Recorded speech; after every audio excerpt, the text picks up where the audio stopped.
My name is Guchan, and on my very first day of being transported to the land of women, I nearly got gored to death by a wild boar. And the woman who saved me told me, this country, from ancient times to now, has never had a single man. Not one. I was the first. Let me start with how I got here. That day, I'd pulled an all-nighter at the office, and I was walking home still turning over the proposal I had to hand in the next day. Then I heard the shriek of screeching brakes, and an out-of-control cargo truck came barreling straight at me. When I opened my eyes again, I was already lying in the middle of a primeval forest so thick it blotted out the sky. My whole body felt like someone had taken me apart and put me back together, and my nose was full of the rank smell of rotting leaves and damp earth. Before I could even figure out where I was, I heard heavy, ragged breathing about 30 feet away. That was not a person. I stiffly turned my head, and a wild boar was staring me down with its beady, sinister little eyes, tusks jutting out, hooves already pawing at the dirt. Forget all that transported hero rises to glory stuff. Forget the cheat code system nonsense. In that instant, only one word was left in my head. Run. I have never run so fast in my entire life. But the boar just kept getting closer and closer behind me. I could actually smell the rank stench coming off it. Only one thought was running through my mind. I'm done for. I haven't even been in this world 5 minutes, and I'm about to check out right here. If this were written into a novel, readers would flame the author to death. Just as that beast was about to slam into me. Whoosh! Something cut through the air right past my cheek. An instant later, a shrill, agonized squeal came from behind me.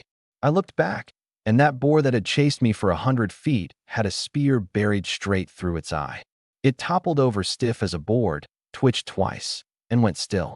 Then footsteps came from deep in the woods, unhurried, in no rush at all. A woman stepped out. She wore a fitted outfit of animal hide that hugged her long, powerful body tight. The arms it left bare had lean, even muscle. One look, and you could tell it came from years of hunting. But what really froze me in place was her face, as flawless as if it had been painted, with a pair of eyes that were bright and sharp, sizing me up and down with a bit of curiosity. I'll admit, I've seen plenty of beautiful women, but the one in front of me had a wild, powerful kind of beauty. Compared to the polished, delicate girls back in the city, she wasn't even the same species. She walked right up to me, kicked the stone-dead boar with her foot, then looked back at me and raised an eyebrow. What kind of thing are you? Me. Look at you, all soft and dainty. You run like a rabbit, and you can't even handle one wild boar. She clicked her tongue. You're way too weak. I was about to open my mouth to explain when she reached out and poked my arm. The motion as casual as touching a tree by the roadside. Huh, your arm's the same as ours, just all soft and flabby. She gave my chest a squeeze too. What exactly are you? We've never seen anything like you in the whole nation of Shia. I took a deep breath and forced myself to calm down. I'm not a thing. I'm a person. I'm a man. A man. She froze, her eyes suddenly going wide. Yeah, a man. That other gender, the one you don't have. Her expression shifted from confusion to shock, from shock to disbelief, and finally melted into thick, pure curiosity. She circled me twice, muttering under her breath, a man like in the legends. She leaned in close, so close I could count her eyelashes. In the nation of Shiha, we're all women. In all my years, this is the first time I've ever seen a real man. My mind was racing. A purely female nation with no men. And I had become the only male here. I couldn't help but ask, then how do you have children? The sacred spring. She pointed off into the distance. It's our nation's greatest treasure. Drink from it, and you'll get pregnant, and every baby born is a girl. I fell silent. A nation with no men, one that reproduced by drinking spring water, and I was the only male.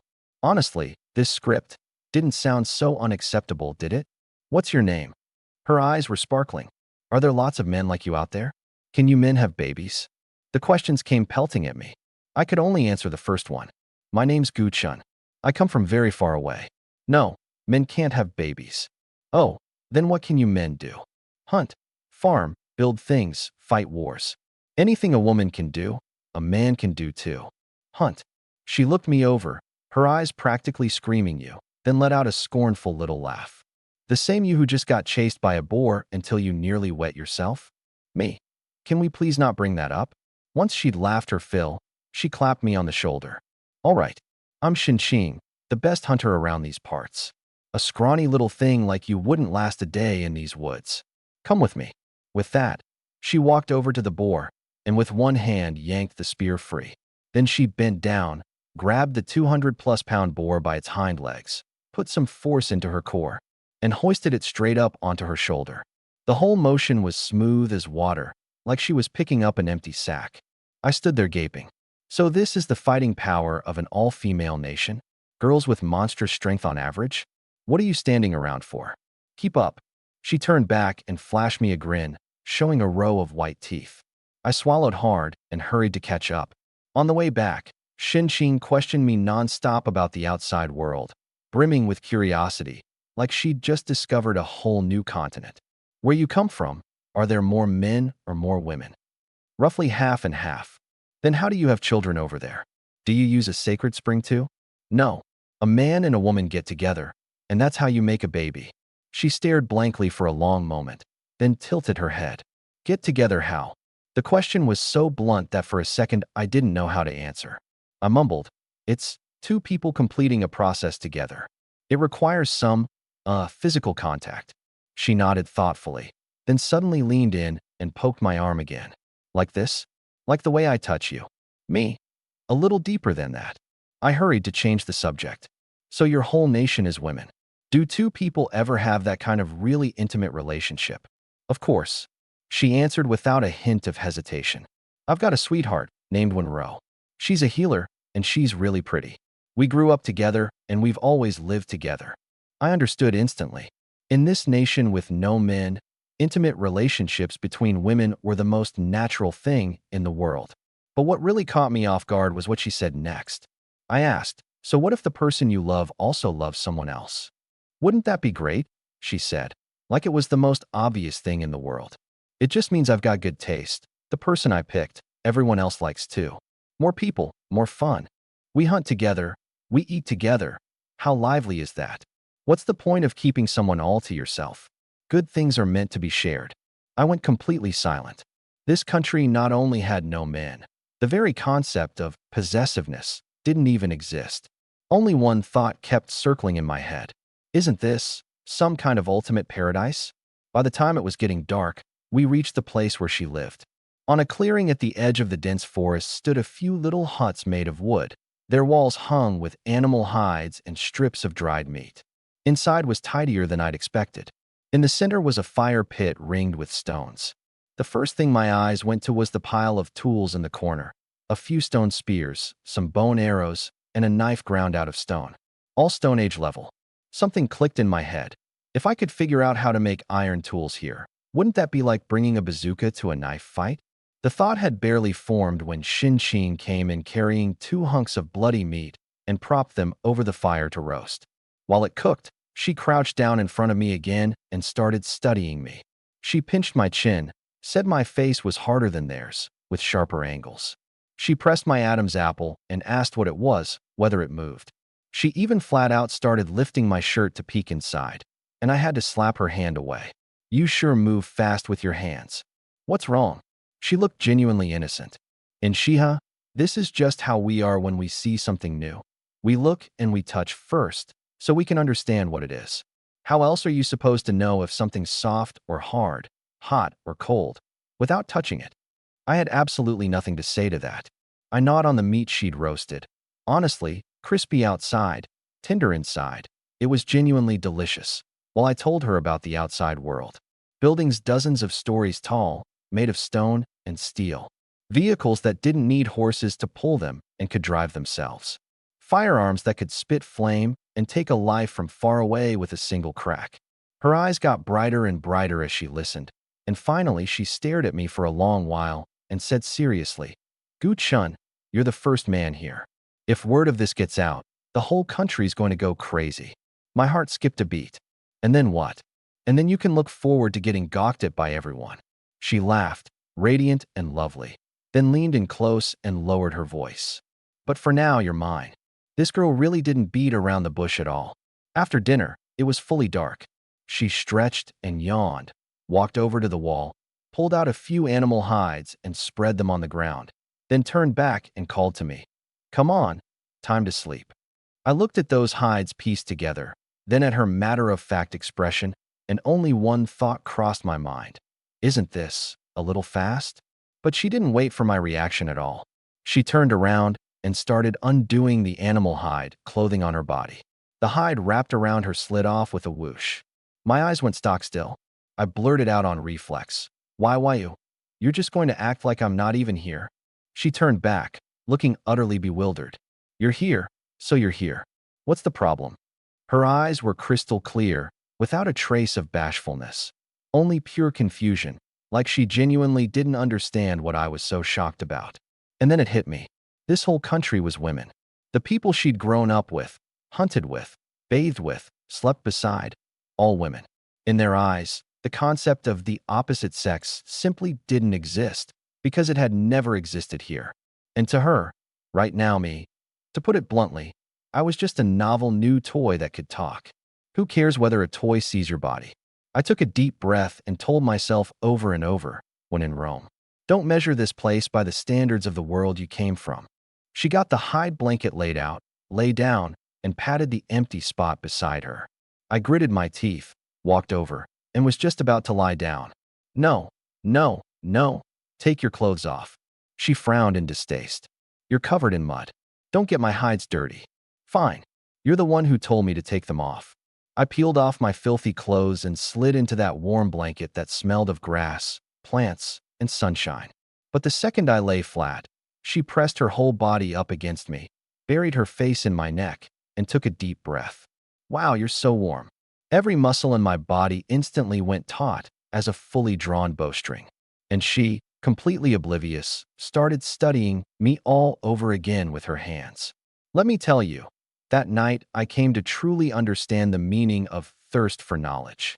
She pinched my arms, poked my pecs, counted my abs block by block, muttering all the while, this one's hard too, harder than mine. I lay rigid, not daring to say a word. But her hands kept exploring downward, out of my control, until, at a certain moment, her hand stopped. My brain went BZZ, a total blank. In the darkness, her voice drifted over, brimming with curiosity. Oh, what's this? It's kind of poking me. And why's it so hot? The only way to describe how I felt in that moment. Who am I? Where am I? What am I supposed to do? How come you've got this growing on you? She pressed. We don't have one. Does it have a name? What's it called? Her tone was like a kid who'd just spotted a giraffe at the zoo, dying to know the answer. The problem was, I wasn't a giraffe. I was a normal, red-blooded adult man. In that setting, at that distance, under a pair of eyes so clear they held not a single impure thought. No man on earth could hold out. And of course, neither could I. I rolled over and pinned her beneath me. She froze, her eyes going wide, and on instinct she tried to push me away. But the very next second, her whole body went soft. She told me later that among her people, the closest kind of touch was hugging and nuzzling. No one had ever done anything like this to her before. The feeling, so new and so foreign, made her unwilling to push me away. Outside the window, at some point it had started to rain, the drops pattering against the thatched roof with a soft, steady rustle. And there was no way that night was going to end in any sleep. I don't know how much time passed before everything finally settled down. I lay over her, catching my breath. She was breathing hard too, her eyes bright and shining as she looked at me. Neither of us said a word. After a long while, she spoke. Gu Chun, what were we just doing? For a moment, I didn't know how to answer. She blinked, then added, in complete earnest. It felt pretty good, though. Me. No shyness, no bashfulness, not a trace of after-the-fact emotion. Just plain, simple curiosity. I thought about it, then asked her back. Do you remember the question you asked me earlier today? You asked how people out there have children. She paused, and then her eyes got bigger and bigger. You mean, what we just did? That's how you make a baby. Yeah. She looked down at herself, then looked at me, her expression slowly turning complicated. I was actually a little nervous. After all, for someone experiencing this for the first time, it's a lot to take in. But she went silent for 3 seconds, and then out came. Making babies is this much fun? Me? If it's this much fun, why has no one in our whole country ever mentioned it? She sat straight up, her face lit with excitement. If I'd known it was this fun, who'd bother drinking from that sacred spring? I held down her excited self. You're not worried about getting pregnant? What's wrong with getting pregnant? She looked genuinely puzzled. If I'm pregnant, I have the baby. Every woman in our country gives birth. What's there to worry about? Once again, I was left with nothing to say. Right. Their entire nation came into being this way. To them, having children was as natural and ordinary as eating and drinking. I was the one thinking too small. She burrowed back into my arms, tilted her face up, and started making plans. You said it doesn't always work the first time, so we'll have to try a few more times. From now on, let's try every day. We're bound to hit it eventually. Me. Lady, I can hear those wheels turning from a mile away. Oh, right. Something else struck her, and her eyes lit up. That thing we just did, are there other positions? You people out there definitely have more than one, right? Teach me, and we'll try them all.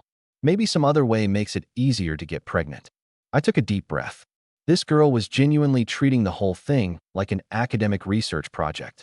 I looked at her sparkling eyes, so full of the thirst for knowledge, and suddenly I laughed. I reached out, pulled her into my arms, and rested my chin on top of her head. All right, I said. I'll teach you everything. The next morning, I was woken by the sunlight. I opened my eyes to find Xinqing wrapped around me like an octopus, her face buried in my chest, sound asleep. Looking at the face in my arms, thinking back on everything from the night before, I couldn't stop the corners of my mouth from curling up. Sweet. This was the kind of experience being transported to another world was supposed to be. She stirred, cracked her eyes open groggily, and burrowed deeper into my chest. Morning, so sleepy. I barely slept last night. I said, half annoyed. You've got the nerve to complain? Who's the one who wouldn't sleep in the middle of the night, insisting on trying out new positions? She giggled, not the least bit embarrassed. You're the one who taught me. It's all your fault. She said she'd go roast some meat. But the moment she got up, she hissed and scrunched her brow, then lay right back down, looking at me with an aggrieved expression. Do you people out there always hurt like this the first time? I felt a little guilty. It's normal. A couple days rest, and you'll be fine. She nodded and nestled back into my arms, then suddenly said, Gu Chun, you should just live here from now on. It's not like you've got anywhere else to go anyway. I'll hunt to support us. All you have to do is teach me. Teach you what? Teach me how to make babies, of course. She said it like it was obvious. And all those things you talked about from the outside, firearms, self-driving vehicles, teach me all of it. I laughed and reached out to stroke her hair. Okay, I'll teach you all of it. Outside the window, the sunlight was just right, and the bird song was crisp and clear. Holding this girl in my arms, gazing up at the thatch of the roof, only one thought remained in my mind. This whole transported to another world thing?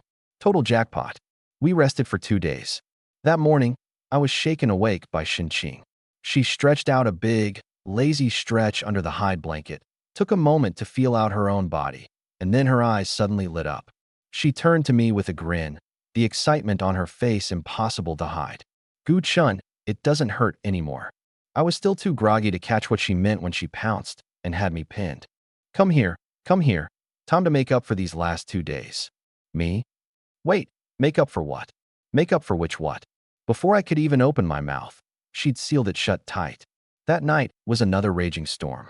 By the time I came to again, the sky was already bright. Sunlight leaked in through the gaps in the thatched roof, casting stripe after stripe across the hide blanket. I turned my head and saw Xinqing wide awake, positively glowing, her cheeks flushed pink and radiant, like she'd just finished a top-tier spa treatment, comfort and contentment radiating from every inch of her. Then I looked down at myself. Sunken eyes, pale lips, sallow complexion. I looked like a head of cabbage that had had all the water wrung out of it, completely wilted. Gu Chun. She reached out and nudged me. You awake? I forced my eyes open, glanced at her, and shut them again. I genuinely didn't have the strength. Are you still alive? I moved my lips and managed to squeeze out, what do you think? She blinked, looked down at herself, then looked at me, her expression growing more and more subtle. Last night, was that too long? I wanted to laugh, but I couldn't. Too long.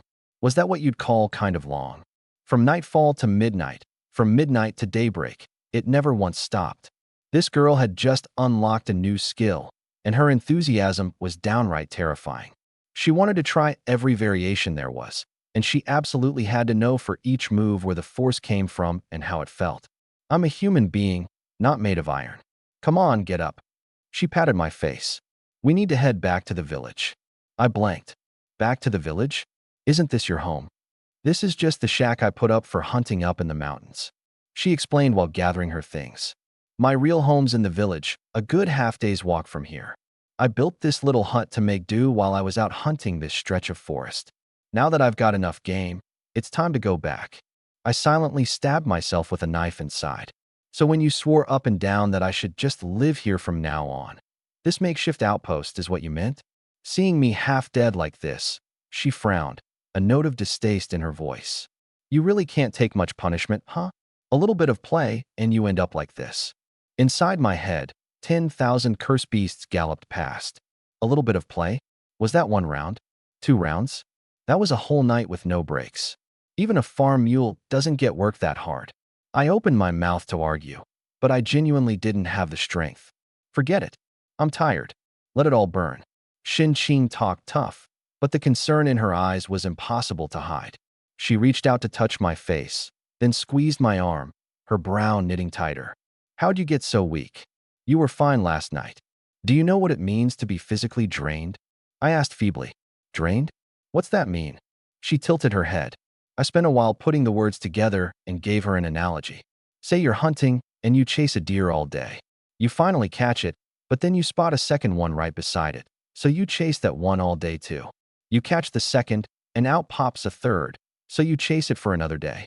3 days straight of chasing. How would you feel? She thought about it. I'd definitely be flat out exhausted. Right, I nodded. That's exactly how I feel right now. Understanding dawned on her face, and then her expression turned a little guilty. You mean? I wore you out this badly. I didn't say anything. My eyes said it all. She was quiet for 2 seconds, then suddenly smiled, her eyes curving into crescents, and reached out to rub my face. Okay, I get it. I'll let you rest more from now on. You'd better actually get it, I thought. I slept until midday and recovered a bit more. She roasted me some meat. Hot, crispy outside, tender inside. After that meal, my legs stopped feeling weak, my head stopped spinning, and most of my strength came back. So sleeping it off really did work. When it was time to set out, she slung the 2 carcasses, 200 or 300 pounds combined, over her shoulder and walked along like it was nothing.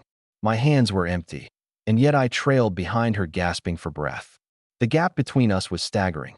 Gu-chun, hurry up. She turned back to urge me on. At the pace you're going, we won't get there by nightfall. I gritted my teeth and picked up the pace, but my legs felt like they'd been filled with lead. No matter what I did, I couldn't go faster. After walking for a couple of hours, I truly couldn't keep going, and I plopped down on a rock by the roadside. Let me rest a bit. She set the game down, crouched over, and felt my forehead, then her own, and frowned. You're a little warm. It's nothing, just tired. She was quiet for a moment, then suddenly said, Gu-chun, let me carry you on my back. I blanked. What? I'll carry you. At your pace we won't make it by dark, and you look like you could collapse any second. I stared at her face and realized she was serious. You're already hauling 200 or 300 pounds of game, and you'd carry me on top of that. I couldn't believe it. Can you even manage that? She laughed, a hint of smugness in it. 200 or 300 pounds is nothing. Back when I took down a big beast, I could haul it all day, no problem. Add you in, and it's only about 400 pounds total. Piece of cake. I fell silent. I weigh a bit over 100 pounds. Add the 200 or 300 pounds of game, about 400 pounds total. And she called it a piece of cake. What kind of superhuman physique is this? I hesitated for 2 seconds, then climbed onto her back anyway. She stood up steadily, hoisted the game onto her shoulder with one hand, and started walking, her stride rock solid and even. Being carried on a woman's back was a pretty strange feeling, but I had to admit, it was genuinely steady, way steadier than walking on my own. She chatted with me as she walked. Gu-chun, I've got a good friend named Wenro. She's a healer. Her medical skills are amazing. She's famous all across our country. Once we get back to the village, I'll take you to see her. She'll definitely be able to fix you up. No need to fix anything. A little rest, and I'll be fine. Ro and I have known each other since we were kids. We're tight as can be. She went on. Anything good we share. You're the rarest treasure I've ever come across. So of course, she gets a share too. Something lurched in my chest. Share? That doesn't sound right. You mean, you'd have me and Ro also? I probed carefully. Yep. She nodded like it was obvious. You're so much fun, and Ro's my best friend, so of course she gets a share. I went completely silent. Fun. So she really did think of me as a toy. That was when I remembered what she'd said before about sharing good things. Turns out she meant it literally. Share everything, including people. What? You don't want to. She'd sensed I'd gone quiet. I chose my words carefully. It's not that I don't want to. It's just, people out there don't usually do this kind of thing. Out there is out there, and here is here, she said flatly. Now that you're in our country, you play by our rules. I had nothing to say to that. But then again, given how this place worked, it didn't really seem like there was anything wrong with it. And this one Rose she kept mentioning was a caring healer and good-looking too. That kind of profile out in my world would be full-on goddess tier. And now it was being delivered right to my door? I mulled it over for a good while, and suddenly it hit me. Maybe this isn't so bad after all. As the sun dipped westward, a clearing appeared up ahead. Dozens of little wooden huts were scattered across it, wisps of cooking smoke curling up into the air. We're here, she said. That's our village. Looking at that cluster of houses, my heart inexplicably started racing. Luckily, it was already dark, and the village was quiet. We didn't draw a crowd. Xin carried me across her own little courtyard, kicked open the door of the hut, set me down against the wall, tossed the game onto the ground, and hollered at the top of her lungs. Ro, come quick, save him. An oil lamp was burning inside, and a woman who'd been brewing medicine turned around at the sound. I looked up and froze. This woman was a completely different picture from Xin. Xin had a wild, unrestrained beauty, like a leopard of the mountains, strength coursing through her. But the woman before me, she wore a long dress of pale blue silk, with a thin gauze overlayer in the same color, a plain sash tied at her waist tracing out her slender figure. Her jet black hair was pinned up in a simple bun with a wooden hairpin, the rest of her dark tresses cascading down her back, smooth as a waterfall. Brows like distant mountains, eyes like autumn waters, skin as fair as the finest white jade, tinged with a faint pink. Standing there, gentle and serene, she looked exactly like a well-bred young lady who'd stepped straight out of an ancient painting. I was dumbstruck. This is a primitive society. This is more like stepping onto the set of a period drama. When Rose set down the medicine pot and turned, her gaze landing on me, and she froze too. She hurried over and crouched down beside me. What is this? She asked, looking up at Xin. A man, Xin said excitedly. His name's Gu Chun. I found him up in the mountains, the first man in our whole country. When Rose's eyes lit up, her gaze roaming over me, full of wonder. She reached out and squeezed my arm, then squeezed my face. His skin's really rough. Then she touched my Adam's apple. What's this? We don't have one of these. Between the tickle and the helplessness, I had no strength to dodge, so I just let her study me. After a good long while, she finally remembered why she was there, grabbed my wrist, and took my pulse. As she took it, her brow furrowed. She pulled back my eyelids to check, looked at the coating on my tongue, then got up, went to the bookshelf, and pulled out a yellowed medical text to flip through. She turned to a page, then looked up. His vital essence and energy are depleted. He's severely physically drained. What's that mean? Xin blinked. When Ro pointed at the book and read aloud, excessive bedroom activity leads to depletion of vital essence and energy. Sunken eyes, pale lips, weakness in all four limbs. She finished and looked at Xin. His symptoms are exactly like what's written in the book. What's excessive bedroom activity? It's doing that thing between a man and a woman too much. When Ro paused, I've seen the term in several medical texts, but I never knew what it actually meant. Our country has no men, so no one's ever had this condition. Understanding dawned on Xin. Oh, you mean the cuddling stuff? When Ro froze. Cuddling. Yeah, the kind of cuddling where two people sleep together. When Ro looked at Xin, then at me, her mind spinning fast. So Xin and this man did the very thing only written about in ancient medical texts, the thing she'd never once seen? You and him did this bedroom activity? Yep, Qing admitted freely. Slept together 2 nights. It was so much fun. He just can't take much punishment, a little play, and he ended up like this. When Ro looked down at my half-dead state, then at the words vital essence and energy depleted in the book, and nodded thoughtfully. So this is what excessive bedroom activity looks like. Then she looked back at Qing, her eyes full of curiosity. So how exactly is it done? The book only lists the symptoms. It doesn't describe the process. Qing leaned in close to her ear and rattled off a whole earful. When Ro listened with intense focus, nodding along, occasionally pressing for more detail. What's it like? It gets bigger? Qing made a gesture. When Ro's eyes went wide. That big. Me. So I'm lying here, and I've become teaching material. Huh?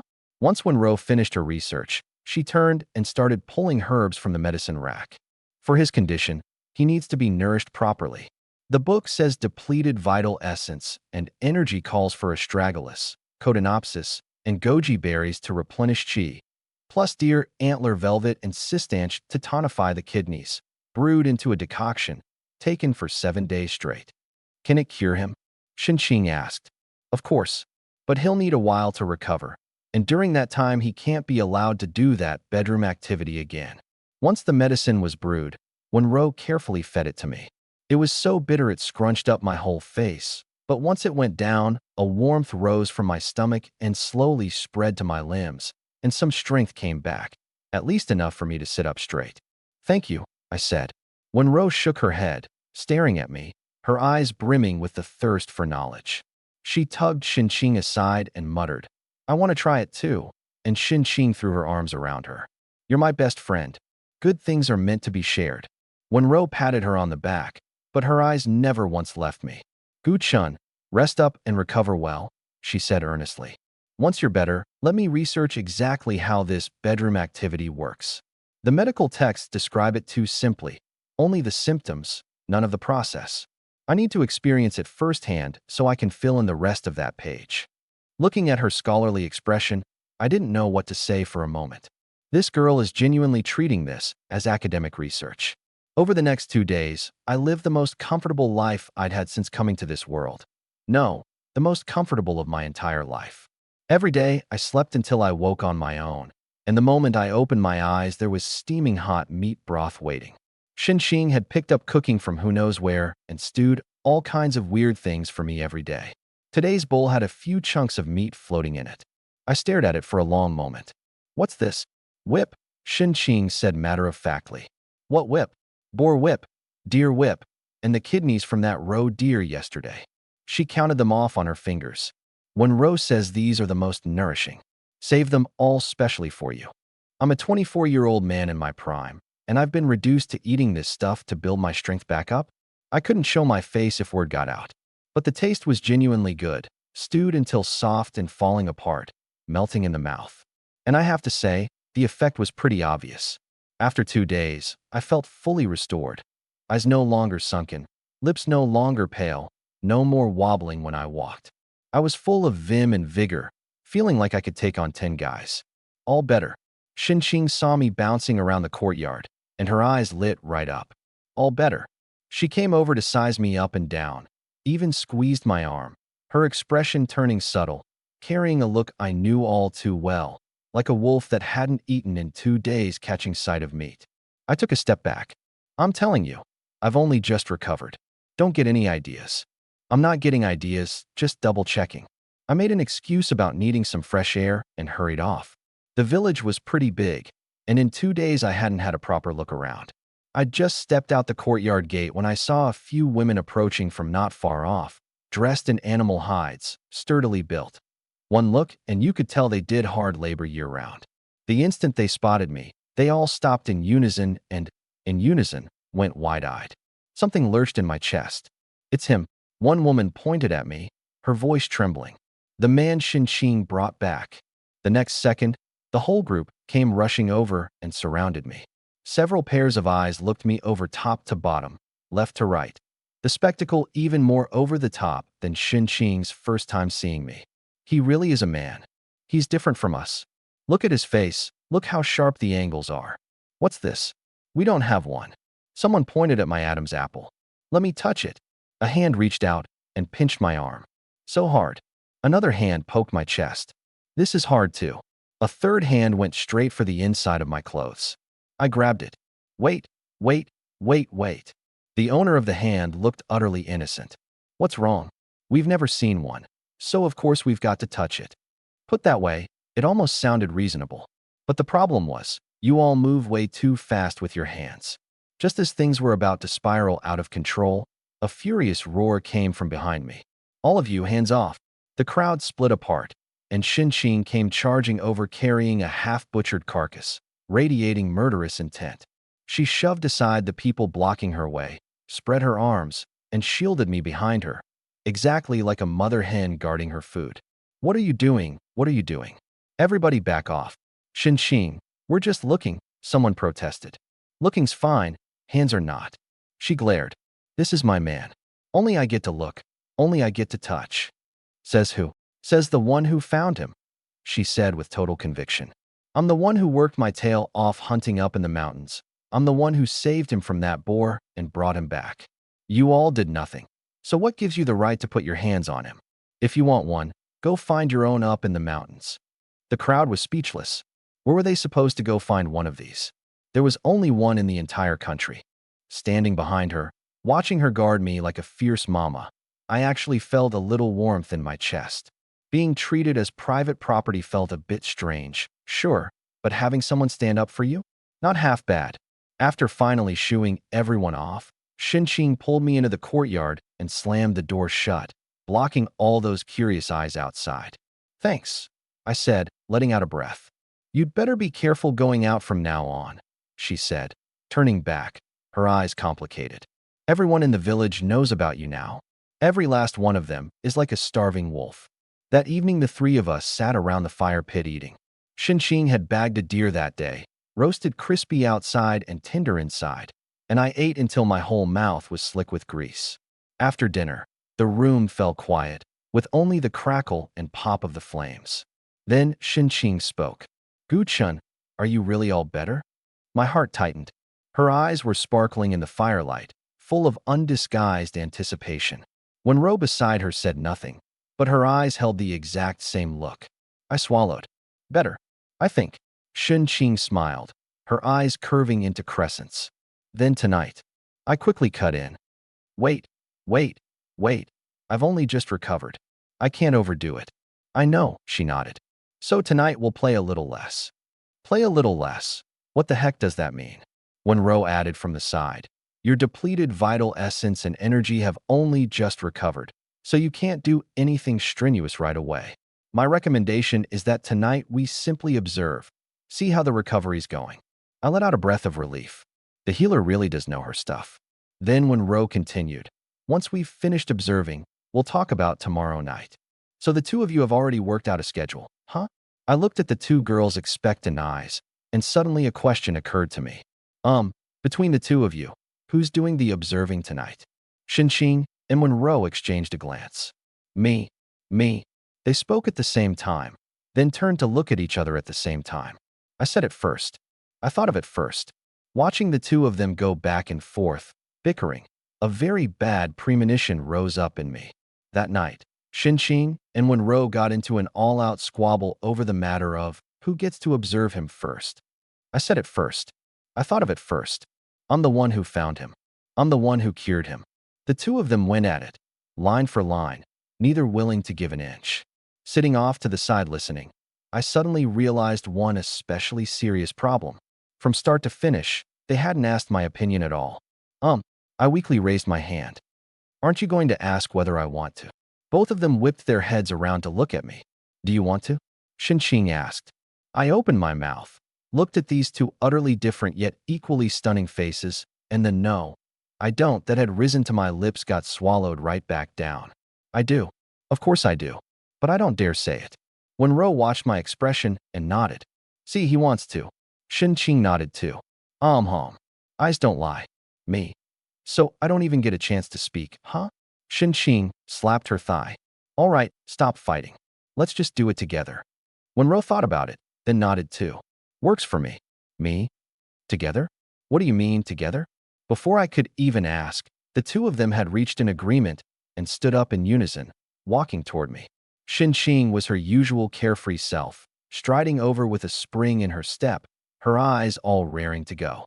Ro was the complete opposite, her steps light, the hem of her dress swaying gently with each movement, her eyes holding a look of pure inquiry, as though examining some novel experimental subject. Xing yanked open the front of my shirt. Ro, unhurried, sat down beside me, reached out, and gently brushed her hand across my face. Her fingertips were slender and soft, carrying a faint scent of medicinal herbs, tracing from my brow bone down the bridge of my nose to my lips. Every inch of contact as light as a feather. How fascinating, she murmured. The texture is completely different from ours. Xing urged from the side. Go on, try it. It's so much fun. Ro leaned down and pressed her lips to mine. My mind went blank. Her kiss was an entirely different matter from Xing's. Xing's kisses were fiery and domineering, like a wildfire sweeping across a plain, as though she wanted to swallow me whole. But Ro's kiss was gentle and delicate, like a spring rain nourishing the earth, probing and feeling, bit by bit.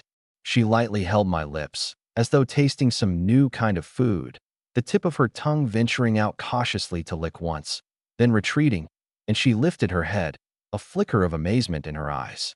They're soft, she said. His lips are soft. Xing burst out laughing beside us. What else would they be? Hard. Ro ignored her and lowered her head to keep researching, a little bolder this time. I felt exactly like a specimen laid out on a cutting board. Every one of her movements carried curiosity and experimentation. She'd kiss for a while, then stop to savor it, then continue. Xing watched from the side, thoroughly entertained, occasionally offering pointers. Yeah, just like that. Put your hand on his chest. His waist is sensitive, give it a touch. Ro followed each instruction, her hand sliding from my cheek to my chest, then to the side of my waist. Under her touch, my whole body burned, and even my breathing turned heavy and rough. His heart's beating so fast, Ro said, her eyes lighting up. That's normal, Xing said in the tone of a seasoned veteran. It'll be even faster in a bit. Ro and Xing had wildly different approaches. Xing was the type to work you half to death, refusing to quit until she'd wrung you completely dry. Ro was slow, meticulous, and carried that scholarly diligence. As she went, she kept asking, does this feel good? What does it feel like here? How's this compared to before? For all the world like she was conducting a survey. Her questions had me caught somewhere between laughing and crying, but I answered every single one honestly anyway. Watching us, Xing got all worked up and kept squeezing in to join the action. My turn, my turn. The two of them took turns going at it, trading places back and forth. I felt like a battery that kept getting reused. Charge me up a little, and boom, I'd be drained again in the blink of an eye. But I had to admit, it felt amazing. Way too amazing. One of them was wild and bold, the other gentle and delicate. Two completely different experiences, and honestly, I could barely handle it. What made it even worse was that Xing had appointed herself as the play-by-play commentator. Wenru, how does it feel? Panting, Wenru thought about it for a long moment. It's a little strange, but I can't really put it into words. I've never felt anything like this before. It's incredible. Feels even better, right? Xing summed it up for her. Wenru nodded. Xing grinned smugly. Told you so. Listening to these two discuss their user experience of me right to my face, I felt something I couldn't even name. But I didn't have the brain power to think about anything else right now, because Wenru had already started a fresh round of research. That night, I truly came to understand what it means when they say two fists can't take on four hands. Several times I thought I was actually going to bite the dust right there, but then Wenru would feed me a bowl of some Mr. Recipe medicinal broth, and I'd bounce right back to full health. What is this stuff? I asked. It's for restoring your energy. Mixed specially for you. Me. So you two had this all planned out ahead of time, huh? I have no idea how late into the night it dragged on, but I finally couldn't hold on any longer and collapsed onto the animal hides, barely able to breathe. No more, no more. Let me rest a bit. Xing leaned over and poked my cheek. It's only been this long, and you're already done? I wanted to roll my eyes, but I didn't even have the strength for that. This long? It had been from sundown until now.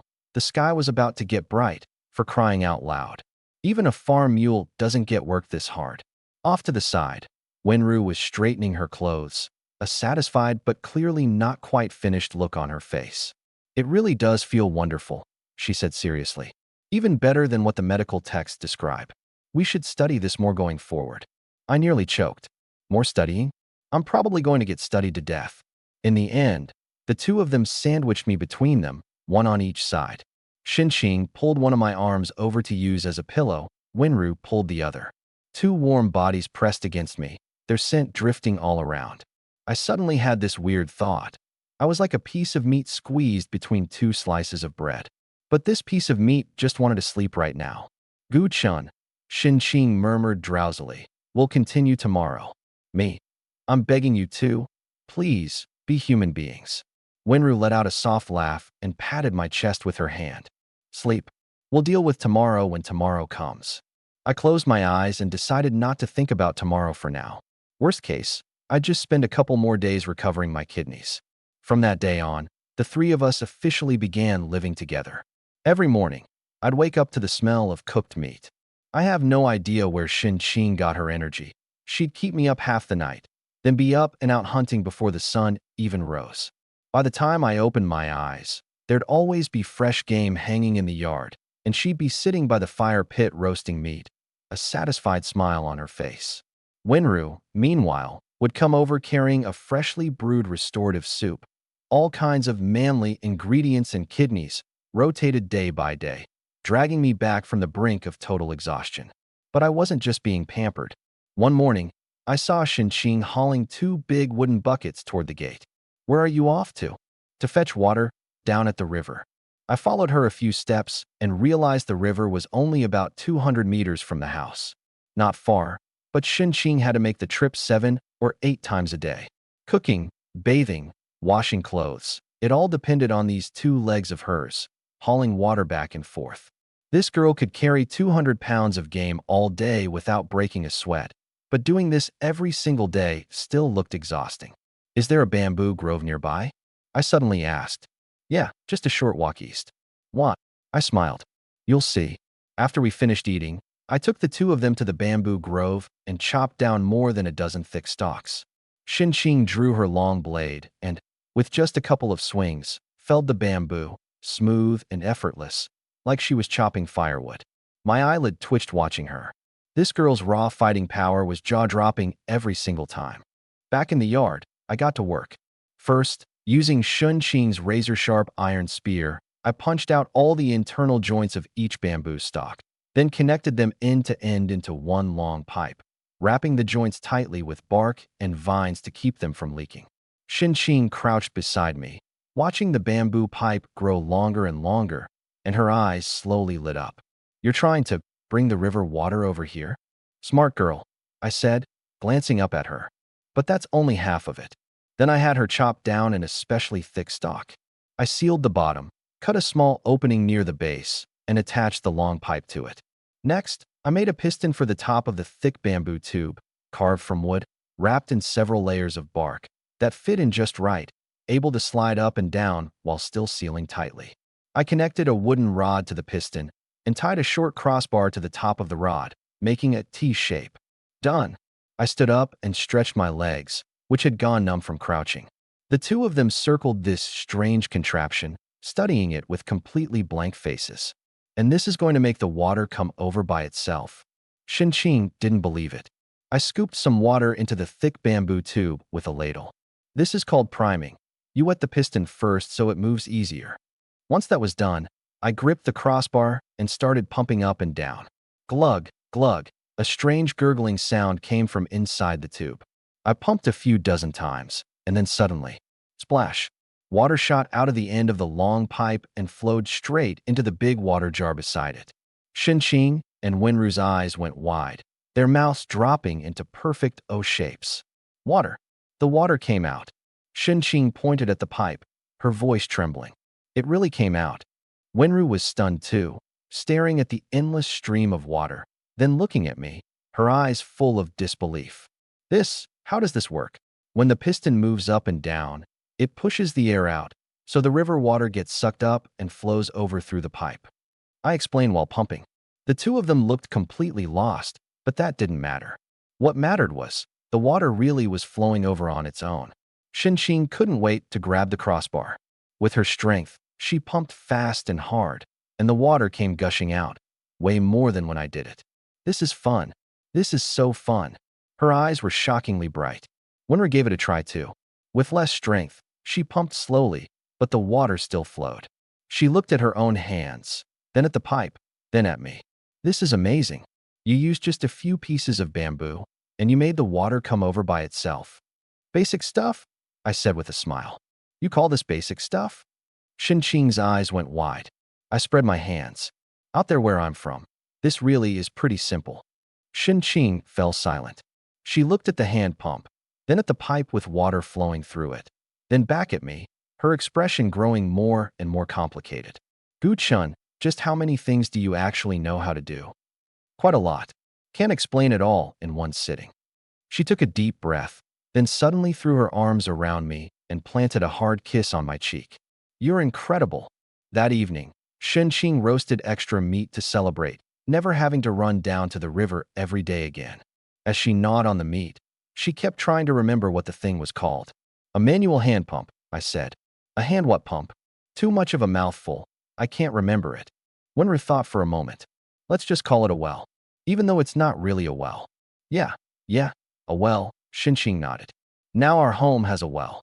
That night before bed, Wenru leaned against my shoulder, her fingers tracing little circles on my abs. Gu-chun, out there where you're from, did you live like this too? No. Then what was it like? I was quiet for a moment. Out there, people pair up, one man, one woman, and start a family.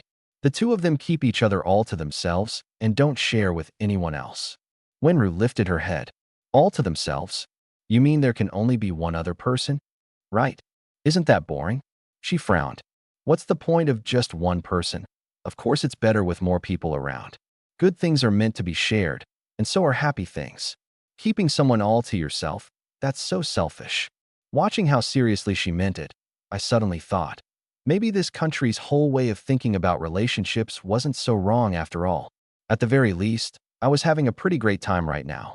Gu-chun, you should stay, she said softly. You said you've got nothing tying you down out there anyway. Just live here. Xinqing, and I will take care of you. I looked down at the two girls in my arms. Xinqing was sleeping soundly, a smile at the corner of her mouth. Wenru was leaning against my shoulder, her eyes bright, waiting for my answer. I smiled. Okay. Wenru's eyes lit up. She leaned in and kissed my cheek. Then it settled. Outside the window, the moonlight flowed like water, spilling over the three of us. I gazed up at the ceiling, and a phrase suddenly popped into my head. I'm having such a good time here. I've completely forgotten about home. Early the next morning, Xinqing dragged me and Wenru out the door. Come on, let's go show off. I was a little exasperated. Is that really necessary? Of course it is. I found something great. Why shouldn't I let everyone else know? She hauled me next door and hollered at the top of her lungs. Ayu, come out and see something amazing. A sturdily built woman came out of the house. The moment she saw me, her eyes lit up. So this is the man you picked up? She reached out to touch me and got her hand slapped away by Xinqing. Looking only. No touching. Before long, more than a dozen people had gathered in Xinqing's yard.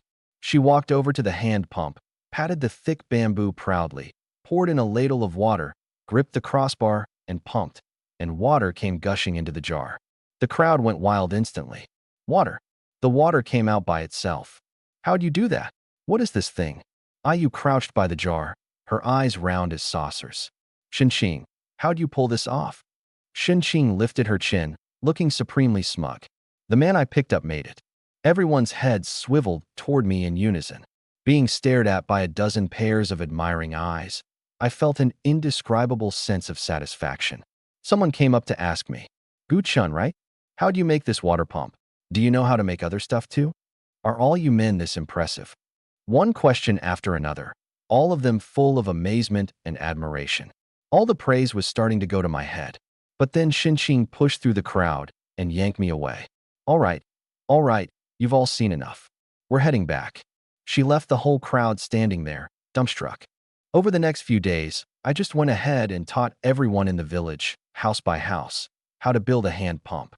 At every home, I was treated like a treasure. Someone would bring me water, someone would roast meat, everyone crowding around asking me questions.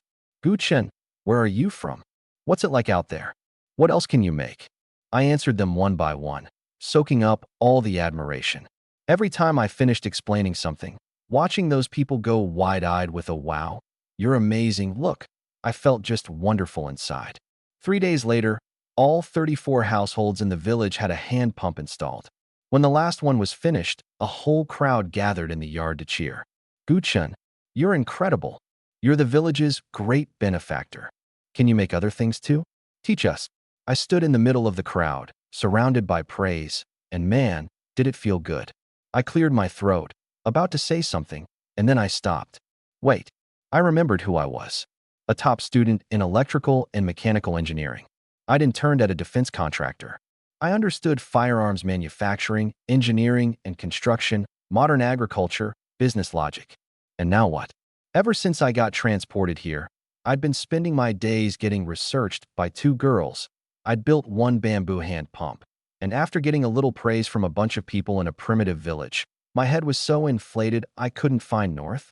I fell silent for 2 seconds. Something's off. Something seriously off. Here I was, a proper engineering graduate who'd studied for all those years, learned all that stuff, just so I could bask in this cheap admiration? Make any little thing, and they'd think I was a god. Say a couple of words, and they'd think I could do anything. This kind of admiration came way too easily. If I kept this up, my head was going to float clean away. I looked around at the circle of admiring eyes, and my mind cleared up a little. I'm someone destined for great things. How could I let myself get lost in this small-time stuff? Forget it. If my head floats away, let it float. Because right now, the floating feels pretty damn good.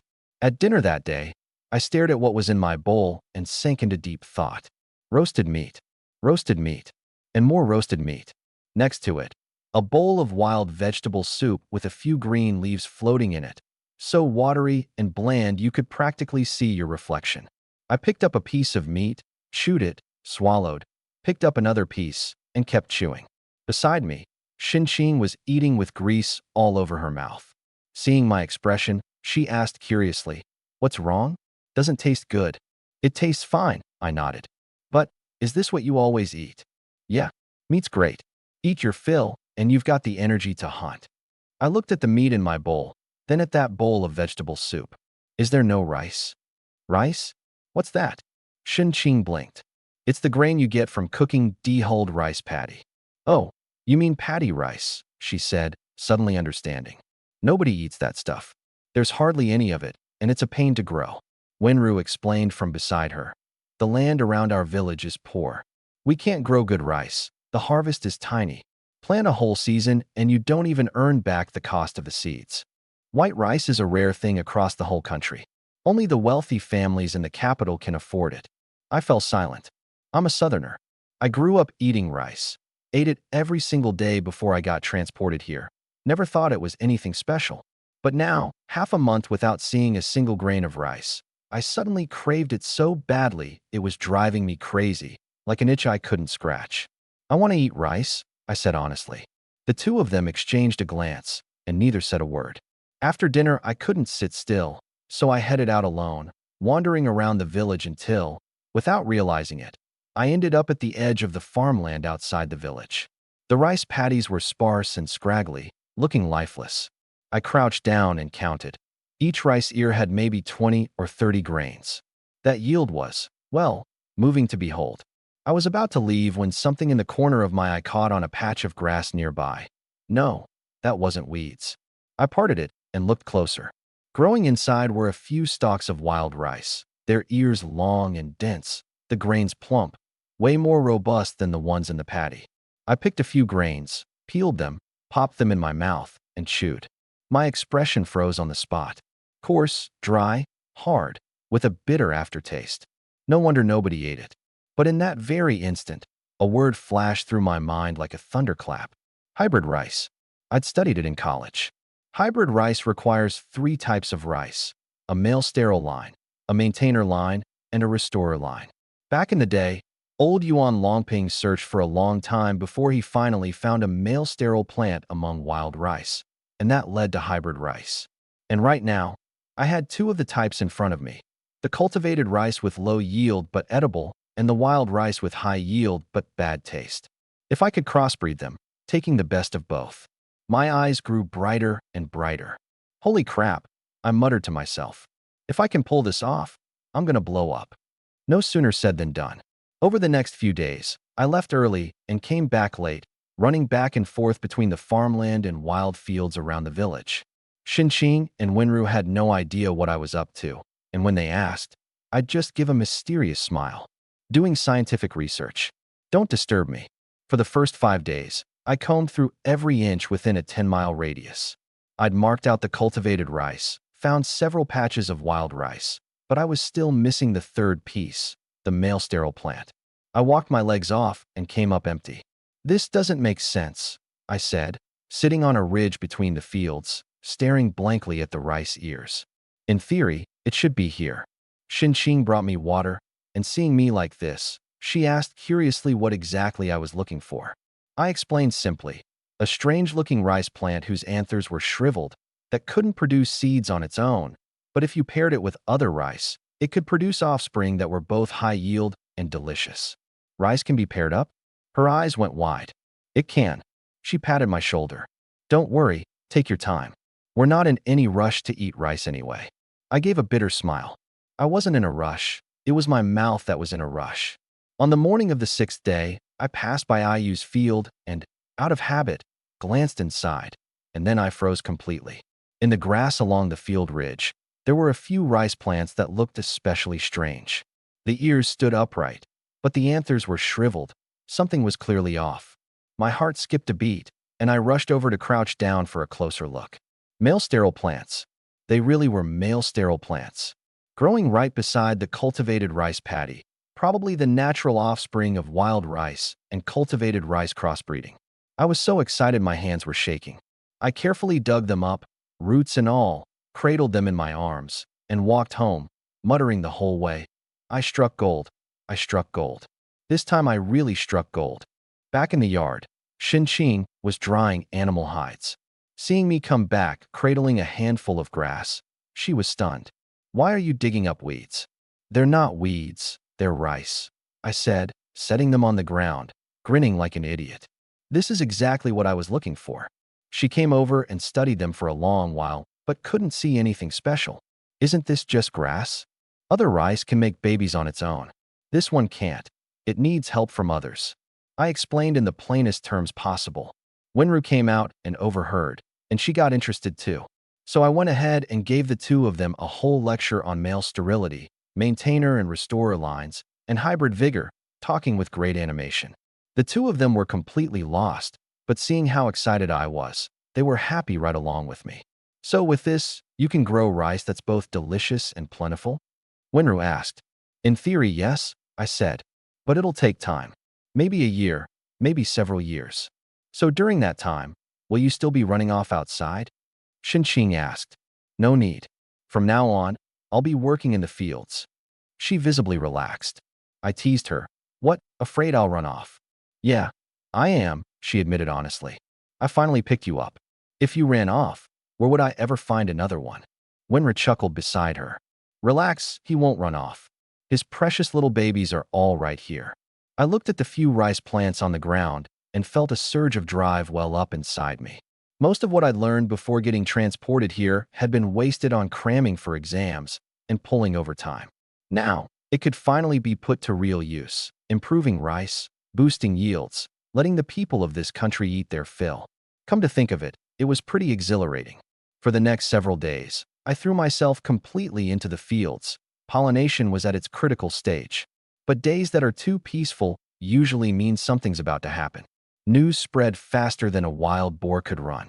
Ever since I'd built the hand pump, improved the farm tools, and started fiddling with those few rice plants in the fields every day, the whole village treated me like a treasure. But the village was only so big, you couldn't keep it hidden. Half a month later, people came from the county. I'd just finished breakfast that morning and was about to go check on my precious rice plants when I heard a commotion outside. People from the county are here. Lots of soldiers and carriages too. It's the magistrate herself. Come in person. I froze and looked at Xinqing. Her face changed, and she grabbed me and dragged me toward the house. Get inside. Don't come out. What's wrong? I was bewildered by the way she was yanking me. The magistrate's here. What if she takes a liking to you and hauls you away? Wenru added. The magistrate governs our whole county.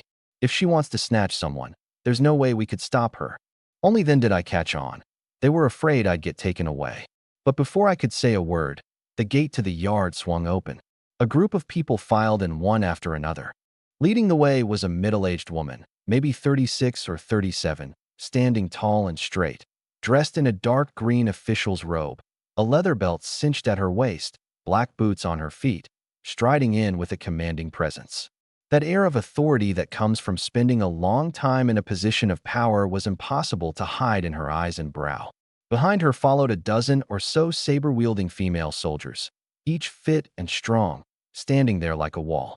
Bringing up the rear were two maidservants carrying the treasures of the study: brush, ink, paper, and inkstone. The small yard was suddenly packed to the brim. Xinqing instinctively planted herself in front of me, watching the newcomers warily. The woman's gaze swept across the yard, landed on Xinqing, then passed over her to me, a flicker of sharp interest in her eyes. So you're Xinqing? I hear you picked up a man. Xinqing stood ramrod straight, her expression plainly spelling out two words: he's mine. The woman let out a short laugh, walked around her, and came to stand in front of me, looking me up and down like she was examining some rare object. So you're the man? What's your name? Where are you from? Gu Chun. From a very faraway place. From the outside. Her eyes grew even brighter. She pointed at the hand pump in the corner. You made that. How does it work? I gave a brief explanation of the principle, from the piston to atmospheric pressure, keeping it simple and clear. She listened intently, then had one of her soldiers go pump it a few times. Water came gushing out, and her eyes lit up. What else can you make? Improving farm tools, water conservancy construction, building repairs. I know a bit of all of it. A bit of all of it. She smiled. What exactly is it like out there? I knew this was what she really wanted to ask. I cleared my throat and talked. From towering buildings hundreds of feet tall to markets bustling with tens of thousands of people, from carriages that didn't need horses to giant ships that floated on water, from rice that yielded hundreds of pounds per acre to irrigation systems that watered thousands of acres. She listened, dumbfounded, and the whole yard fell dead silent. When I finished, she was quiet for a good while before sitting down at the stone table and gesturing for me to sit too. My surname is Han, my given name Yun, a single character. I'm the magistrate of Qingxi County. She picked up the tea a maidservant offered. Gu Chun, do you understand what you, man, mean to the entire nation of Shiha? Something rare? I thought about it. She paused, then burst out laughing. Exactly. That's it. You're an interesting one. She set down her teacup. With skills like yours, tucked away in this little village, don't you feel your talents are being wasted? Xinqing jumped in. I picked him up, so of course he lives with me. Han Yun shot her a glance, and that look carried such pressure that Xinqing instinctively shut her mouth, though she still stubbornly stood behind me.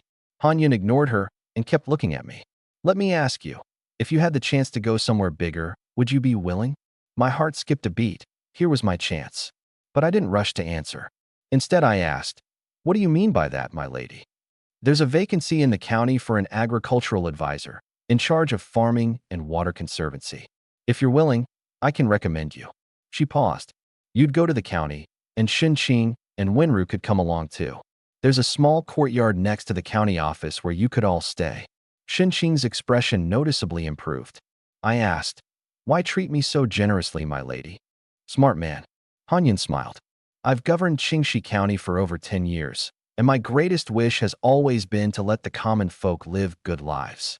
But this land is poor, the water conservancy is undeveloped, and the harvests are bad year after year. I saw your hand pump, and I heard you talk about those methods of farming and water conservancy, and I think you might be able to help. Her gaze was sincere.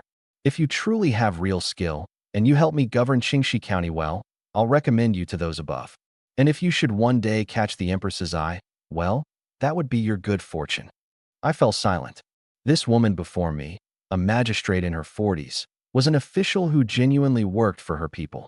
And the terms she offered really were good. Go to the county, hold an official post, have room to actually put my skills to work, and bring Xinqing and Wenru along. It was far better than staying cooped up in this little village. I turned to look at the two of them. Xinqing opened her mouth, then closed it again.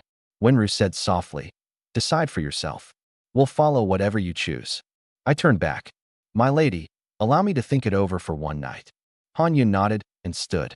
At the gate, she turned back, a meaningful smile curling at the corner of her mouth. "Oh, by the way, there's one thing I forgot to tell you. I've already sent someone galloping full speed to report your existence to the imperial court. Once the Empress learns that a man of such talent has appeared in our nation, I imagine she'll be quite pleased." With that, she swept out with her entourage. The yard was suddenly empty. Xinqing plopped down onto a stone stool, her face pale. "We're doomed, we're doomed. What if the Empress sends someone to take Gu Qin away?" But Wenru was quite calm. "Then we'll just go with him. Didn't the magistrate say we could come along? He goes to the county, we go to the county. He goes to the capital, we go to the capital." Xinqing blinked, her expression easing a little. "That works then." I walked over and wrapped an arm around each of them. "Aren't you two going to ask what I think?" "What do you think?" "I want to go." I gazed at the sky in the distance. In this village, there's only so much I can do. A hand pump, some farm tools. At best, I can make life a little better for a few dozen households. But in the county, I could build water conservancy, introduce new technology, let thousands, tens of thousands of households live good lives. I looked down at them. And besides, only when I'm standing high enough can I actually protect you. Think about it. Right now, I'm just a rare object. Anyone who wants to snatch me could just take me. But once I have an official title and standing, I'll be a person of the court. Who would dare touch me then? Xinqing listened, and then she smiled and threw her arms around me. "Then you have to promise me. Wherever you go, you'll take me and Wenru with you." "Deal." I held her tight. Wenru leaned in too and said softly, "There's one more thing. The courtyard needs to be big enough." "Why?" "In case others join us later." "What if there's not enough room?" "Me." Xinqing glared at her. "What did you just say?" "I'm just stating a fact," Wenru said, the picture of innocence. "Gu Chun is such a rarity. There's bound to be others who want to share him down the road. We should prepare ahead of time." Xinqing was quiet for 2 seconds, and then, unbelievably, she nodded. "You've got a point." Looking at the two of them, I suddenly felt like my life was heading in a rather strange direction. But I had to admit, I was kind of looking forward to it. Early the next morning, the two of them started packing. There wasn't much to pack, really. A few animal hide garments, a few bundles of herbs, a few hunting tools, all just stuffed into a bundle and done. I, meanwhile, was crouched in the yard fretting over those few rice plants. This was the critical pollination period. If I moved them wrong, all my effort could be ruined. I got a waist-high wooden basin from Xinqing, went out to the field, and carefully dug up the dozen-plus rice plants, roots and soil and all, placing them one by one into the basin, keeping the clumps of soil intact and being careful not to damage the roots. My movements were as gentle as if I were defusing a bomb. When the two of them came out and saw this, they were both stunned. "You're bringing a whole basin of mud with you, just for these few weeds." Xinqing's expression was complicated. "They're not weeds, they're rice," I said without looking up. "My precious babies. Fine, fine rice." She waved her hand and sighed. "You're precious, and your weeds are precious too." Outside the gate stood an ox cart Han Yun had left for us to ride. We loaded up the bundles and the basin of rice, and the three of us squeezed into the middle of the cart and set off at a leisurely pace. The ox cart moved painfully slower than walking. Watching the scenery inch by along the roadside, I understood for the first time what moving at ox speed really meant. Xinqing, though, was enjoying herself, leaning against me and peppering me with questions the whole way. Wenru sat quietly on the other side, occasionally reaching over to touch the rice in the basin, making sure they were still doing okay. By afternoon, the ox cart reached the city gate. From far off, I could see a group of people waiting, and at their head was Han Yun. Today she'd changed into plain clothes, but that couldn't mask her official's air. "You've had a hard journey, Mr. Gu," she said, stepping aside. I've already prepared a banquet at the county office to welcome you." Her gaze landed on the basin of rice, and the corner of her mouth twitched, but in the end she said nothing. Inside the city, I saw this country's county town for the first time. The rammed earth city walls stood 2 or 3 zhang high, and both sides of the main street, paved with bluestone slabs, were lined with shops, cloth shops, grain stores, blacksmiths, taverns, everything you could want. The people coming and going in the streets were all women. Xinqing and Wenru had never been to a county town before, and everything was new to them. They kept tugging me along, gawking left and right, nearly bumping into people. In the main hall of the county office sat an 8 immortals table, laden with a full spread of dishes, not roasted meat, but real cooked food. Steamed fish, red braised pork, stewed chicken, stir-fried greens, cold-dressed wild vegetables, and a bowl of piping hot soup. My eyes went wide. Half a month of nothing but roasted meat every single day, until I wanted to throw up at the sight of it. And now, seeing this spread, it was like laying eyes on a long-lost relative. Han Yun toasted me with a cup of rice wine, sweet and just right for quenching my thirst. I picked up a piece of fish and put it in my mouth, so tender and fresh it practically melted, and I nearly cried. This was the taste. I could finally eat normal food again.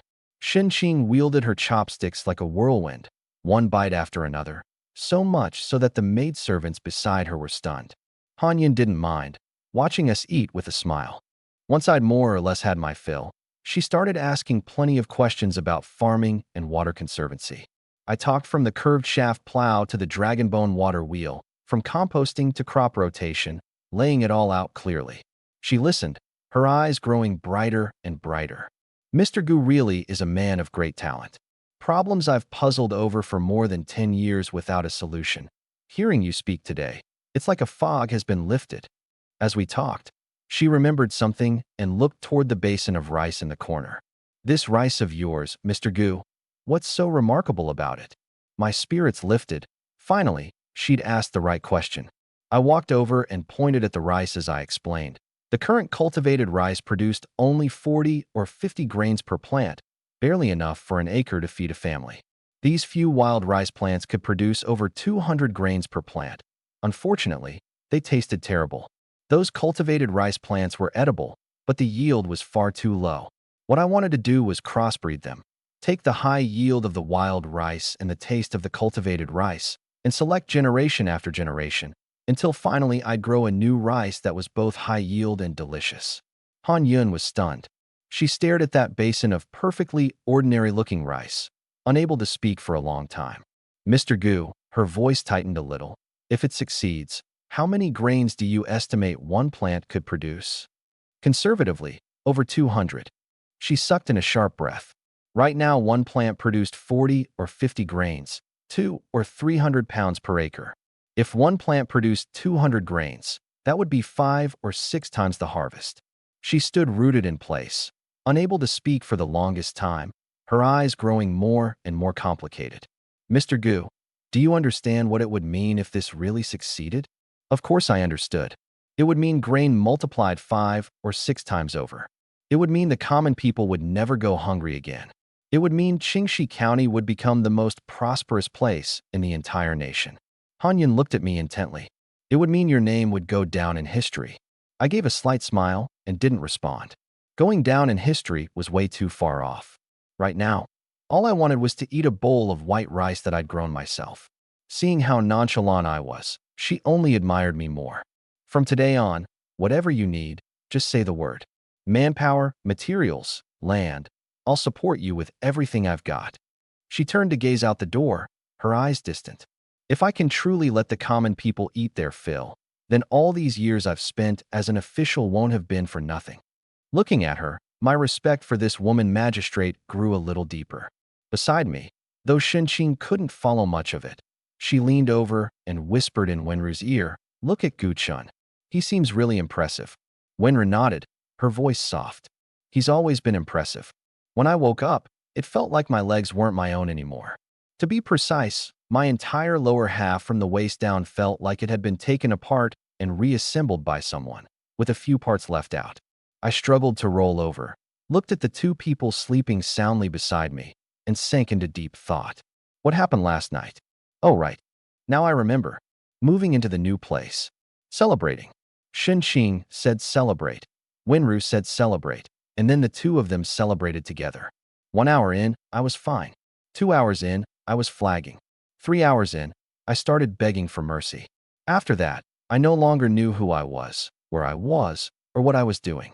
All I remember is that at the end, Xing said to Wenru, still not satisfied, he's done for. And Wenru calmly glanced over. That's normal. He's hit his limit. Then the two of them wrapped their arms around me, one on each side, and went to sleep. I stared at the ceiling, a tear sliding from the corner of my eye. Even a farm mule doesn't get worked this hard. I struggled to climb out of bed, my legs went weak, and I nearly dropped to my knees. Steadying myself against the edge of the bed, I took a deep breath and started walking. First step, wobble. Second step, tremble. Third step, almost fell. The noise woke Xing. She opened her eyes, took one look, and burst out laughing. Gu Chen, what are you doing? Learning to walk like a duck? I turned around, my eyes full of resentment. You've got the nerve to laugh? She laughed even harder and shook Wenru awake. Look, Gu Chen's walking like a duck. Wenru opened her eyes, saw me tottering along, and laughed too. But she had more of a conscience than Xing. She threw on a robe, got up, and came to help me walk outside. Slow down. It's like this for everyone the first time. You'll get used to it. There's going to be a next time? Of course. What else did you think? Wenru blinked. I fell silent. I suddenly realized that my future was blindingly bright, but my kidneys were facing total darkness. After finally shuffling out to the yard, I got a look at our new home. This villa Han Yun had arranged really was nice. Gray brick and gray tile, 3 courtyards deep, many times larger than that little hut in the village. There was a pomegranate tree planted in the yard and a well in the corner.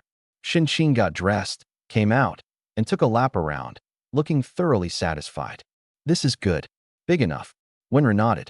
If more people come later, there's room for them too. More people? Who? I was taken aback.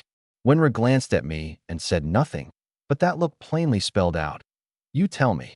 I was about to speak when there was a knock at the gate. I opened it to find Han Yun in plain clothes, saying she'd come to see whether we were settling in comfortably. She walked into the yard, saw me sitting on the stone stool, and her steps hitched. I stood up to greet her, my legs gave out, and I sat right back down. Her gaze moved from my face to my legs and back to my face, her expression subtle. Mr. Gu, are you unwell? I forced a dry laugh. It's nothing. Just wore myself out packing up last night. She nodded, her eyes plainly saying, yeah, right, I totally believe you. But she didn't press. She sat down on a stone stool and got straight to the point. Mr. Gu, I've come today to seek your counsel. It's been 2 straight months of drought, not a single drop of rain. The rice in the fields is starting to yellow. If this keeps up, this year's harvest is finished. I turned serious. Will you take me to have a look, my lady? She glanced at my legs, hesitating. I gritted my teeth and stood up. It's fine. A little walking will do me good. We left the villa, crossed 2 streets, and reached the farmland outside the city, a sea of withered yellow as far as the eye could see. The rice leaves drooped listlessly, and the soil in the fields had cracked open, wide enough to stick a finger into.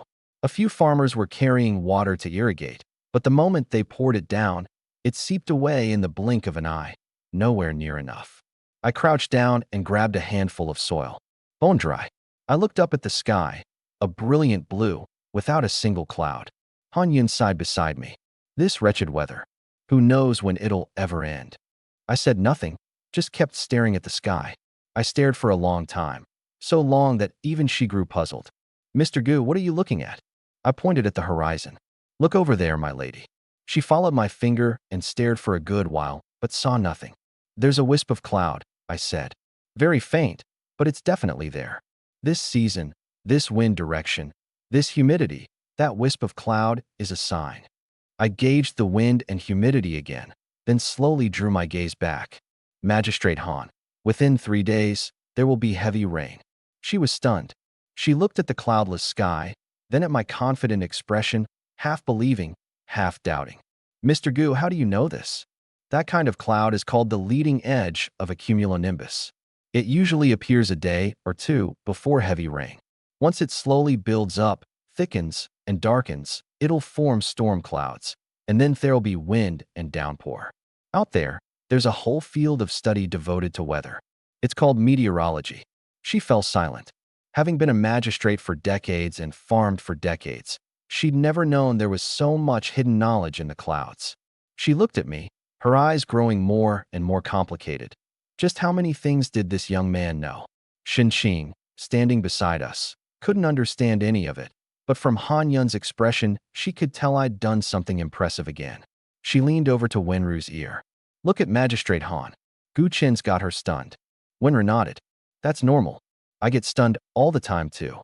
The next 2 days stayed clear, without the slightest hint of rain. Han Yun looked up at the sky several times a day, disappointed every time. On the evening of the second day, she couldn't help coming to find me again. It's been 2 days now, and there's still not a single sign. I looked up at the sky. Don't be anxious, my lady. There'll be movement tomorrow, sometime afternoon. Looking at that mass of white clouds slowly thickening on the horizon, she went back, still half believing, half doubting. At noon on the third day, I was standing in the yard, gazing up at the sky, Xinqing and Wenru keeping me company on either side. The sky suddenly darkened. First came threads of cool wind, then it blew harder and harder, rustling the leaves. From far off came a low, muffled rumble of thunder. Han Yun rushed into the yard and was about to speak when I raised a hand to stop her. Here it comes. The words had barely left my mouth when a bolt of lightning ripped across the sky, followed by a crash of thunder exploding right overhead. Splash! The rain came pouring down in torrents. Han Yun stood motionless in the rain, reached out to catch a handful, and watched it trickle through her fingers. Then she smiled until the rims of her eyes turned red. It's raining, it's really raining. I pulled her under the eaves to take shelter. She looked at the downpour outside, then at me, her eyes full of disbelief. Mr. Gu, how did you know? The clouds told me. I smiled. She was quiet for a good while before saying softly, I've been an official for decades, and I've always thought of myself as worldly and experienced. But I've never met anyone like you. Someone who can let the people eat their fill, someone who can predict the weather. If you call these little tricks, then what on earth counts as real skill? She patted my shoulder. Do good work. I have high hopes for you. With that, she braved the rain and ran back to the county office to arrange for the farming. And so, I put down roots in this county town. The days passed one after another. I left early and came back late, getting to know the entire town inside and out. And along the way I discovered a whole pile of problems. Uneven roads, chaotic shops, poor water conservancy, garbage no one dealt with. I spent 2 days drawing up plans and writing proposals, then laid them all out in front of Han Yun in one go. That was the first time she'd ever seen a proper, orderly floor plan. Streets, houses, canals, and bridges were all marked out crystal clear, complete with scale, orientation, and a legend. She stared at it for a long while. This is our county. I drew it to actual scale. This main street runs over 570 zhang from the east gate to the west gate. I measured it out on foot. She looked up at me, her eyes full of complicated feelings. This man had actually paced off an entire street by foot. I walked her through it point by point. The main street would be relayed with bluestone slabs of uniform size, with drainage ditches dug on both sides and covered with stone slabs so rainwater would drain right off. The other streets would be laid with a gravel base, topped with fine sand and packed down firm. No dust on dry days, no mud on rainy ones. Shops would be zoned by category, grain in one area, cloth in another, ironware in another, so people could go straight to the right area for whatever they wanted to buy, and competition among the same type of sellers would keep prices fair. For irrigation, we'd build a dam upstream to raise the water level, then dig main canals and branch canals. So within 3 years, every farm field in the county could use river water. On top of that, centralized garbage disposal, buried clay pipes for sewage, and a regulated marketplace under unified management. For each item, I explained why we'd do it, how we'd do it, the cost and timeline, and what the difficulties were and how we'd solve them. She listened with her mouth hanging open. She'd been county magistrate for over a decade and had never once imagined a county town could be planned like this. Mr. Gu, these ideas of yours, where did they come from? I've seen a lot out there in the world, So naturally, I picked up a few things. She looked at me, and suddenly a hint of envy crept into her expression. Compared to the outside world, where do we fall short? You're behind in development, I said. None of those things out there were built in a day either. Someone invents a new farm tool, someone builds an irrigation system, someone plans out a city, one generation building on the last, and that's how it all came to be. There's no need to envy the outside world, my lady. As long as you keep moving forward, step by step, this place will keep getting better too. She froze, staring at me, and suddenly felt as if she'd wasted the last few decades of her life. After a long moment, she said softly, Mr. Gu, you really are an extraordinary man. Time is a funny thing, it really does fly. It felt like just yesterday I was explaining to Xin what a drainage ditch was, and in the blink of an eye, a whole year was gone. The changes over that year were bigger than even I expected. Take the roads. Before, that bluestone paving looked like a dog had chewed it up, and rain would splash mud halfway up your pants. Now it was all replaced with bluestone slabs of uniform size, perfectly neat, and with the drainage ditches capped on both sides. You could walk all day and your shoes would stay dry. The other streets were gravel and fine sand packed down firm. No dust on dry days, no mud on rainy ones. Then there were the hand pumps. A year ago, I'd rigged up one in the village, and Xin had bragged about it until the whole village knew. Now every single household in Qingxi County had one. Pour in a scoop of water first, work the handle a few times, and water came gushing right out, as convenient as a magic trick. These days, if your household still didn't have one installed, you'd be too embarrassed to say hello to anyone when you went out. The shops had completely transformed too. Before, everything was crammed together in one big mess. Now it was zoned and managed, a grain district, a cloth district, an ironware district, a general goods district, all neat and orderly. Once, passing through the market, I overheard two vendors chatting. They said this zoning idea came from that man, and that so-and-so's wife kept talking about wanting to borrow that man to use for a while. I quietly walked away. Xinqing's possessiveness over her food was famous throughout the county now. But possessive as she was, Xinqing still had a fair sense of things deep down.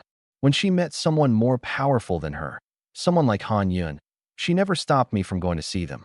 As she put it, the rule in our women's nation is that whoever's stronger gets first claim. Magistrate Han is more powerful than me. If she wanted you, I couldn't stop her even if I tried. I just ask that you don't abandon me. The first time I heard this, it left me with mixed feelings. Only later did I understand that this was just the normal way of thinking in the women's nation. The strong are honored, and good things should belong to the powerful. The fact that she could say something like that meant she truly held me dear in her heart. As for my flagship project that year, the hybrid rice, honestly, it was pretty discouraging. A year ago, I'd confidently declared I'd get a single plant to yield several hundred grains. But after a whole year of struggle, I only got it to 150 to 200. Compared to the varieties old Mr. Yuan developed back home, it wasn't even close. Looking at the rice in the fields, I silently apologized to the old man in my heart.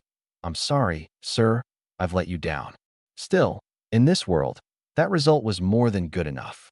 A plant used to yield only 40 or 50 grains. Now it was up to 150 to 200, quadrupling or quintupling the yield.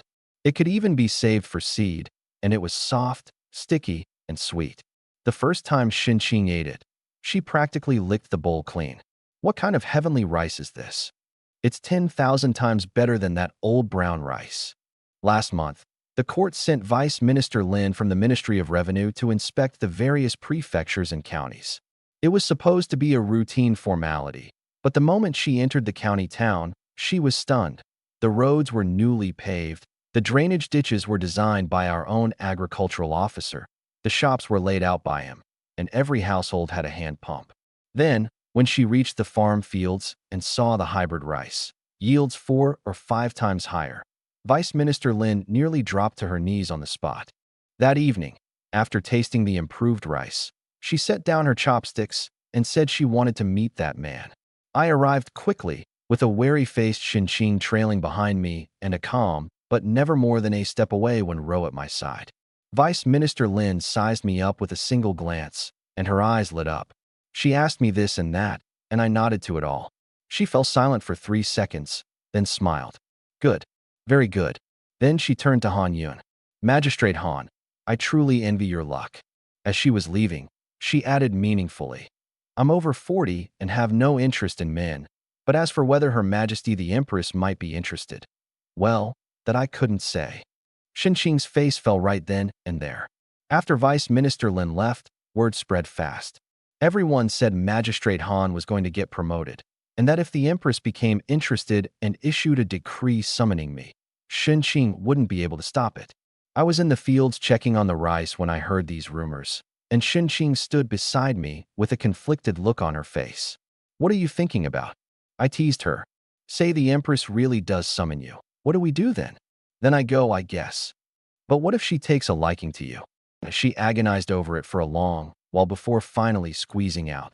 Then would you still bring me and Wenro along? I paused. I'd assumed she was going to say you can't go or you're mine, but this was it? Seeing me stay silent, she got anxious.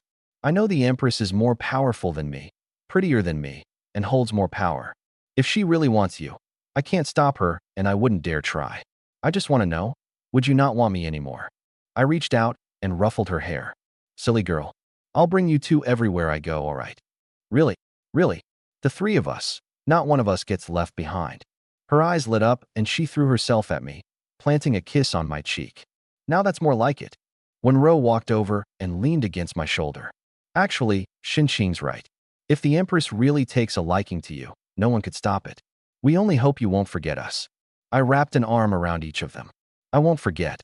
You two were the first and second people to ever be good to me after I came here.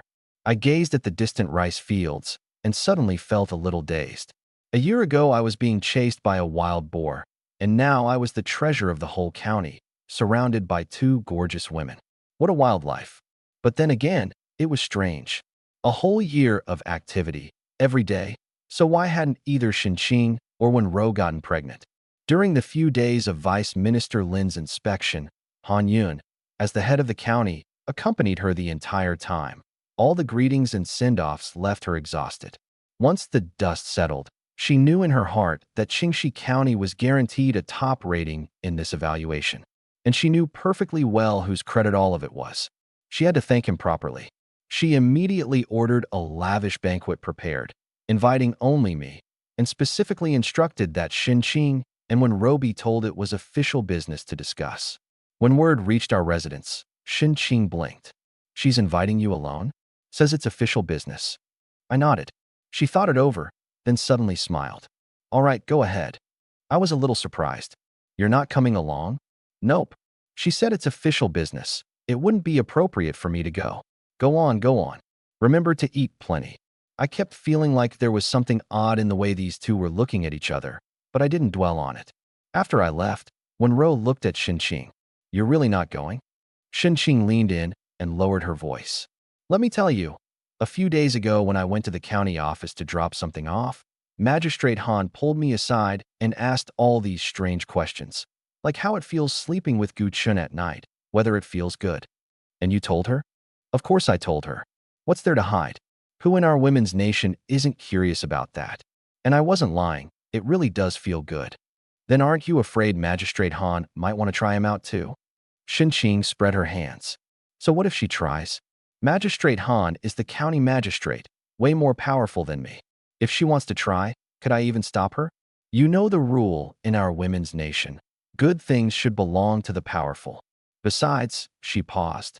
If Magistrate Han takes a liking to Gu Chun, that just means he's got real talent, and I get to bask in the glory. As long as he doesn't abandon me. Plus, having one more person to share the load is good. Saves me from doing all the work every time. It's wearing me out. Wenro didn't know whether to laugh or cry. If I'd heard that, I'd probably have wept. Over at the county office, the banquet was already set. Han Yun had deliberately changed into everyday clothes. A green dress with a silk sash at the waist that showed off her graceful figure. She was 36 this year, and usually carried herself like a hard-nosed career woman, but today's outfit added a touch of softness and grace. When I walked in and saw her dressed like that, I froze for a moment. After a few rounds of drinks, rice wine isn't strong, but it adds up when you drink a lot. Her face gradually flushed and her gaze grew a little hazy. Suddenly she changed how she addressed me, no longer calling me Mr. Gu. Guchen, do you know? Everything Qingxi County has become is thanks to you. Her eyes reddened slightly as she spoke.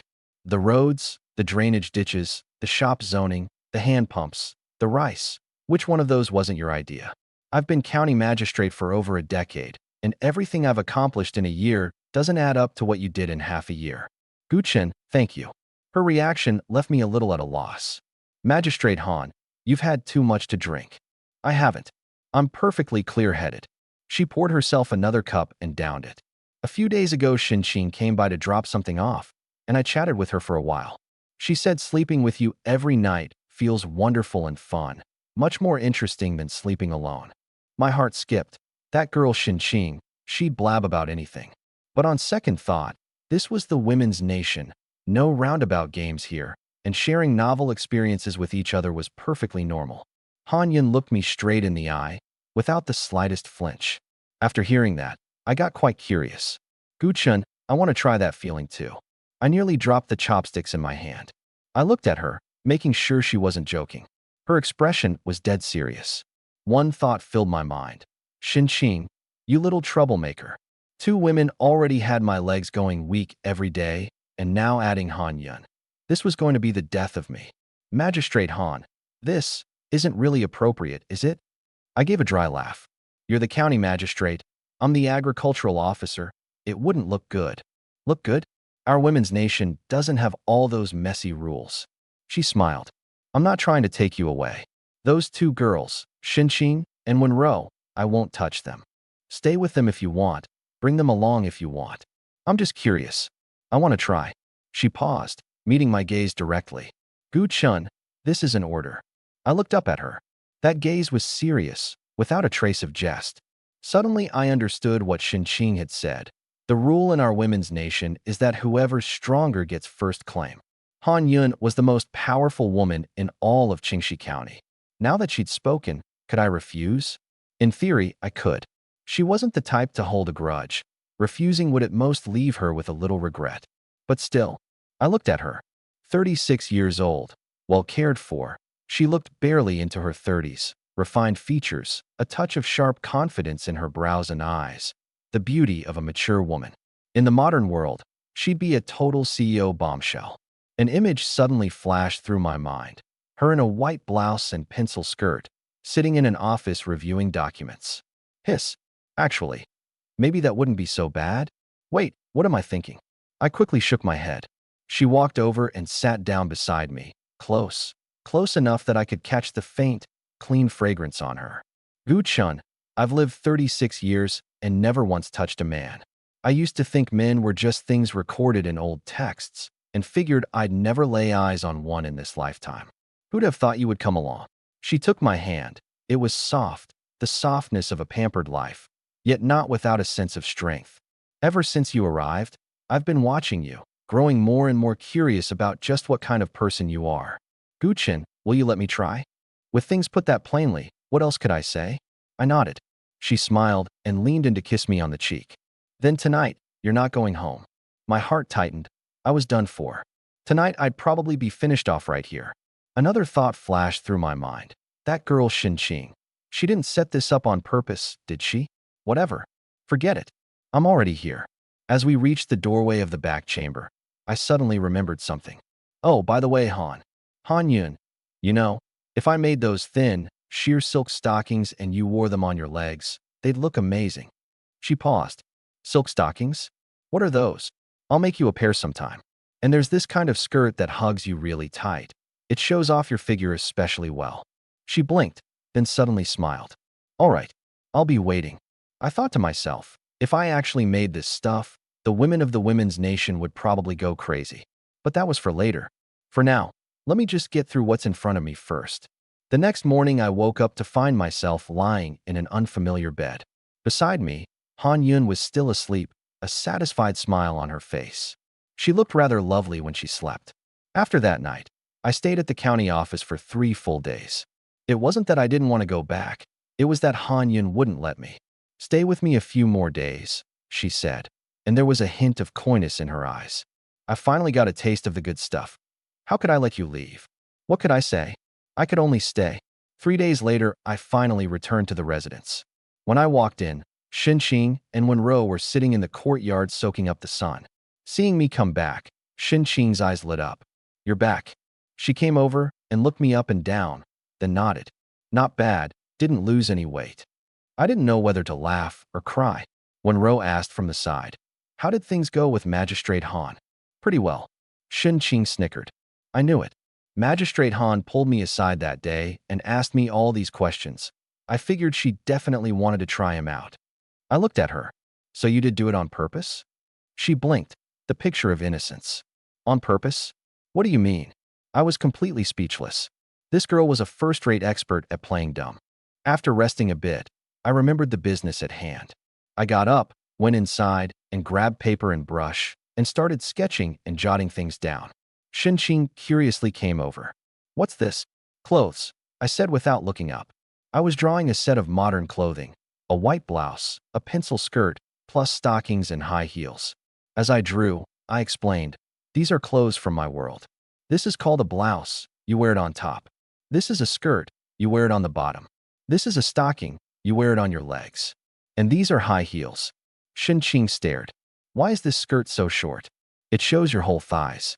It's very common where I'm from. It keeps you cool in summer and shows off your figure." "Shows off your figure?" Her eyes lit up and she got instantly excited. "Then make me a set." "Sure, but I'll need the right materials." I pointed at the sketch. "The blouse is best made from silk, comfortable to wear. Commoners could use linen too, which is lighter than the coarse cloth they use now. The stockings also need silk, woven thin and sheer, so they feel smooth and comfortable on the legs." Xinqing's eyes went wide as she listened. "Smooth and comfortable?" I nodded. She immediately turned and called out to Wenro, "How much silk cloth do we have left at home?" "Not much, a few bolts. If you want to make them, you can buy some at the cloth shop." Xinqing clapped her hands and was about to head off when I stopped her. "Hold on. Cloth alone isn't enough. We also need buttons." "Buttons? What are buttons?" I pointed to the row of little dots down the front of the blouse. "You use these to fasten the clothing shut once it's on. Otherwise it hangs open, which looks bad." "What do you make these out of?" I thought about it.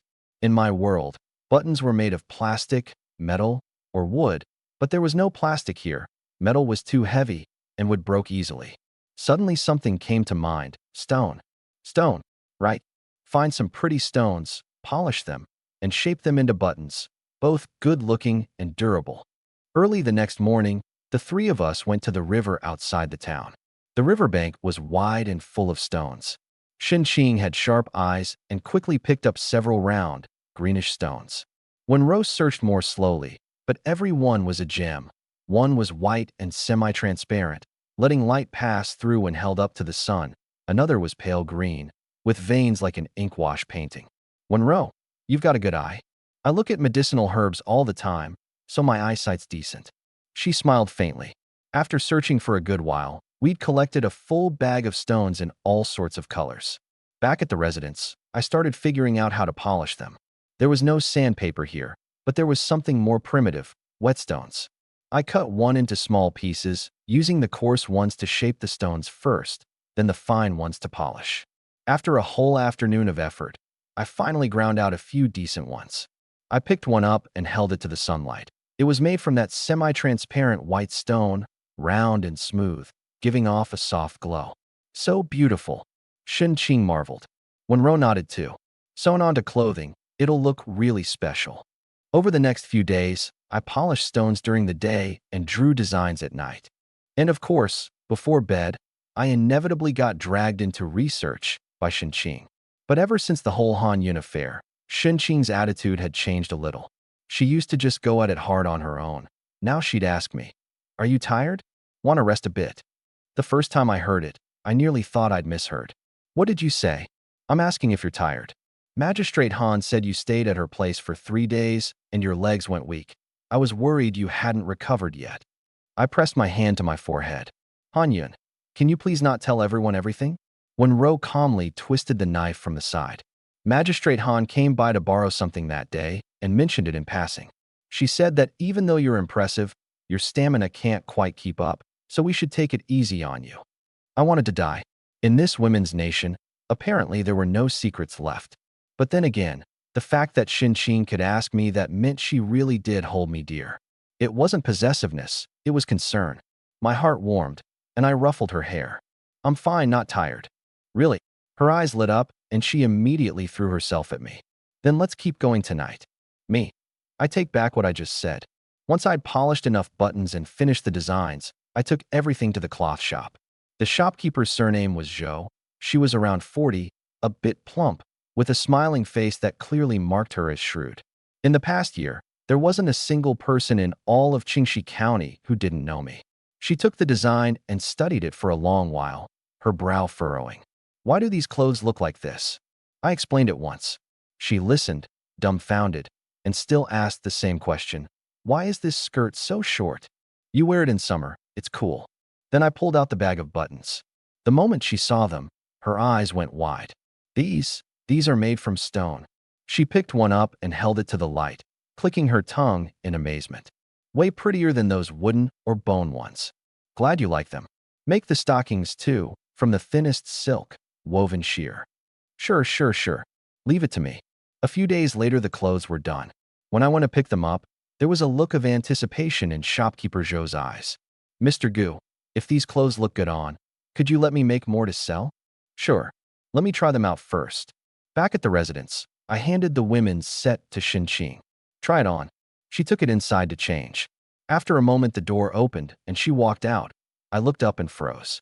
The hem of the white blouse was tucked into the skirt, cinching her waist thin, and the skirt hugged her rounded curves perfectly, leaving a stretch of fair, smooth thigh exposed.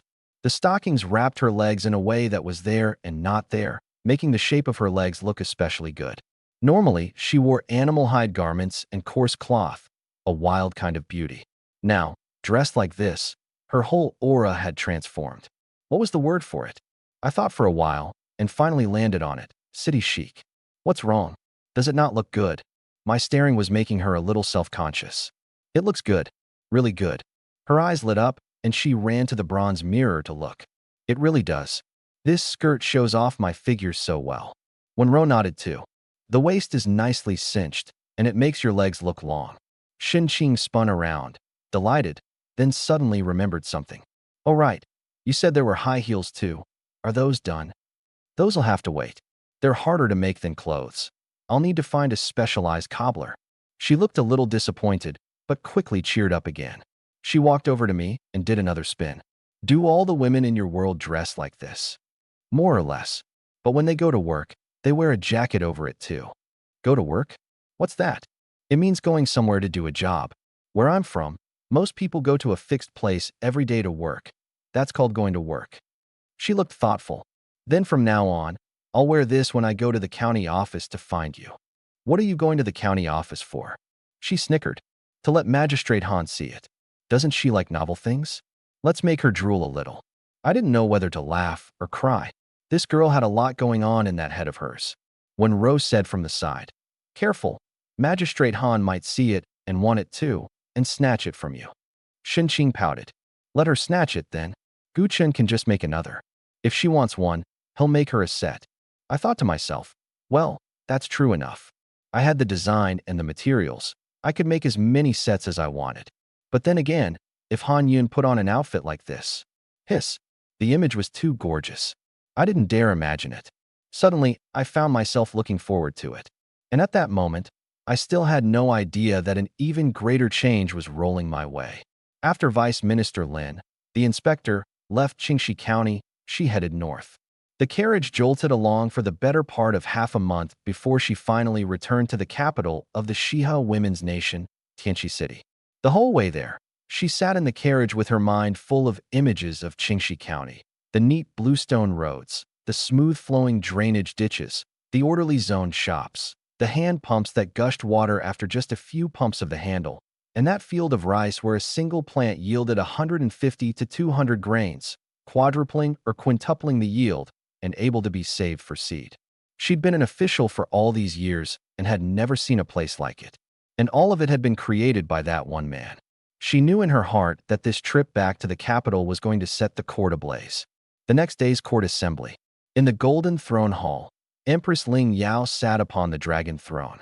She was 22 this year, breathtakingly beautiful, with a commanding presence and a pair of deep, bright eyes that seemed to see right through people. Below her, the civil and military officials stood arranged by rank, silent as could be. "Speak if you have matters to report, otherwise the court is dismissed," Ling Yao said flatly. Vice Minister Lin stepped forward. "I have a matter to report, Your Majesty. On the imperial order to inspect the prefectures and counties, I passed through Qingxi County and found it vastly different from years past. The main street has been entirely repaved with bluestone slabs of uniform size, with drainage ditches dug on both sides, so there's no standing water on rainy days. All the shops are zoned by category, and the people shop in perfect order." Ling Yao nodded. "Han Yun, the magistrate of Qingxi County, is quite capable, then." "Not so, Your Majesty." Magistrate Han said all of this was done by one person. "Who?" Vice Minister Lin paused, then said in a low, heavy voice, "A man." At those words, the court fell silent for 2 seconds, and then erupted. "A man? Where did a man come from? There's never been a man in our women's nation." "Vice Minister Lin, surely you must be talking in your sleep?" The ministers chattered all at once, some with eyes wide, some craning their necks, some even pushing forward a few steps. Ling Yao raised a hand for silence, her gaze burning. "Minister Lin, tell me the details." Vice Minister Lin told it from the beginning, from how the man had been discovered by Shin Qing, to the hand pump he'd set up in the village, to how Han Yun had invited him into town to transform the county, and finally, to that field of rice. When she finished, she drew a cloth bundle from her sleeve and presented it. Ling Yao opened it. Inside was a small pouch of rice grains. She pinched a few between her fingers. "What is this?" "A new rice strain cultivated by Gu Chun. A single plant used to yield only 40 or 50 grains. This one can yield 150 to 200. The yield is 4 or 5 times higher. It can be saved for seed, and it tastes excellent." Ling Yao's hand stilled. She looked up. Her expression changed. "How much did you say?" "The yield is 4 or 5 times higher." The court erupted again. 4 or 5 times? That's impossible, surely? If such rice really exists, what would our women's nation ever have to worry about for grain? Vice Minister Lin remained composed and unruffled. "I saw it with my own eyes, examined it with my own hands, and counted it myself. A single plant truly holds 150 or 60 grains. I also ate rice cooked from it, and it truly is delicious. Any of you who don't believe me is welcome to go see for yourselves." The doubting ministers were struck speechless on the spot. Ling Yao was silent for a moment. "Is there anything else?" "There is. This Guqin also invented a hand pump. You dig a hole in the ground and bury a bamboo tube. Pour in a scoop of water first. Work the handle a few times, and water flows out on its own. Every household in Qingxi County now uses one, and no one has to haul water from the river anymore. Water flows out on its own." Ling Yao's eyes lit up. Another wave of commotion rippled through the court. An elderly minister with graying hair stepped forward, her face grave. "Your Majesty, this matter is no small thing. Men are things found only in ancient texts, and for one to suddenly appear in our women's nation, whether it bodes fortune or disaster, no one can say. I suggest sending people to investigate his origins and his intentions."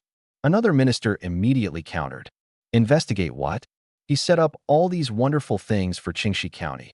Rice that yields 4 or 5 times more, hand pumps that produce water on their own. A talent like that should be invited to the capital and treated well." The two argued back and forth, and the court descended into chaos. "Enough." Ling Yao spoke. Her voice wasn't loud, but it carried immense authority. The court fell silent in an instant. She looked at Vice Minister Lin. "This man, where is he now?" "Your Majesty, Gu Chun is still serving as agricultural officer in Qingxi County, continuing to cultivate the rice strain." Ling Yao rose to her feet and surveyed the assembled ministers. "Convey my decree. Summon Gu Chun, the agricultural officer of Qingxi County, to the capital. Have him bring the hand pump designs and samples of the new rice strain. I will see him myself." The elderly minister grew anxious. "Your Majesty, this." "Minister Zhang, there's no need to say more. I know what I'm doing." Ling Yao raised a hand to cut her off, her gaze profound. "Our Shiha women's nation has been cut off from the world for so many years, relying on the spirit spring to reproduce. Our population grows slowly, and our national strength is hard to expand. Now, suddenly, a man appears, bringing all these new things. You should all understand what a fourfold or fivefold increase in yield means. With enough grain, we can support more people, cultivate more wasteland, and forge more weapons. When that day comes, which of those nations out there would dare look down on us? The court was silent as the grave. And at that moment, I was back at the residence in Qingxi County, soaking up the sun. Xinqing was sprawled across my lap, bored, counting ants, when she suddenly looked up. Guchun, if the Empress summons you, will you take us along? I opened my eyes and looked at her. Obviously, if I don't bring you too, who's going to cook for me? Who's going to tend to my health? She snickered and threw herself at me, planting a kiss. Now that's more like it. When Ro was grinding herbs nearby, the corners of her mouth curving up slightly, I held Xinqing close and gazed at the clouds on the horizon, and suddenly felt a flicker of anticipation in my heart. The Empress, huh? By the time Vice Minister Lin set foot in Qingxi County again, nearly a month had passed. As the carriage drew near the county town, she lifted the curtain to see whether there were any new changes, and what she saw made her freeze. Among the crowds streaming in and out of the town gate, there were suddenly a lot of colorful splashes. No, wait, not colors, styles. She rubbed her eyes, thinking they were playing tricks on her. A young woman walked by wearing a short-sleeved top, her arms completely bare, the garment hugging her body to outline her waist. Below, the skirt hem just past her knees, revealing a stretch of calf. Another was even more shocking. Only two thin straps over her shoulders held up her skirt, the hem reaching mid-thigh. Two fair, smooth legs flashing enough to make your head spin. Vice Minister Lin sucked in a sharp breath. What kind of way to dress was this? She looked down at herself, an official's robe wrapped from head to toe, sweating buckets in the height of summer. Then she looked back at those girls in the new clothes, each of them cool and breezy, practically strutting on air. Suddenly, she felt like a country bumpkin. The carriage stopped at the county office gate, where Han Yun was already waiting outside. Today, she wasn't in her official robe either, but a white short-sleeved top paired with a light blue skirt, her waist cinched just right, making her look several years younger than before. Vice Minister Lin couldn't hold it in. Magistrate Han, why are the people in your county dressed like this? You mean those new clothes, Minister Lin? Those were designed by Gu Chun. It's a style from his world, made of silk, light, thin, and breathable. All the girls love it once they see it. In a month, it's all over the streets. Vice Minister Lin looked down at her own official robe and suddenly felt a little hot. Once they'd sat down in the back hall and had a sip of tea, Han Yun suddenly lowered her voice. Minister Lin, this Gu Chun, besides being able to make novel things, he has another special ability. A special ability? A strange expression came over Han Yun's face, part savoring, part satisfaction. That kind of ability, you can only understand it by sleeping with him. It really is different. For some reason, Vice Minister Lin's heart beat a few times faster. She was 36 this year, had served at court for many years. What hadn't she seen? But this business between men and women, she truly had never experienced. Men were things found only in ancient texts. Who could have imagined a real, living one existed? Han Yun continued. I've been thinking, Gu Chan is going to the capital this time and will surely meet Her Majesty. If the Empress is curious, she might well want to try it too. As a subject, having experienced such a wonderful thing, how could I not offer it up to Her Majesty? Vice Minister Lin understood. This was perfectly normal in the women's nation. When you had something novel and wonderful and found it good after using it, you should offer it up to Her Majesty. That was loyalty. But she thought it over, then suddenly said solemnly, Magistrate Han, your words remind me of something. After all, this is Gu Chin's first time coming to the capital. We don't yet fully understand his background, and no one can say whether that ability of his affects the body. Her Majesty is a person of immeasurable worth. She cannot try it rashly. Since it's to be offered to Her Majesty, then I must test it out first on her behalf. Han Yun paused, then caught on. This was a poison taster's job. Just like in the imperial kitchen, where someone had to take a bite first to confirm it was safe before it could be presented to Her Majesty. Would you believe it? Vice Minister Lin was genuinely acting out of a resolve to taste the poison for the Empress, without a shred of selfish motive. Han Yun wanted to laugh, but forced herself to hold it in. Minister Lin, your loyalty is admirable. I am truly impressed. That evening, in the back hall of the county office, I was called over, told that Vice Minister Lin wanted to see me. When I walked in, both Han Yun and Vice Minister Lin were there, wine and dishes laid out on the table, the atmosphere a bit peculiar. Han Yun said with a smile, Gu Chun, Minister Lin has come this time to take you to the capital. You'll set out the day after tomorrow. She paused. By the way, I told Minister Lin about that special ability of yours, that if it really is as good as it sounds, Her Majesty should know about it too. Minister Lin said she wants to get a first-hand understanding first, so she can report it to Her Majesty. The words were delicately put, but the meaning was clear enough. I looked at Han Yun, and she gave me a wink. In an instant I understood, no way. Again? Seeing me stunned, Vice Minister Lin explained with a straight, official face. What I mean is, you must let me get a first-hand understanding first. If it's truly good, I'll report it faithfully to Her Majesty. If it's not, it saves Her Majesty the wasted effort. I opened my mouth, then swallowed the words back. 10,000 alpacas were stampeding through my mind. Gu Chun, what have you become? A courtesan? But what could I say? Refuse? She was a court official, here to take me to the capital. Refusing her would mean disrespecting Her Majesty. And if the Empress flew into a rage and had me beheaded, who would I go complain to? Besides, this was the women's nation. People here didn't play roundabout games. Han Yun meant well, wanting me to make a good impression, and Vice Minister Lin was just doing her duty. I took a deep breath and looked at Vice Minister Lin. She was 36 or 37, well-maintained, with fair, clear skin and an air of authority forged by years in officialdom. Yet at this moment her eyes were full of curiosity and anticipation, like a child waiting to unwrap a present. Suddenly a phrase came to mind. The women's nation really does have good genes. Forget it. I'm already here. I understand, I said, nodding. Han Yun stood up with a smile and walked to the door. You two talk. I'll keep watch outside. As she stepped out, she glanced back at me, her eyes clearly saying, perform well. The door closed. Only Vice Minister Lin and I were left in the room. She walked over to me like a child waiting to learn a new game. Gu Chun, what should I do? Suddenly I felt like laughing. I reached out and took her hand. Minister Lin, just relax. An hour later, Vice Minister Lin lay in bed with a vacant look in her eyes and a dreamy, dazed expression on her face. Suddenly, she turned her head. Gu Chun, what Han Yun said was true. I'm glad you're satisfied, Minister Lin. She fell silent for a moment. I've lived 36 years, and only today did I learn there was such a thing. She looked at me, her gaze complicated. You really are a treasure. I gave a wry smile.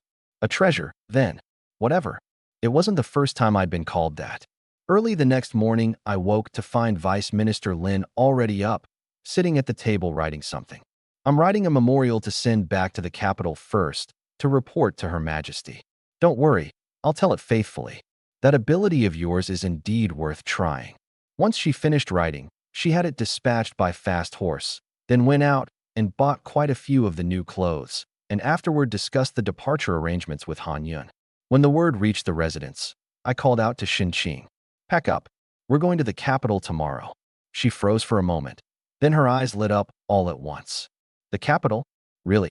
She threw herself at me and hugged me. Wonderful. I've never been to the capital before. When Rose smiled too and started packing. Early the next morning, 2 carriages were parked at the residence gate. Han Yun stood to the side watching us load our things. I walked over to her. Magistrate Han, thank you for everything these past days. What's there to thank? It's the least I could do. She lowered her voice. So, how did things go with Vice Minister Lin? I didn't know whether to laugh or cry. Why are you asking that too? Just curious. She's a high court official. Surely she's different from us. I thought about it and nodded. She really is different. Different how? Lots more official talk. Han Yun paused, then burst into laughter, doubling over. When she'd finished laughing, she looked at me, a trace of reluctance in her eyes. Perform well in the capital. Come back and visit when you get the chance. I will. The carriages set off, slowly rolling out of the county town. Xin Qing lifted the curtain and looked out. Gu Chun, what's the capital like? I don't know either. I've never been. It's got to be bigger than the county town, right? Of course. It's the capital, after all. Her eyes were bright, and she chattered away nonstop the whole way. When Rose sat quietly beside us, chiming in with a word or two now and then. On the third day of traveling north from Qingxi County, we ran into trouble. The convoy was moving along the main road when a river cut across the path ahead. There had originally been a wooden bridge over it, but a flash flood a few days earlier had washed the bridge away. All that remained were a few wooden pilings leaning crookedly in the water. The bridge deck was long gone. The carriages stopped, and Vice Minister Lin sent someone to scout ahead. The scout came back and reported that there were no other bridges for 10 li up or downstream. To cross, we'd either have to wait for the water to recede or figure something out ourselves. How long until the water goes down? Vice Minister Lin frowned. The guard shook her head. Hard to say. There's definitely more water coming down from upstream. 3 to 5 days at the earliest. Vice Minister Lin's face darkened. 3 to 5 days? She'd just spent 10-odd days on the road coming from the capital, and now more delays. But the river was right there, and if you couldn't cross, you couldn't cross. Xinqing hopped down from the carriage and ran to the riverbank to take a look, then came back and told me, "The water's not deep, just fast. If you can swim, you could swim across." I shook my head. People swimming across is no problem, but what about the carriages? What about the luggage? We can't exactly swim while hauling the carriages on our backs. I didn't respond further. I walked along the riverbank, surveying the terrain. The river was about 20 meters wide, the current swift, but even the deepest part only came up to the waist, and crucially, the riverbed was stone, not silt. That was good. There were also plenty of logs piled up along the bank, washed down by the flood, of all sizes. An idea formed in my mind, and I went back to Vice Minister Lin. "Minister Lin, I have an idea. We can use those logs to build a bridge." She froze. "Build a bridge?" She looked at the logs, then at the river, a little bewildered. "Can that actually work?" "It can. It's called a stacked beam bridge. No pilings to drive, no foundation to dig. You just stack logs layer by layer, extending them outward, and join them where they meet in the middle. For a 20-meter river, it can be built in half a day. With a bit of luck, we could cross this afternoon." Vice Minister Lin was skeptical. She was a court official, but in her understanding, building bridges and roads were massive undertakings. You had to allocate funds, find craftsmen, and it took months to complete. Xinqing leaned in. "Minister Lin, just let him try? Those things he made before, which of them didn't sound far-fetched at first, only to work out in the end?" Vice Minister Lin thought about it and realized she had a point. The hand pumps, the new rice strain, the new clothes, which of them hadn't sounded like magic tricks, only to all come true in the end? She nodded. "All right, let's try it. How many people do you need?" "Everyone. More hands make the work lighter." I split everyone into groups, one to gather long, straight, thick logs, one to find sturdy vines and tree bark for binding, and one to clear the stones off the riverbank to make room. I took a few people myself and drew diagrams on the ground to explain the principle. First, we build a frame on this bank, stacking the logs layer by layer, each layer extending a little further out. We build one on the other side too, with both sides reaching toward each other, and finally join them in the middle and lay down planks. And there's your bridge. A guard asked, "These logs sticking out, won't they fall down?" "They won't. Stacked layer by layer, with heavy weights pressing down on top. The more weight, the more stable. It's called the lever principle. Actually, never mind, you wouldn't understand it anyway. Just do as I say." So we got to work. The log gatherers gathered logs, the vine twisters twisted vines, the stone haulers hauled stones. I ran back and forth along the riverbank directing everyone. If a log wasn't long enough, we bound 2 short ones together. If it wasn't straight, we propped it level with stones. Xinqing and Wenro weren't idle either, helping to pass tools and bring water. Vice Minister Lin stood on the bank watching me bustle back and forth, a complicated look in her eyes. This man seemed to know how to do everything.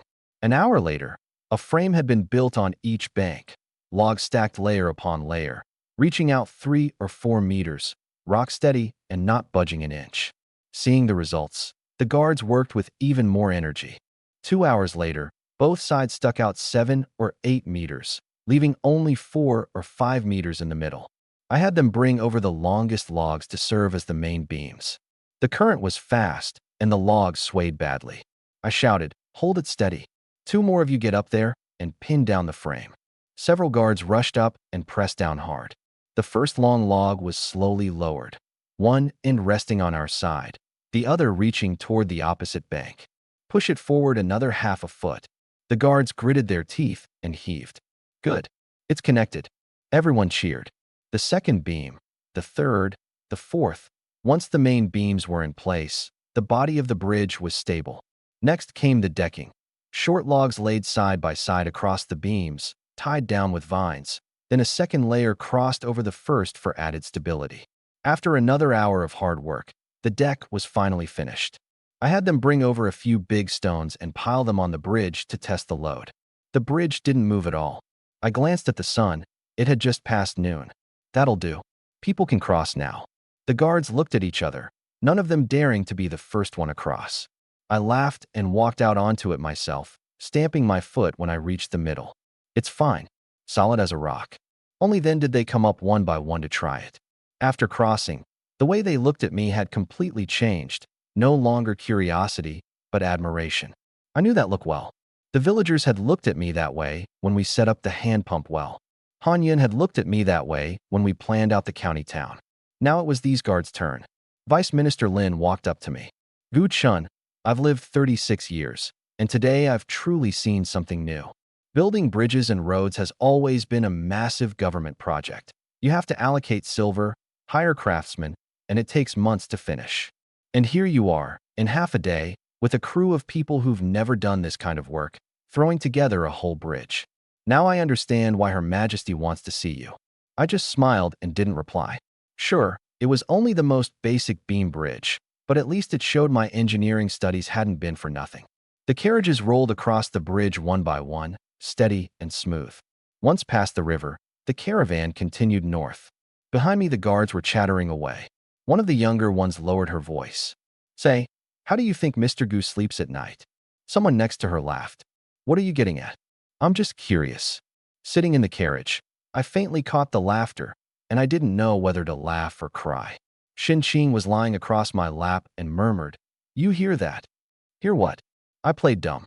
"Don't play dumb. You're mine." When Ro, sitting nearby, chimed in softly, "And Lord Han's, and Lord Lin's."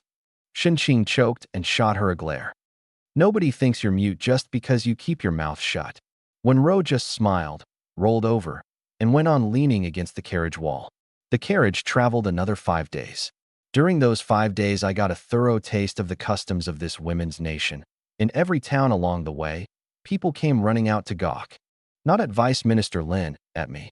Word that a man was heading to the capital had gotten out somehow, and all along the road there were always people waiting by the roadside, wanting to see what this legendary man looked like. Shin Qing was on edge about it. Every time a crowd gathered, she'd plant herself in front of me, striking a pose that said, "Look at me, not him." When I asked her what she was doing, she answered without a hint of embarrassment, "The way they look at you, like you're some rare curiosity, I don't trust it." I didn't know whether to laugh or cry. "I am a rare curiosity, though. Doesn't matter. You're my rare curiosity." And so, bickering the whole way, on the afternoon of the 5th day, we finally arrived. "Gu Chun, look." Shin Qing threw open the carriage curtain, her eyes wide as saucers. "Is that the capital?" I leaned out to look. In the distance, an enormous walled city rose out of the plain, its gray-blue walls towering and majestic, glowing faintly in the setting sun. The gate towers had 3 tiers, with upswept eaves and soaring corners, grand and imposing. Every so often along the wall there was a watchtower and a guard holding a spear. Shin Qing sucked in a breath. "It's way too big, isn't it?" Even when Ro showed a rare look of surprise. "It's so much bigger than Qingxi County." Once through the city gate, Shin Qing's mouth never closed. Wow, at this, wow, at that, until my head ached.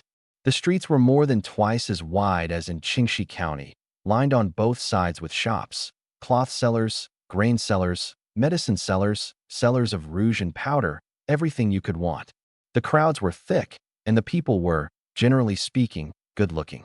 As I looked around, I nodded to myself.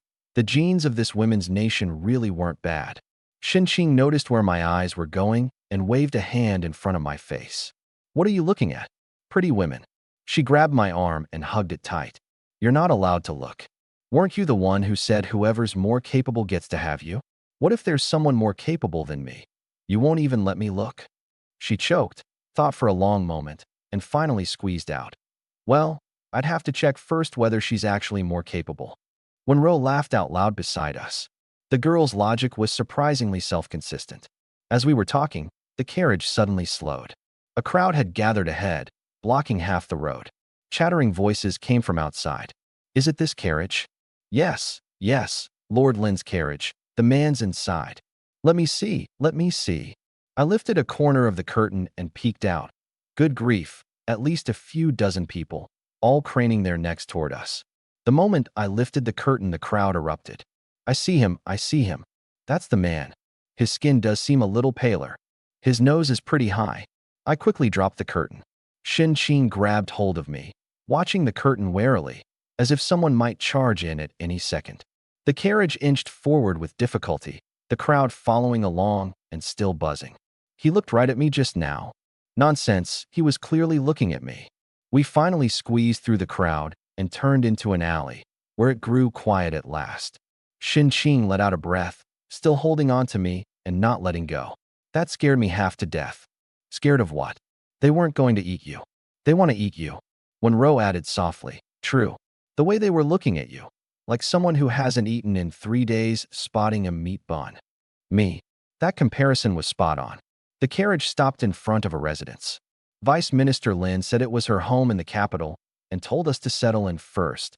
Tomorrow she'd go to the palace to report to Her Majesty, and we would wait for the summons.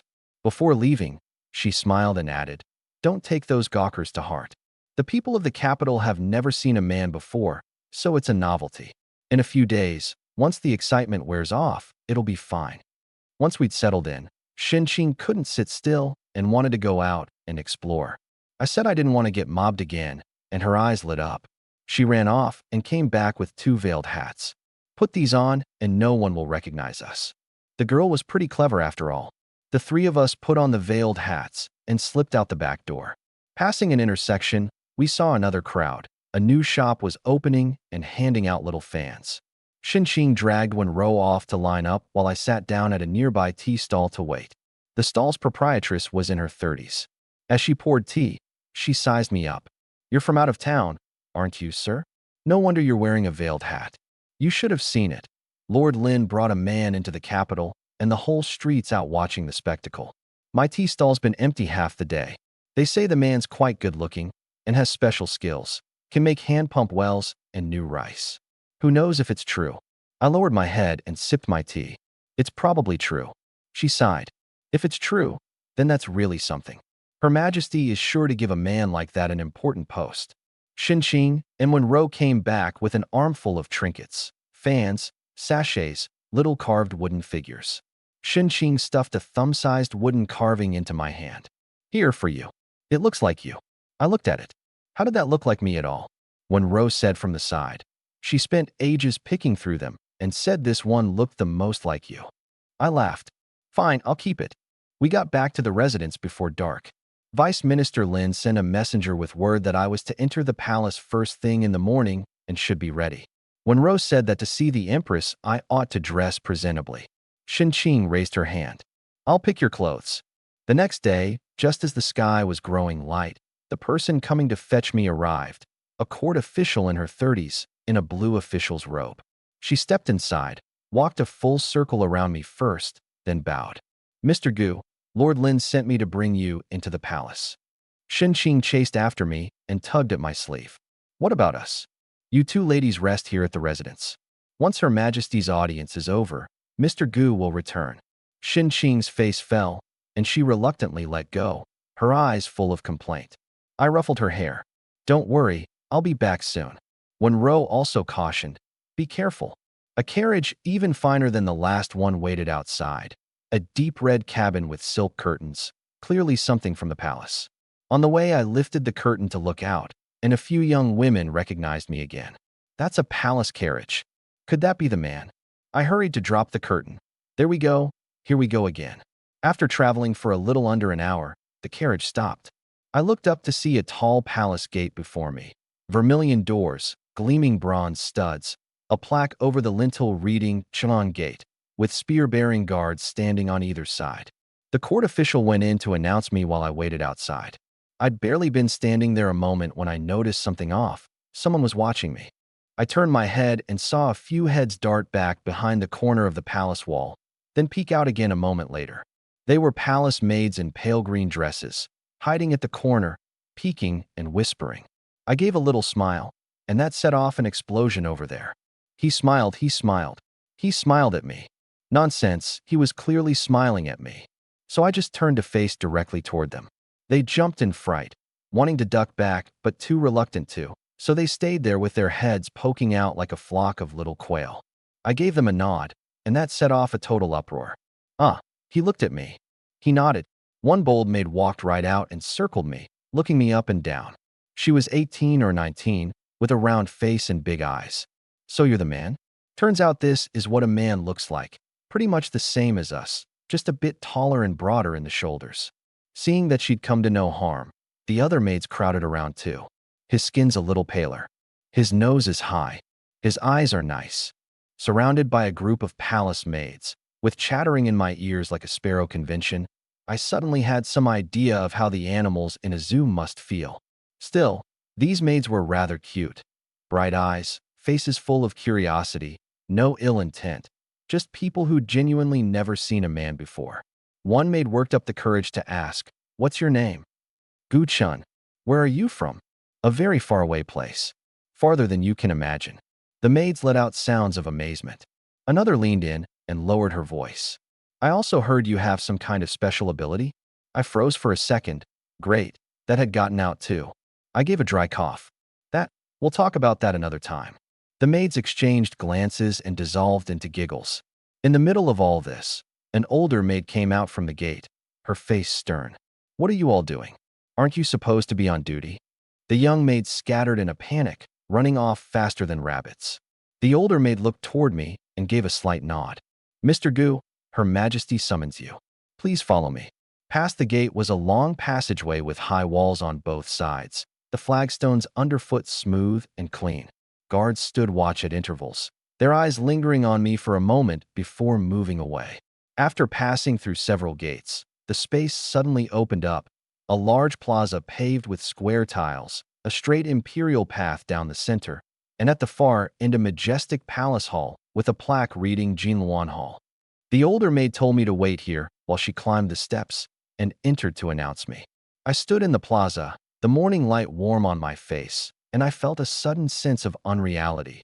A year ago, I was still running from a wild boar, and now here I was standing in the palace of a women's nation, waiting to meet the empress. Life sure was exciting. While I was thinking this, another set of footsteps came from behind me. I turned to look. Good grief, another swarm of palace maids, at least 20 or 30 this time, hiding behind the corridor pillars and peeking out. Seeing me turn around, they just came out and formed a half circle to observe me up close. He's even better looking than the rumors. I think his nose is the best part. I like his eyes, so bright. One maid asked, "Mr. Gu, have you seen women out in the world? What do the women out there look like?" "About the same as you, but a little different." "Different how?" "The women out there aren't as direct as you." The maids paused, then burst into laughter. "What's wrong with being direct? Say whatever's on your mind. How refreshing." I laughed too. "Well, that's true." As we were chatting, the hall doors opened, and a court official proclaimed loudly, "Presenting Gu Chun, agricultural advisor of Qingxi County, for an audience." The maids quickly scattered to make way. I straightened my clothes, took a deep breath, and headed toward the great hall. Behind me came more soft whispering. He went in. "Do you think Her Majesty will?" "Don't talk nonsense." "How is that nonsense? Her Majesty's a woman too." My steps hitched for a moment, then I kept walking. There we go. Even the maids were fretting over this business. Inside the hall, the light dimmed. The interior was spacious, with vermilion pillars wound with golden dragons on either side, and floor tiles polished to a mirror shine. At the very far end was a raised platform, and on it a dragon throne, with someone seated upon it. I looked up. She was a woman who appeared to be in her early 20s, wearing bright yellow dragon robes and a gold crown, her beauty beyond compare. her features as delicate as if painted, her skin fair and clear, an innate dignity in her brows and eyes. Her gaze landed on me, and there was undisguised curiosity in it. I walked to the center of the hall and knelt. "This commoner Gu Chun greets your majesty." Ling Yao said nothing, only looked at me. With my head bowed, I could feel that gaze roaming over me. After a while, she spoke. "Raise your head." I lifted my head and met her eyes. Her gaze was very direct, without the slightest concealment, like she was examining something novel. After looking for a long while, she suddenly smiled. "So this is what a man looks like." Me. Why did that sound so familiar? Those palace maids just now had said the exact same thing. It seemed that in this women's nation, whether it was a maid sweeping floors or the supreme empress herself, the reaction upon seeing me for the first time was identical. And how this young empress would arrange my fate next, for the moment, that rested entirely on a single thought of hers. "Rise." Ling Yao's voice was neither heavy nor light, yet it carried its own authority. I stood up and let my hands hang at my sides. She'd been empress for over a decade and had seen all sorts of people, but a man, this was the first time. "Your name is Guqin? Where are you from?" I'd prepared for this. I obviously couldn't say I'd traveled here from another world. That was too outrageous. I had to make up a plausible background. "In reply to your majesty, this commoner comes from a very distant place, a country called Huaxia. It's extremely far from here. You'd have to cross countless mountains and countless rivers. By some strange chance, I wandered into a dense forest, and that's how I came to the nation of Xia." Ling Yao nodded, seeming to accept this. "And this country of yours, this Huaxia, what is it like?" This was exactly the question I'd been waiting for. Huaxia is vast, many times larger than the nation of Xia. It has countless cities, and the large ones are home to several million people. She paused. "Several million people?" She glanced at the court official beside her, and that official's face was one of shock too. The entire nation of Xia had at most a few 100,000 people. So many people. Is there even room for them all? I smiled. There is. Their houses are built very tall. The tall ones have dozens of stories, stacked layer upon layer, like people piled up in an acrobatic tower. A single plot of land can house dozens of families. Doesn't it collapse? No. They build them out of stone and something called cement, very sturdy. She fell silent, digesting this, then asked, "What else?" Huaxia's roads are all paved with stone, flat and wide, able to run several carriages side by side. There's also something called a train. It needs no horse to pull it and moves on its own, covering 1,000 li in a single day. I didn't know what era the outside world was currently in, so I didn't dare mention high-speed rail or airplanes. Her eyes widened a bit. No horse to pull it, and it moves on its own. It burns something called coal, which produces heat and steam to turn the wheels, much faster than a horse, and it never needs to rest. She asked again, "And what do you eat? Is there enough food?" There is. Huaxiao's farmland is all carefully planned, with irrigation channels for water and fertilizer to nourish it. Good fields can yield over 1,000 jin of grain per mu. She sucked in a breath. She remembered the Ministry of Revenue's report saying that even the best fields in the women's nation yielded only 2 or 300 jin per mu. Seeing her shock, I smiled and said, "The new rice this commoner cultivated in Qingxi County was modeled on Huaxia's methods. It's just that the materials were limited, so it didn't turn out as well as it could. Given the right conditions, the yield could be pushed even higher." She stared at me, her expression changing. Before it had been curiosity, now it was scrutiny. She was silent for a moment, then suddenly asked, "Gu Chun, what do you think of my nation of Xia?" I answered honestly. The scenery is good, and the people are good, but its development is too slow. How so? On my way here, most of the farmland depends on the weather to survive. The farming methods are too primitive, and yields are low. The roads kick up dust on clear days and turn to mud in the rain. The shops are disorganized. There's a great deal that could be improved. She listened without getting angry. In fact, she grew interested. "Then how do you think it should be improved?" I knew this was a test. I organized my thoughts and spoke, from agriculture to water conservancy, from handicrafts to commerce, ridge farming, composting, building dams and digging canals, new style looms, zoning for shops. For each one I explained why to do it, then how to do it, then what difficulties you'd run into and how to solve them. She listened intently, asking questions now and then. She realized that everything this man said was something she'd never thought of. Not that she hadn't thought of it, but that she hadn't even dared to imagine it. Yet I spoke of it all in a clear, orderly way, as if I'd actually done it before. She suddenly recalled that line from Vice Minister Lin's memorial. This person's insight far surpasses the ordinary. Now it seemed that had been an understatement. This wasn't just far surpassing the ordinary. It was like comparing a completely different level of understanding. After a long silence, she spoke. Guchun, everything you've said sounds reasonable to me. But in the nation of Shiha, can it really be done? It can. Just one word, said with certainty. She stared at me for a while, then asked, tell me specifically, where should we begin? I had it clear in my mind. The women's nation had too many problems, but the core was just three: low production efficiency, poor resource utilization, and a population whose quality couldn't be raised. From three areas: upgrading agricultural production technology, standardized mass production in handicrafts, and establishing a basic system of medicine and epidemic prevention. She leaned forward. First, I talked about agriculture.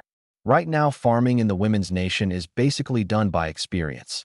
The seeds are uneven, fertilizer ratios are arbitrary, and pests are left to fate.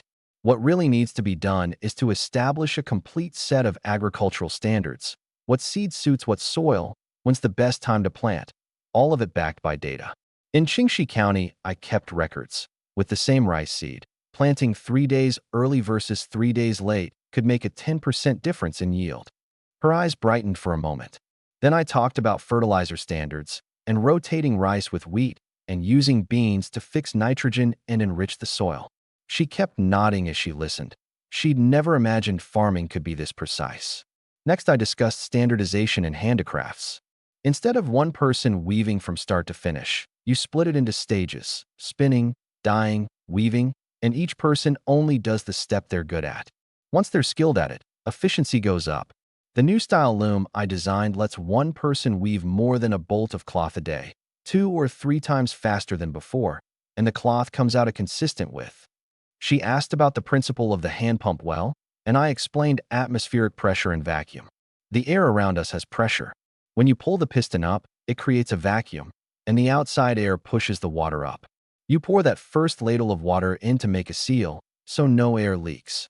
She half understood it, but felt it made a great deal of sense. Last is medicine. This is the most important, and also the most complex. I said this in a serious tone. For a nation to be strong, people are what matter most. Right now in the women's nation, minor illnesses are just toughed out, and serious ones are left to fate. That won't do. I laid out 3 things. First, establish an epidemic reporting system. Have each village headman report monthly how many people fell ill, with what illnesses, and how many died. Preventing in advance is more important than treating after the fact. Second, establish medicinal herb cultivation bases dedicated to growing common herbs like astragalus, angelica, and licorice, stockpiling them in peacetime so supply never runs out during wars or epidemics. Third, compile and edit a standard medical text. Collect and revise the existing medical books. Cut out the mistaken prescriptions. Keep the effective ones, and have all physicians use one book to reduce misdiagnosis. Wenro has already started doing these things in Qingxi County. Ling Yao fell silent. These were things she'd never thought of, yet things that clearly ought to be done. And I spoke of them as if I'd actually done them. No, not as if. The girl Wenro was doing exactly these things in Qingxi County. Gu Chun, did you come up with all of this yourself? Yes and no. In my homeland, all of this is common knowledge. I happen to have studied it, and when I got here and saw where it could be applied, I spoke up. Your homeland, what kind of place is it exactly? A very interesting place. If there's an opportunity later, I'll tell your majesty about it bit by bit. She then asked how many people, how much money, and how much time it would take to implement all this. I was ready for this. You don't need many people. Start by selecting 30 to 50 clever, capable people from the various prefectures and counties and sending them to the capital for training. There'll be some cost up front, but once it spreads, you'll earn back far more. As for time, modest results in 3 years, major results in 5. She drew a deep breath. In over a decade as empress, she'd never heard such a clear development plan. She stood up and walked over to me, so close that I could smell the faint fragrance on her. Guchun, I've been on the throne over 10 years. Every day I listen to my minister's report on affairs. Somewhere's been struck by disaster, somewhere's short on food, somewhere's had unrest. Never once has anyone told me how to make the nation of Shia better. You're the first. She paused. Very well. I trust you. I'll issue an edict keeping you in the capital as agricultural commissioner, dedicated to spreading the things you've spoken of. What you did in Qingxi County, I want it implemented throughout the entire nation of Xia. I paused, taken aback. Agricultural commissioner, that was no small post. Just as I was about to give my thanks, she spoke again. But before that, there's one more thing I want to ask you. My heart tightened. After Vice Minister Lin returned, she sent a memorial. In it she mentioned that you have a special ability, one that can only be experienced by sleeping with someone. She also said Han Yun tried it, and she tried it, and both of them found it very pleasurable. Me. This Vice Minister Lin. Why does she write everything into her memorials? Ling Yao's gaze was frank. I'm very curious. That feeling, what exactly is it like? I opened my mouth but didn't know how to answer. I could hardly just say, it's the thing between a man and a woman. Seeing that I wasn't speaking, she wasn't impatient. Since you can't explain it clearly, then show me. Teach me what exactly that feeling is. My mind went blank. Teach her? I looked at that peerlessly beautiful face, and my thoughts were a tangled mess. This was the Empress, the most exalted woman in the nation of Xia, radiating innate authority from her seat on the dragon throne. And yet, right now, the way she looked at me was just like Shen Qing had, back at the start, curious, probing, eager to try. Suddenly, I understood. In the women's nation, I really was just a rare curiosity, and everyone wanted to give it a try. Your Majesty, it can indeed be done. But this isn't the right place. She looked around and nodded. That's true.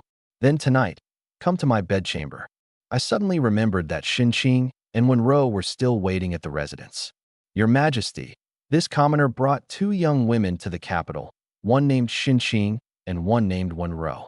They saved me, and they've been with me ever since. Then bring them along too. I froze.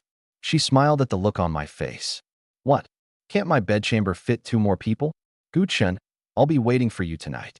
This commoner obeys. Walking out of the great hall, my head was still spinning. The morning light was warm on my face, but there was no warmth in my heart. Tonight, the bedchamber, the Empress, and Shen Qing and Wenro too. This lineup was way too extravagant. At dusk, the palace carriage arrived at the residence gate right on time.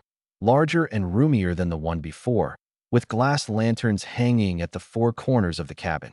Shen Qing wore the light blue slip dress I designed, which set off her fair skin. Wenro wore an improved pale green blouse and skirt set, gentle and graceful. The carriage didn't take the main gate, but circled around the side into a quiet alley.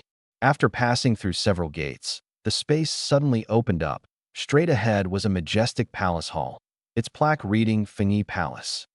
The moment we stepped inside, Shen Qing sucked in a breath. Carved beams and painted rafters, gold and jade splendor, thick carpets on the floor that were soft and springy underfoot. At the far end, Ling Yao sat on a soft couch. She wasn't in dragon robes tonight, but in a moon-white everyday robe, her hair loosely gathered up, which softened her considerably, though that dignity in her brows and eyes remained. A group of maids filed in and set a whole table with exquisite dishes. Shen Qing's eyes went wide. Sit, we'll talk while we eat. Ling Yao looked at Shen Qing. So you're the one who first found Guchen? Shen Qing answered breezily. Yep, that was me. That day he was being chased by a wild boar. If I hadn't saved him, he'd have been gored by it. Ling Yao paused, then laughed. A wild boar? He's that useless. He was useless back then, ran a few steps, and was out of breath. He's much better now, but he's got real talent. The hand pump wells, the new rice, the new clothes, all of it came from him. I gave a dry cough from the side. Ling Yao then looked at Wenro. You're a medicine woman? What do you study? Wenro answered composedly. Epidemic reporting, medicinal herb cultivation, medical text compilation.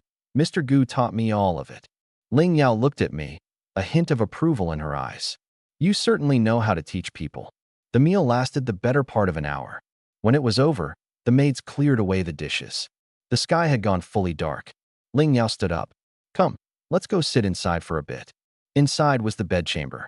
The moment Qing stepped through the door, she froze. The bed took up a third of the room, its red sandalwood frame carved with exquisite patterns, hung with pale yellow gauze curtains.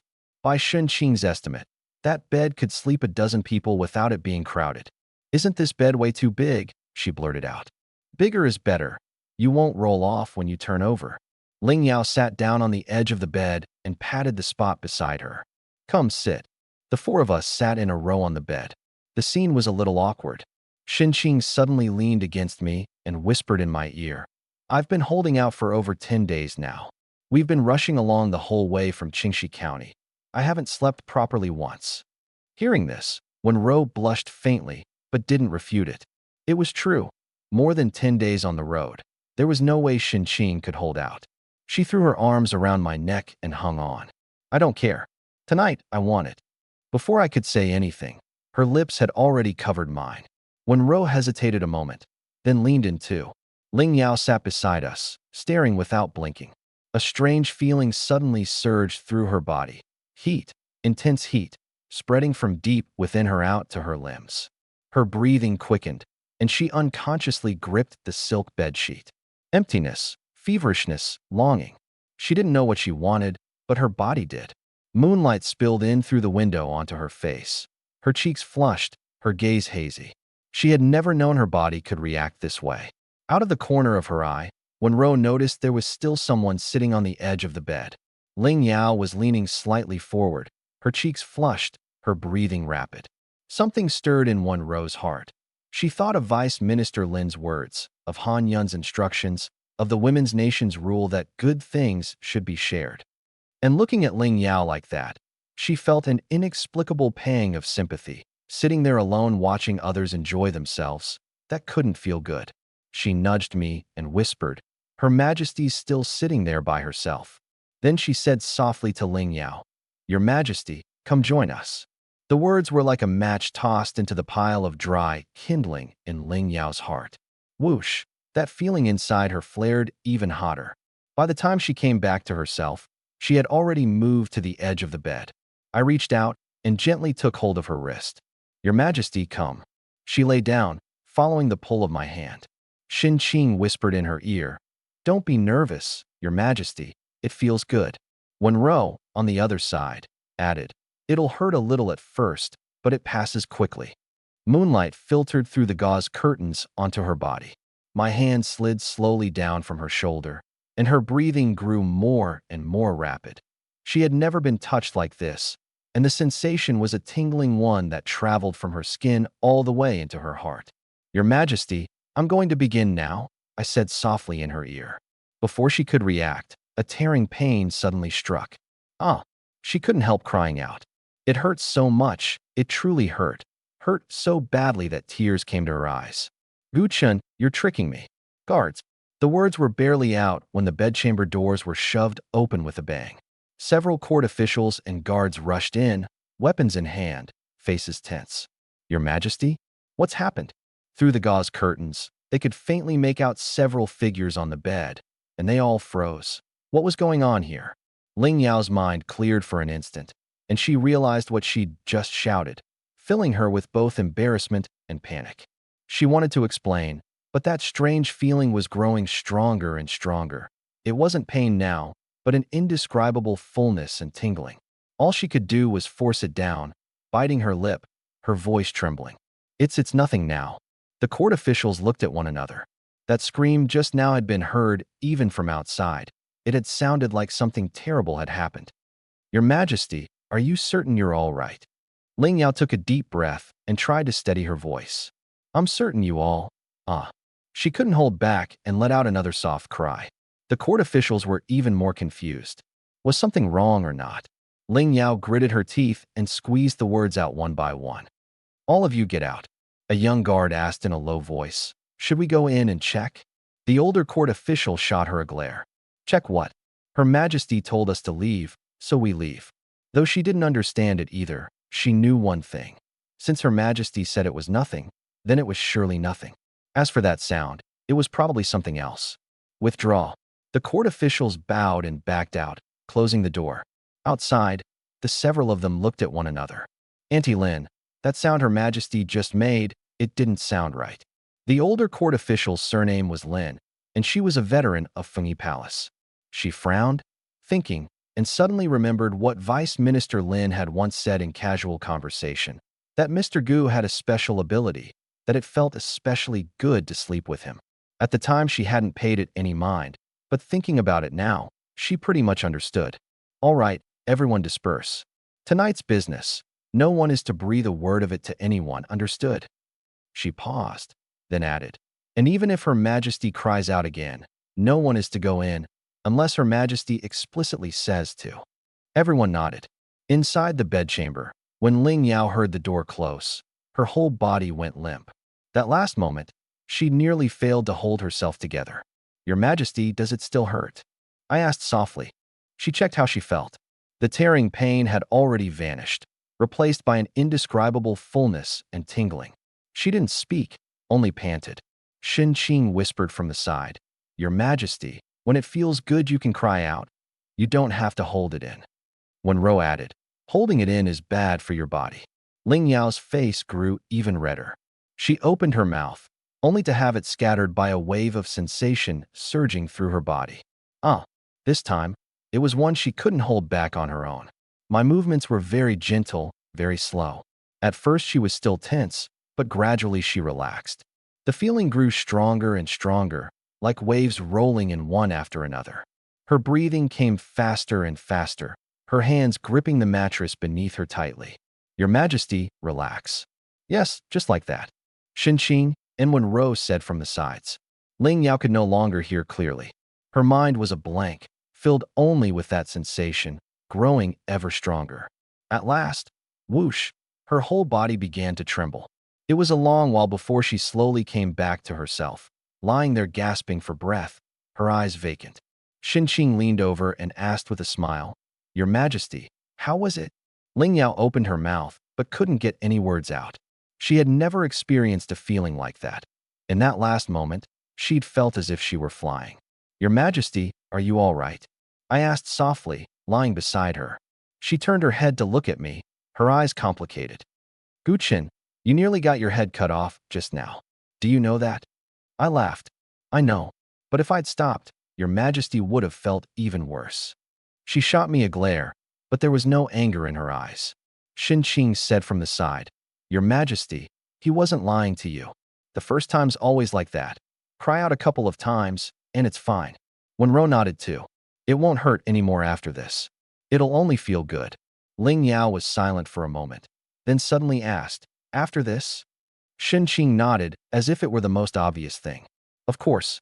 Something this good? Naturally you'll want to do it often. When Ro added, Lord Lin and Lord Han have both tried him. Ling Yao looked at me. I gave a dry cough. It's not really up to me either. She looked at me for a moment, then suddenly smiled. All right, I understand now. She rolled over and gazed at the gauze canopy above. That feeling in her body hadn't fully faded, a tingling, and very pleasant. She was beginning to understand a little why Vice Minister Lin had written her memorial so. She thought for a long while, but couldn't come up with the right word. Anyway, it just felt very good. Outside the door, the court officials still stood guard. Auntie Lin pricked up her ears and listened for a while. No more screams came from inside, only some rustling sounds and the occasional soft moan. She let out a breath, seemed like everything was fine. Still, that scream from earlier had genuinely frightened her. She shook her head and led the guards back out to the courtyard. Tonight's business, best to treat it as if it had never happened. And lying on that enormous bed, gazing up at the gauze canopy, I knew clearly in my heart, from now on, my life was thoroughly bound up with this palace. The Empress, the new policies waiting to be implemented, every last one of them was only just beginning. Ling Yao woke. This was a habit she'd cultivated over the years. No matter how late she slept, at this hour she would wake naturally. Outside, the sky was just growing light, and the morning glow filtered through the gauze curtains, laying a faint layer of gold across the floor. She turned her head to glance at those beside her. I was still asleep, my breathing even, my brow relaxed. Qing was sleeping soundly, sprawled across my chest, a trace of a smile at the corner of her mouth. Wen-ro was curled up on the other side, one hand resting on my waist, quiet as a little cat. The three of us were huddled together, sleeping soundly. Watching, Ling Yao's lips curved up without her realizing it. After all the commotion of last night, she'd expected she wouldn't sleep well, but instead she dropped off the moment her head hit the pillow, slept straight through until now without a single dream, and slept especially soundly. She got up quietly, without disturbing us, and walked over to the dressing table to sit down and pick up the bronze mirror. The face in the mirror gave her pause. Her complexion was rosy, her skin smooth and clear, and there was an indescribable radiance in her brows and eyes. The trace of fatigue she usually had upon waking early had vanished completely, as though she were a different person. She thought back to ascending the throne at 18. 4 full years now, rising early and sleeping late every day, reviewing memorials, meeting ministers, handling affairs of state, with hardly a single day of rest. Tired, she truly was tired. Normally, she had to use rouge to cover the fatigue on her face, but now, barefaced, she looked even better than when she'd applied it. That man really did have some talent. She picked up the comb and slowly did her hair, her movements gentle, afraid of disturbing the three on the bed. As she was combing, there was movement behind her. I'd woken. I rubbed my eyes and saw her sitting at the dressing table and paused. "Your Majesty, you're up this early?" She set down her eyebrow brush and turned around. Awake. I wanted to sit up, but Qing was still sprawled across my chest, so I didn't dare move. She smiled. "Don't move, let her sleep." The morning light fell on her. She wore a thin sleeping robe, her hair loosely draped, her face bare of makeup. Yet she looked even better than she had in full attire yesterday. Not that dignified kind of beautiful, but a soft, vivid, can't look away kind of beautiful. She noticed my gaze. "What are you looking at?" I blurted out. "Looking at you, Your Majesty. You look truly beautiful today. Didn't get your fill last night? Can't get enough." She walked over to the edge of the bed and sat down, her gaze much softer than the night before. "Gu Chun, from now on, in my bedchamber, you may call me a Yao." My heart skipped. That was probably the Empress's pet name. I'd be glad to. "A Yao." She smiled and reached out to pat my cheek lightly. "Good boy." The movement woke Qing, who opened her eyes groggily. "What's wrong?" Ling Yao said. "Nothing. Go back to sleep." Qing gave an "oh" and burrowed back into my arms. Ling Yao stood up to dress, her movements practiced, and soon she had that bright yellow dragon robe on and had once again become the dignified empress. But I knew that beneath the dragon robe was the woman who let me call her a Yao. She tied her sash and turned back to look at me. "Come, attend court with me." I paused. "Me? Attend court?" "Yes. Since you'll be staying in the capital from now on, the ministers ought to get to know you." She glanced again at the still sleeping Qing and Wen-ro. "Let them sleep. There'll be people to wait on them when they wake." I carefully moved Qing aside, got out of bed, and followed her out of the bedchamber. Outside the door, Auntie Lin waited with the palace maids. Seeing Ling Yao emerge, they bowed in unison. Auntie Lin looked up and paused. She'd served Ling Yao for 4 years and had never seen Her Majesty come out at this hour looking like this. Glowing, radiant, as though she'd become a different person. In the Golden Throne Hall, the civil and military officials had all gathered. After the routine reports were finished, nothing major came up, but everyone noticed that Her Majesty seemed different today. Lord Li of the Ministry of Revenue snuck one glance, then another, and quietly nudged Lord Wang beside him. "Why does Her Majesty look so radiant today?" Lord Wang was puzzled too. "Right? She seems far more energetic than usual, like she shed a few years off her age." Vice Minister Lin, standing up front, overheard them, and the corners of her mouth curved up slightly. She knew exactly what was going on, but she wasn't about to say. Once Ling Yao had finished handling state affairs, she suddenly spoke up. "I have an announcement to make.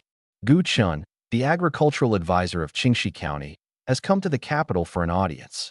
Having observed his talent and learning, I find him truly rare. From this day forward, I appoint Gu Chun as imperial consort. He shall reside within the palace, so that I may consult him at any time." The moment she said this, a wave of murmuring swept through the court. Imperial consort. This was a position that had rarely appeared in the history of the women's nation. Put simply, it referred to someone who kept close company with the empress. There was no specific official rank attached to it, but the status was very high, and the person could come and go freely throughout the palace. The last imperial consort had served decades ago. Ling Yao continued. The hand pump wells and the new rice strains of Qingxi County. I trust you have all heard of them. They are all the work of Master Gu. If our nation is to develop from here on, we cannot do without his knowledge.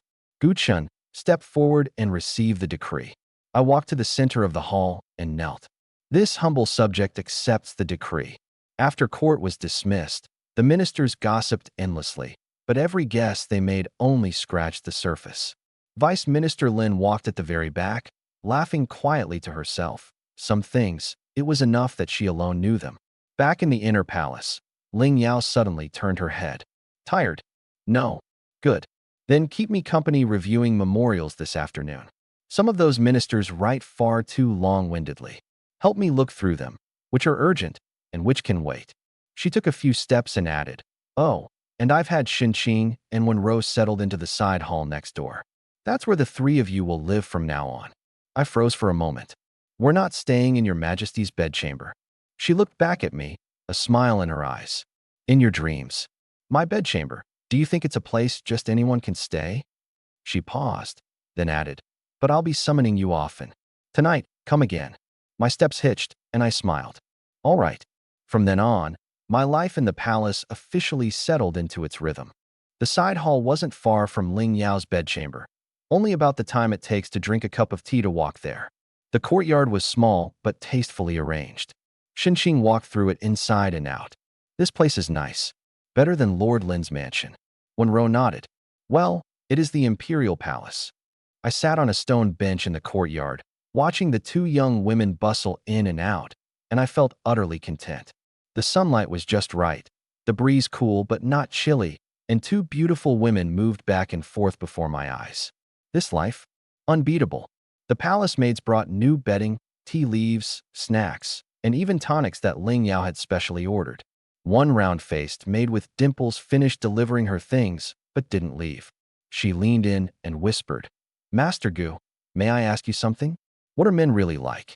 I made a bet with the others. I said men must be different from us, but they insist we're pretty much the same. I didn't know whether to laugh or cry. Well, now you've seen one. What do you think? She studied me seriously for a moment. There is something a bit different. Higher nose, deeper set eyes, better looking than us. A few maids beside her nodded along. Xinqing came out of the room, watched their retreating backs, and pursed her lips. Here we go again. They're just curious. Curious, curious, curious every single day. Yesterday a few of them circled our courtyard 8 times, just to get one look at you. Wenrou drawled. Weren't you curious back then too? Xinqing was left speechless. She shot Wenrou a glare. That's different. I'm one of his own people. In the days that followed, I truly came to understand what it meant to be treated like a star surrounded by the moon. I'd open my eyes in the morning, and Wenrou would already have a bowl of soup at my bedside. Drink it while it's hot. It's a new recipe of mine, good for restoring your energy and calming the mind. After I drank the soup, Xinqing would pull me along for a stroll through the palace, which was really just showing me off. That's the Imperial Garden. That's the Tay Pool. You can go boating there in summer. Every maid we passed lit up at the sight of me and greeted me eagerly. Xinqing watched closely. The moment anyone's eyes lingered a little too long, she'd step forward and plant herself in front of me. After the stroll, the maids brought lunch, 4 dishes and a soup. When I'd finished, more maids would drag over little stools and sit at the edge of the courtyard like a flock of birds waiting to be fed, just to watch me review memorials. I'd read and annotate as I went, marking the important ones and setting aside the rest. Xinqing kept me company, passing me tea, while Wenrou read her medical books. The maids whispered among themselves. Master Gu looks so serious when he reads memorials. Lady Xin and Lady Wan are so lucky. We're just palace maids, stop dreaming. By day I had company on my strolls, watched soup being brewed, reviewed memorials, and got gawked at. By night I sometimes kept Ling Yao company, sometimes Xinqing and Wenrou, sometimes all 4 of us together. Surrounded by a crowd of gorgeous women, I was on cloud 9. One day, Qing suddenly asked, Guchun, aren't you living the dream right now? You're grinning ear to ear every day, like you found money on the ground. I laughed. It really is the dream. So thank you, honestly. If you hadn't saved me back then, I'd still be running for my life from a wild boar right now. Qing chuckled. Then you'd better treat me well. When Ling Yao heard about it, she asked too. I hear you're living the dream? How does your majesty know that? Qing told me. Me. That girl really does blab everything. Ling Yao laughed. Living the dream is exactly right. You're an imperial consort. You're supposed to live like this. But don't get too carried away. There's still real work to do. That warning came true before long. As my days grew ever more comfortable, Gu Chun, come to the imperial study, was a phrase I heard almost daily. At first I thought it was just for chatting, but after a few visits I realized that wasn't it. Ling Yao was genuinely using me as her advisor, bringing every matter of state to discuss with me. That afternoon I was summoned to the imperial study again. She sat behind her desk, a stack of memorials piled before her, and beckoned me over. Come sit. On the desk sat a cup of steaming tea, prepared for me. What did your majesty need me for? She looked up at me, a hint of reproach in her eyes. Didn't I already tell you? When we're alone, call me a Yao. I smiled. Force of habit, couldn't break it right away. A Yao. Only then was she satisfied. She handed me a memorial. Take a look at this. It was a report from the Ministry of Works, saying that textile output across the regions had dropped again this year. The looms were old and outdated, efficiency was terrible, and common folk had to save up cloth for ages just to make a single garment. In the years since I took the throne, I've watched these numbers fall year after year. It's not that no one is working, it's that they can't produce. The looms are still the kind handed down from centuries ago. A single person can hardly weave a few feet of cloth in a day. What do you suggest we do? I thought it over. There's a way, but we'd have to start from scratch. All the looms now are human-powered, and no matter how fast a person works, there's a limit. But if there were something that didn't need a person pedaling, something that could turn on its own, efficiency could multiply several times over, even dozens of times. Her eyes lit up. There's such a thing? There is. Where I come from, it's called a steam engine. It runs on the steam that comes off boiling water. When water boils, it gives off steam, and that steam has power. It can even push a pot lid up. Harness that power to drive machinery, and you can do all sorts of things. She half understood, half didn't, but her eyes were full of curiosity. You've seen one. I have, and I know roughly how to make one. She stared at me for several seconds. Gu Chun, you're not fooling me. When have I ever fooled you, Yao? She fell silent for a moment, then suddenly made up her mind. Fine, do it. Whatever you need, go straight to the Imperial Household Bureau. I'll allocate the silver. I was taken aback. You believe me just like that? The things you've said, the hand pump wells, the new rice, which of them didn't sound far-fetched at first, yet ended up working out in the end? I trust you. Warmth spread through my chest. The steam engine.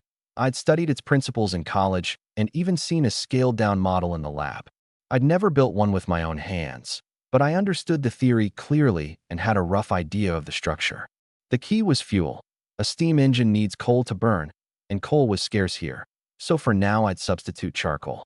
Efficiency would be lower, but it would work. Once the machine was built, we could mine coal. The days that followed, I threw myself into the work. By day, I drew blueprints, calculated dimensions, and puzzled over materials. By night, I sometimes still had to keep someone company. My feet barely touched the ground. Half a month later, the blueprints were done, and I brought them to Ling Yao, spreading them out on her desk to explain. This is the boiler for heating water. This is the cylinder where steam enters to push the piston. This is the flywheel that converts the back and forth motion into rotation. She stared at the maze of dense lines and got a headache. I can't make heads or tails of it. I laughed. That's fine. Once it's built, you'll understand. On the spot, she ordered craftsmen, iron, copper, and charcoal all made ready.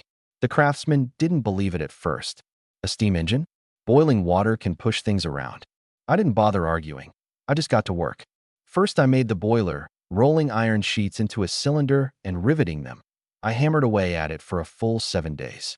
Then the cylinder, which I polished with the finest grindstone for 5 days to keep the inner wall smooth.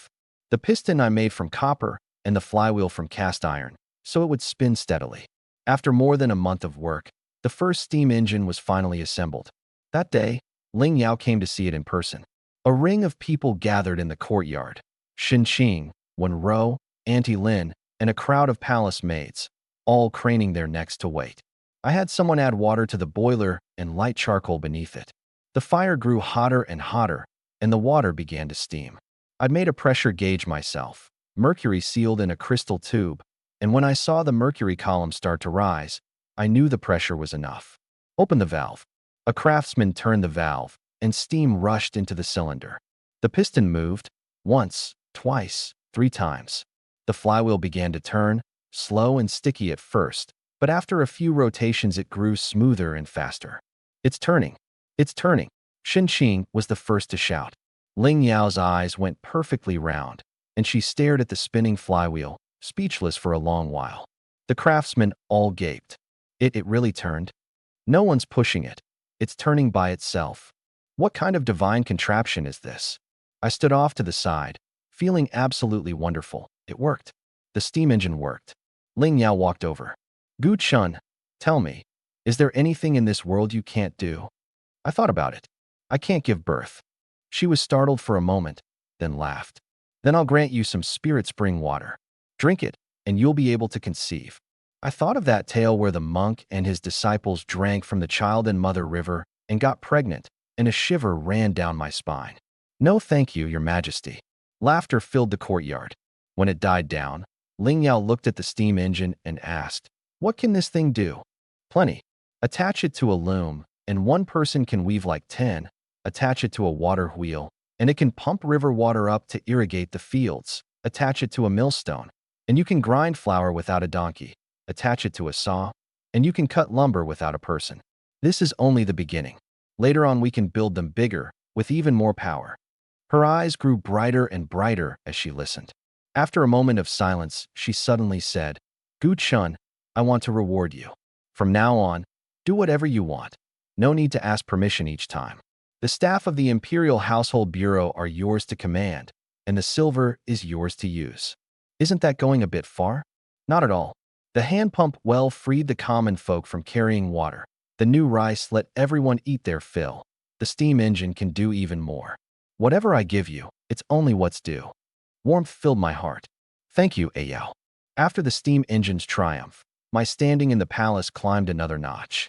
Now, wherever I went, the maids looked at me with a gleam in their eyes. No, more like laser beams. They served tea and poured water even more attentively. Before it was, please have some tea, Master Gu. Now it was Lord Consort. Take your time. Careful, it's hot. Shall I blow on it for you? They kneaded my shoulders and pounded my back harder than ever, several pairs of hands going at once, and I felt like some poor creature tangled up by an octopus. Shin Qing had strong feelings about this. The way they look at you now, it's like you're some priceless treasure, she said sourly, casting a sidelong glare at the maid sharp enough to slice a person into ribbons. Well, aren't I? That left her speechless. She shot me a glare. You're my treasure, not theirs. When Rou drawled, you're the Empress's too. Shin Qing stamped her foot in exasperation. Wen Rou, whose side are you on? Wen Rou just smiled and said nothing. While they were squabbling, a maid came in to report, her expression a little peculiar. Master Gu, Commander Feng Ying of the Imperial Guard requests an audience. I froze. Commander of the Imperial Guard, Feng Ying? I'd heard that name before. When I first arrived in the capital, Auntie Lin had told me about the palace's key figures, and this one was among them. Commander of the Imperial Guard, responsible for the security of the entire palace, the peak of the women's nation's military might. Rumor had it she had never once lost. The key point, she had never once lost. A parade of martial arts villain images flashed through my mind, finally freezing on one scene. Me getting punched into the air, spinning 3.5 times, then landing face first.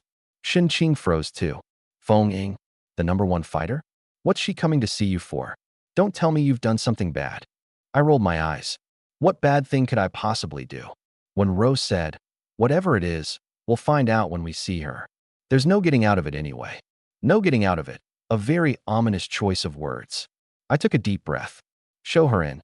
A moment later, A figure walked into the courtyard, tall and upright, dressed in fitted combat attire, a saber at her waist.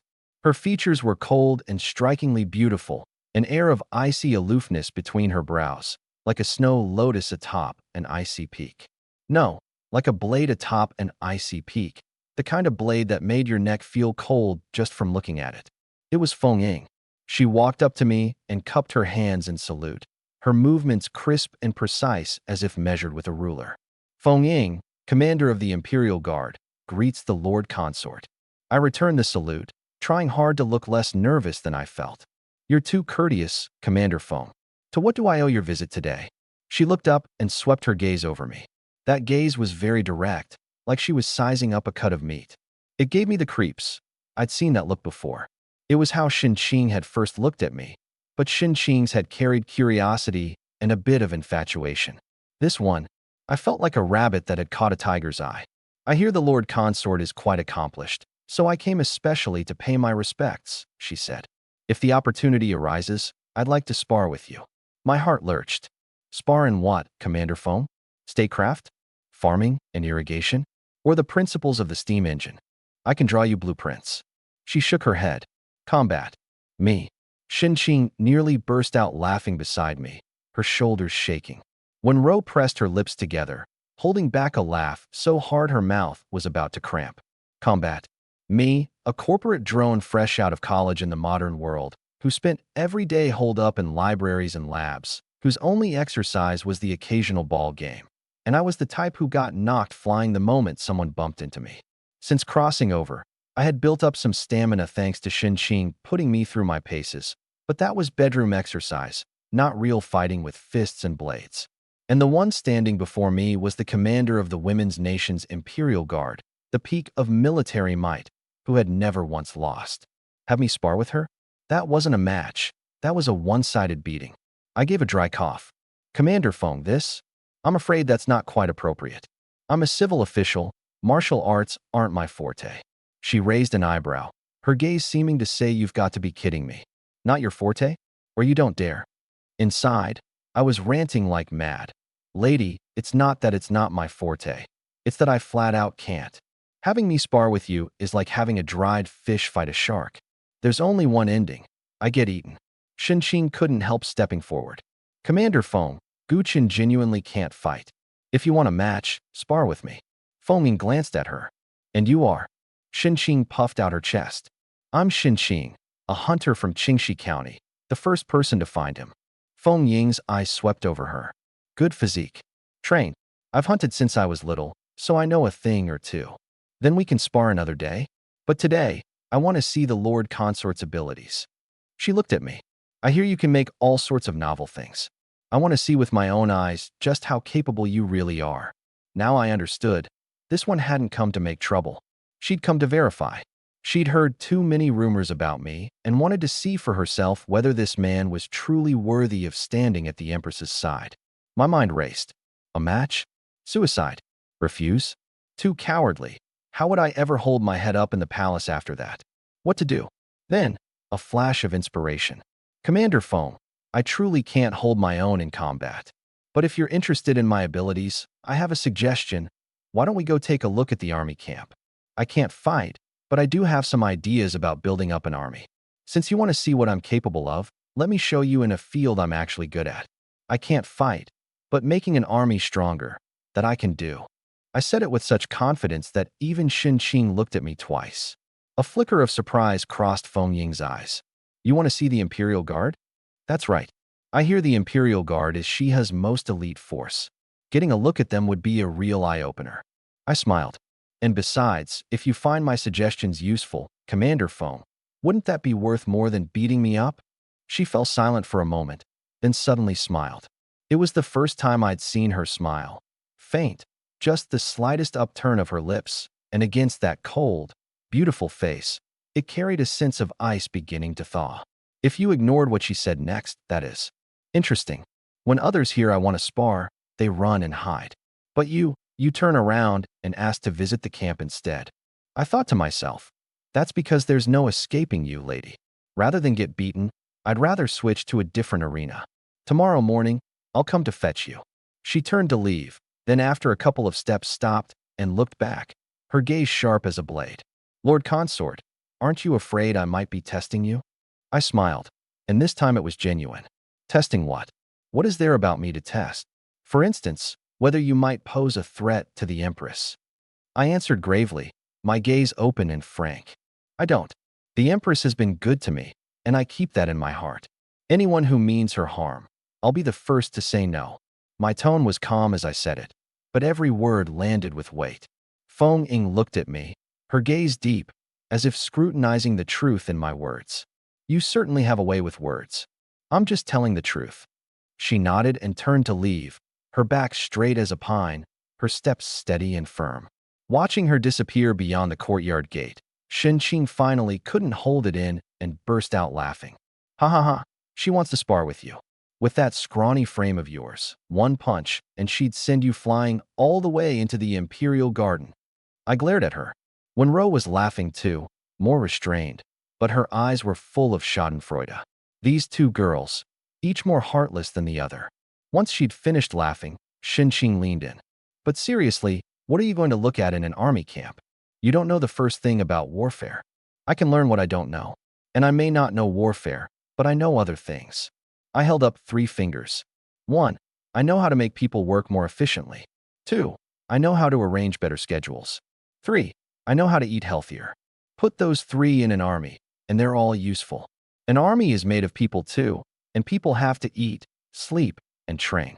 Good rations give soldiers stamina. Scientific training prevents injuries. Weapons designed to fit the human body are easier to handle. The more I talked, the more animated I got. Shenqing was completely lost, but she looked thoroughly impressed. When Rose said, "Then when you come back from your visit tomorrow, tell us all about it." That night Ling Yao summoned me, and I recounted the day's events in vivid detail. Shenqing getting jealous, Feng Ying wanting a match, and how cleverly I defused it. Feng Ying wants to spar with you? I made a long face. You didn't see the way she looked at me, like I was prey. What are you afraid of? She won't actually hit you. That's just her nature.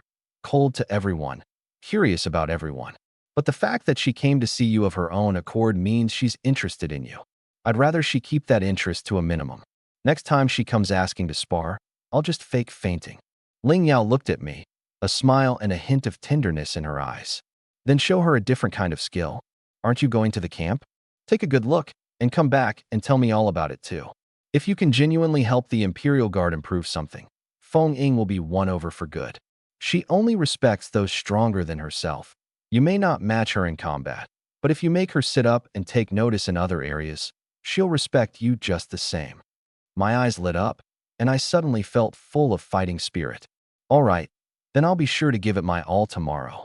She leaned against me, her voice gentle. Guchen, I've realized you really are a treasure. You can do anything. You know everything. Even someone as cold as Feng Ying has had her interest piqued by you. I wrapped my arms around her. You flatter me, Yao. I'm just lucky. The things I happen to know just happen to be useful. Then I paused and suddenly asked, by the way, Yao, has Feng Ying really never lost? As far as I know, she's never lost a one-on-one match, from the day she enlisted until now. I swallowed. What about if she fought a whole gang at once? She laughed. She commands an Imperial Guard of 30,000. Who would gang up on her? Me. All right, that was a pretty dumb question. I resolved that tomorrow at the camp I had to prove myself valuable enough that Feng Ying would think this man can't fight, but he's worth keeping around, rather than he's good for a sparring session anytime. After all, in the women's nation, a man who couldn't fight had better have some other skill to offer. And whether this trip to the camp could change the mind of a commander who had never lost, that would be settled tomorrow. The next morning, Feng Ying appeared at the side hall's gate, right on time. Still in the same fitted attire, saber at her waist, standing tall and straight. She looked like something out of a painting. When I came out and saw her, my nerves stirred again, but I kept my composure on the surface. Good morning, Commander Feng. She nodded. Let's go. The two of us left the palace and rode toward the camp outside the city. This time I kept my wits about me and observed carefully along the way. It took the better part of an hour to ride from the palace to the camp, and I committed the villages, farmlands, and roads we passed to memory. The camp gate was tall and imposing, with watchtowers on either side and guards standing at attention with halberds. Inside, the tents were arranged in neat rows, with an open clearing in the middle where soldiers were training. Following Feng Ying inward, the soldiers we passed all saluted, their eyes full of curiosity at the sight of me. They whispered, "Is that the man? Rather good-looking. What's the commander bringing him here for?" I pretended not to hear. Feng Ying took me to the training ground first. Several hundred soldiers were sparring, their battle cries thundering, some with sabers, some with spears, some grappling barehanded. Every one of them was nimble and clearly a seasoned fighter. I watched from the edge for a while. Well-trained. The Imperial Guard is the women's nation's most elite force. Of course they are. The words were barely out of her mouth when a soldier ran up. "Commander, my mother's fallen ill. I'd like 3 days leave to go see her." Feng Ying thought for a moment. "Granted. Get travel funds from the quartermaster." The soldier had barely left when another came. "Commander, my wooden training saber's broken. Can I get a replacement? The storehouse says I need your written order to draw one." Feng Ying sighed, pulled a token from her robe, and handed it over. I was about to speak when a third arrived. "Commander, the kitchen says there isn't enough food today. We're short by 30 portions. Have the kitchen borrow from the neighboring camp for now.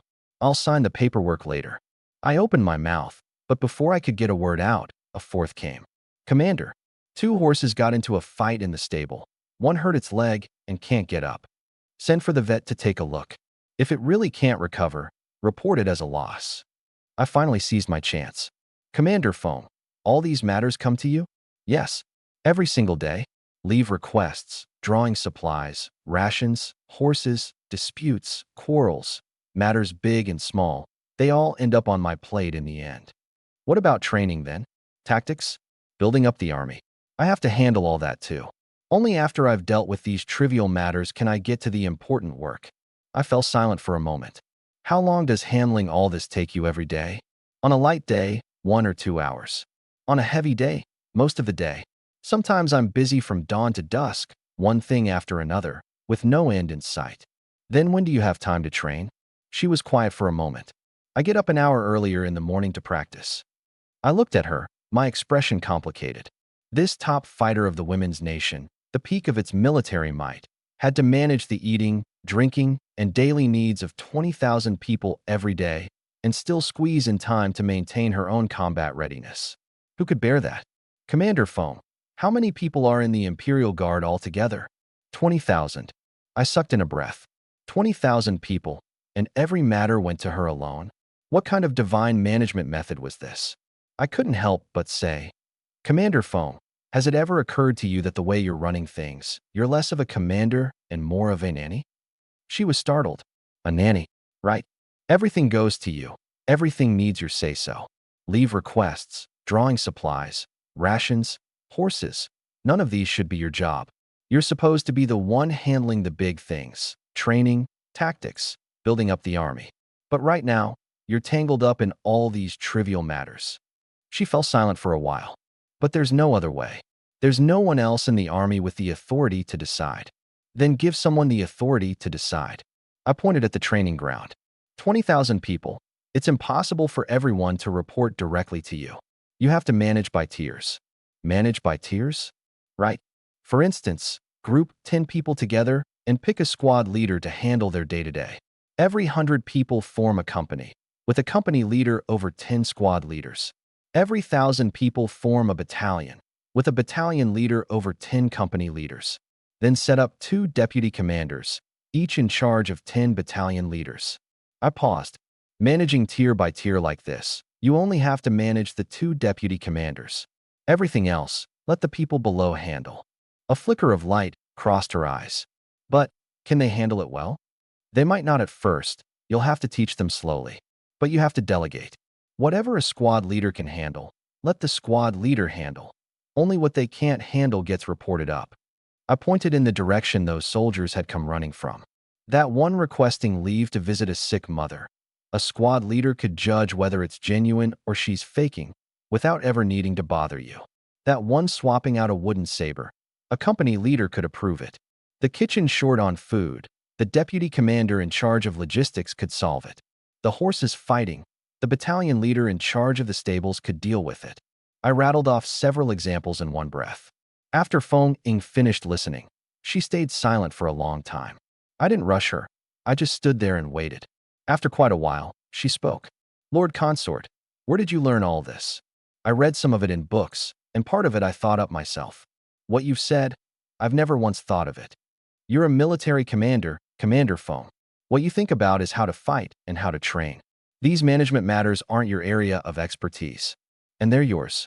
I said modestly, a little. She was quiet for a moment, then suddenly said, what you just said, could you explain it in more detail? Feng Ying took me to her tent. The furnishings inside were simple, a desk, a few cushions, and a map on the wall. The two of us sat down, and I started from the 10-person squad, went on to the 100-person company, the 1,000-person battalion, and the 10,000-person army, explaining the duties of each level, the distribution of authority, the reporting process, and the reward and punishment system. She listened intently, asking a question now and then, and I answered each one. I spoke for nearly an hour before I finally finished. She was silent for a long while, then said, Lord Consort, what you've told me today is more than everything I've learned in these 10 years. You flatter me. I'm just talking theory. When it comes to actually doing it, we'll still have to rely on you. It's not just theory. Everything you've said sounds sound to me. If it were really put into practice, I'd have time to train. She looked at me. Lord Consort, I'd like to ask a favor of you. Help me draw up a set of regulations. What a squad leader can manage, what a company leader can manage, how to report, how to reward and punish. Write it all out clearly. I can do that, but we have to go slowly. Can't change everything all at once. Let's pilot it in a few battalions first. If it works well, we expand it. If not, we adjust. Good, we'll do it your way. I stood up. Then let's leave it here for today. I'll go back and organize my thoughts and get you a plan in a few days. Feng Ying walked me out of the tent, and at the entrance she suddenly asked, Lord Consort, why are you willing to help me? You're a person at the Empress's side. The Imperial Guard's affairs have nothing to do with you. You could just ignore me entirely. I smiled. Commander Feng, the Imperial Guard protects the palace. When the guard is strong, the palace is secure. When the palace is secure, the Empress is safe. When the Empress is safe, so am I. So helping the Imperial Guard is helping myself. Besides, you came to invite me in person, Commander Feng. How could I not give you that respect? She stared at me for several seconds, then suddenly smiled. The first time she'd smiled all day. You're an interesting person. I get by. Leaving the camp, I rode back, still turning the matter over in my mind. An army of 20,000, managed in such a primitive way. No wonder Feng Ying wore a cold face every day. Anyone dealing with all that nonsense day in and day out wouldn't be able to smile either. But things would be better now. I'd come along, and these problems could all be solved, bit by bit. Back at the side hall, Xinqing immediately came up to me. So, was the camp fun? Not fun, eye-opening. I told her the whole story. When Xinqing had heard it all, she clicked her tongue in amazement. That Feng Ying's got it rough. A dignified commander of the Imperial Guard, the #1 fighter in the women's nation, signing off on leave slips all day? When Rose said, no wonder she looks so cold. Anyone would. So I gave her an idea, managed by tears, so she won't have to handle all these things personally anymore. Xinqing pursed her lips. You go around lecturing people every day and don't even charge tuition. Tell me what you're missing, and I'll make it up to you. I thought about it. Sleep. Xinqing burst out laughing. Then go to bed early tonight. When Ro drawled from the side, you sure about that? Over the next few days, I worked steadily on those military reform regulations. I wrote by day, revised by night, then copied them out clean once they were done. Seeing me so busy, Xinqing and when Ro didn't dare disturb me, and even let me sleep more at night.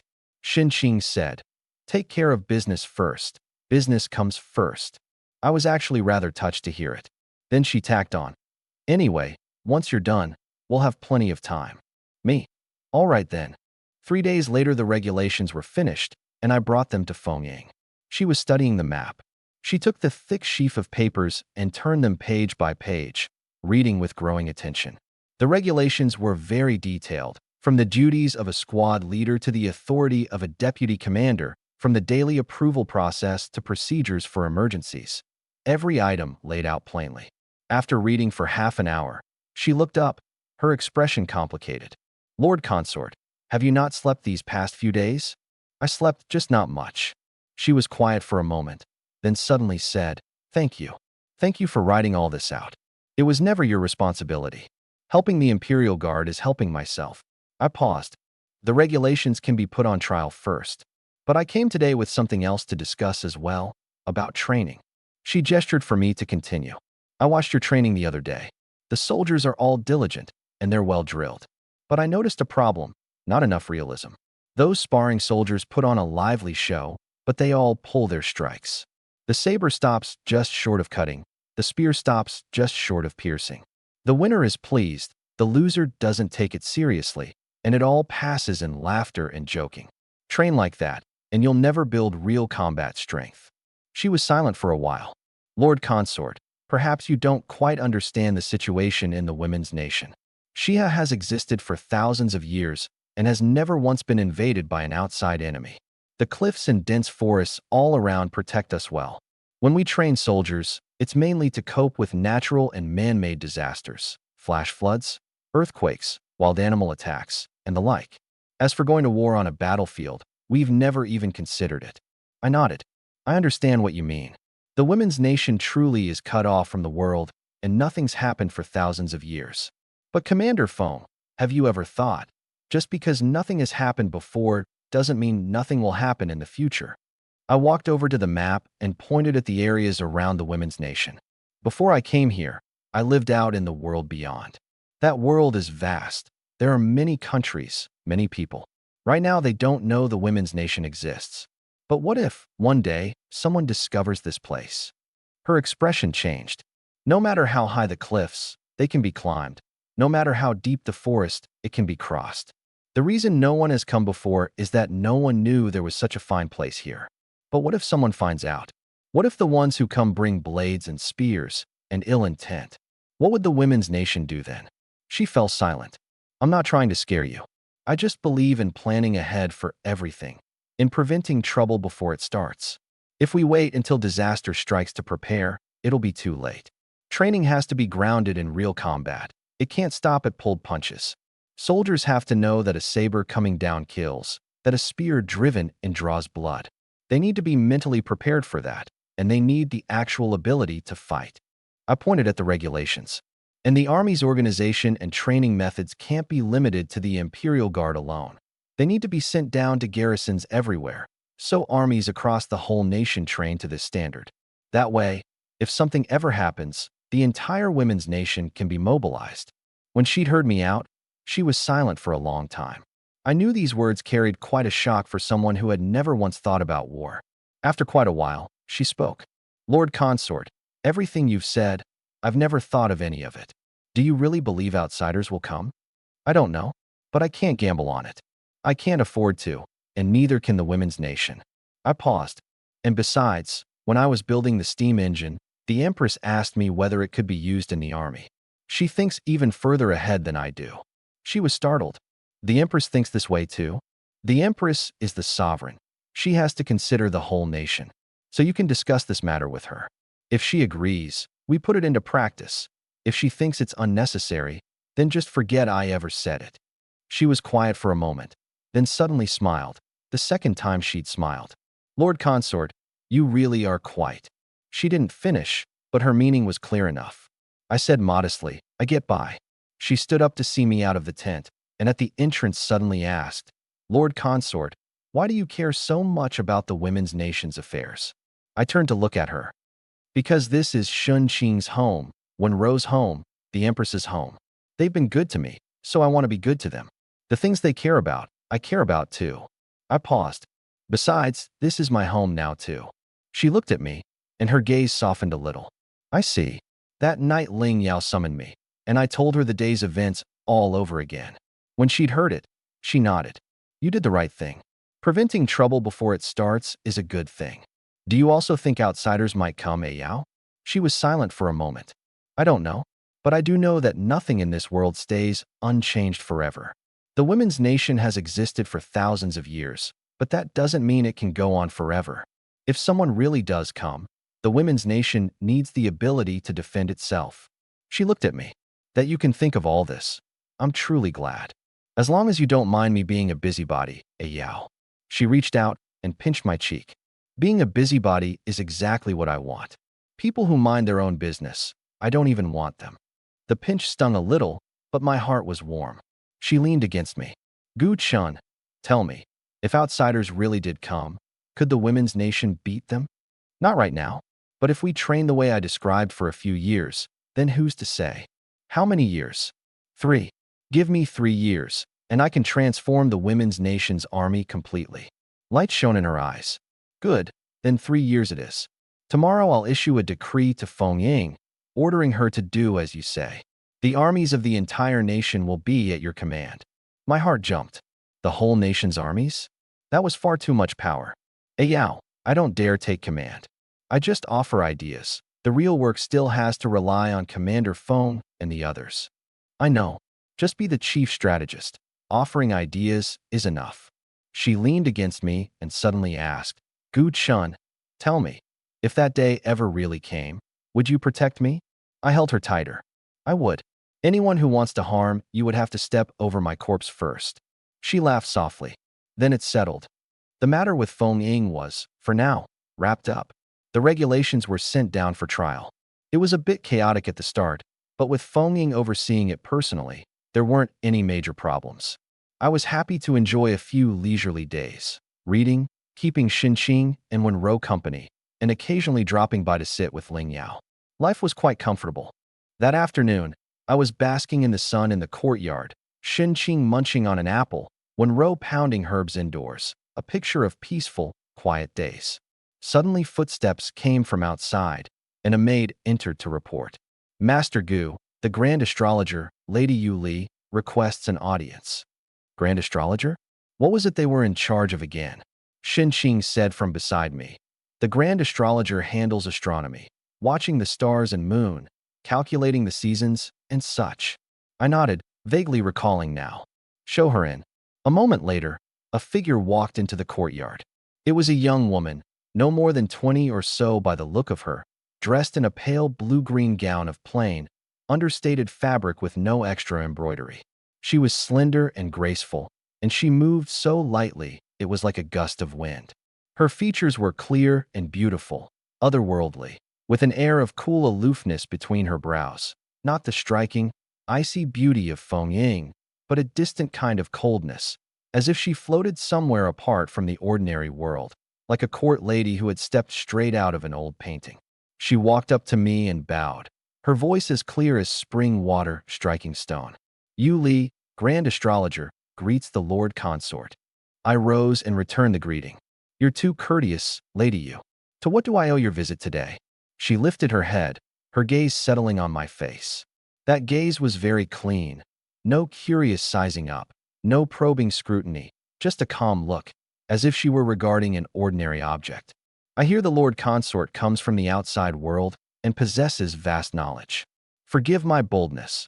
I would like to seek your guidance on certain matters of scholarship. That piqued my interest. What kind of scholarship? Astronomy and the calendar. Something stirred in me. This happened to be one of my areas of expertise. I'd taken astronomy as an elective in college, and later, out of interest, taught myself a good deal more. After I'd crossed over, I'd made a point of observing the night sky here and found it much like Earth's. Only the constellations went by different names. Please, have a seat, Lady Yu. She sat down with composure. Xinqing asked curiously, Lady Yu, you're so young, and already the Grand Astrologer? My mother was the previous Grand Astrologer. I've studied under her since childhood, so I know a little. Xinqing nodded in understanding. So you come from a scholarly family. I asked, what would you like to consult me about, Lady Yu? She thought for a moment. Recently, while working out the calendar, I ran into a problem. According to the current calendar, this year should have a leap 6th month, but from my observations of the heavens, the timing of the solar and lunar eclipses doesn't line up. I don't understand why. I had a pretty good idea now. It was a problem of calendrical error. The women's nation was probably using some ancient calendar that hadn't precisely calculated the length of the tropical year, so over time it had drifted out of alignment. How do you usually work out the calendar, Lady Yu? I measure the sun's shadow with a gnomon to fix the solar terms. I use the phases of the moon to determine the months. And I correct it using the solar and lunar eclipses. Those are the traditional methods. But there's error in measuring the sun's shadow, and the moon's phases fluctuate too. Over time, it all adds up, and the calendar falls into disorder. A flicker of light crossed her eyes. You understand the calendar as well, my lord? A little. Then how do you think it should be corrected? I thought it over. The best way is to build a precise mathematical model. Using long-term observation data, you calculate exact figures for the solar year and the lunar cycle, and then use those figures to predict the calendar going forward, instead of adjusting it by observation every year. But the solar year and the lunar cycle, how can they be calculated accurately? It takes long-term observation. For instance, you observe the sun's shadow continuously for decades, even a century, and take the average. You observe several hundred solar and lunar eclipses and calculate the cycle. You can also use other methods to help, like observing the changing positions of the fixed stars. Her eyes lit up. The fixed stars, right? The positions of the fixed stars are relatively constant. If every year you observe the same star at the same time, you'll find its position in the sky shifts slightly. From that shift, you can work backward to calculate the period it takes the Earth to go around the sun. She leaned slightly forward. The Earth? Going around the sun? I realized I'd let something slip, but on second thought, there was no reason not to say it. Where I come from, we believe the sun is the center and the Earth revolves around it. 1 year is one cycle. She was stunned. The sun is the center? The Earth goes around the sun. The concept was too much of an upheaval for her. The women's nation's astronomy was still stuck at the round heaven, square Earth stage, holding that the sun and moon revolved around the land. I glanced at the sky. It was nearly evening. Lady Yu, this is a big topic. How about we stop here for today, and I'll explain it to you slowly another time. She came back to herself and nodded, then rose and bowed again. Forgive my presumption, Lord Consort. I'll come again another day to seek your guidance. She turned and took a couple of steps, then suddenly stopped and looked back, a trace of hesitation in her eyes. My lord, was there something else? She opened her mouth as if to say something, then swallowed it back, and in the end only said, It's nothing. I'll come again another day. Shen Qing watched her figure disappear beyond the courtyard gate, then leaned in. This Lady Yu is nothing like the others. When Feng Ying came, it was all cold, guarded testing. But this Lady Yu, it's like she's spotted some treasure, but doesn't quite dare reach out and take it. I laughed. That's actually a pretty vivid way to put it. When Ro came out of the room, just in time to hear. When did you ever look at the stars? Shin Qing said matter-of-factly. I looked at them when I was little. Then I stopped. It was boring. That night Ling Yao summoned me, and I told her about the day's events. She laughed. That girl Yuli. I've met her a few times. Young, but her learning runs deep. Her mother was the previous grand astrologer, and after she passed, Yuli took over. Don't let her age fool you. She's barely 20, but among the old ministers at court, hardly any can match her in scholarship. She really does have genuine talent. Every question she asked hit the mark. She looked at me. Oh, you know astronomy too. A little. There you go again with a little. You know a little about everything.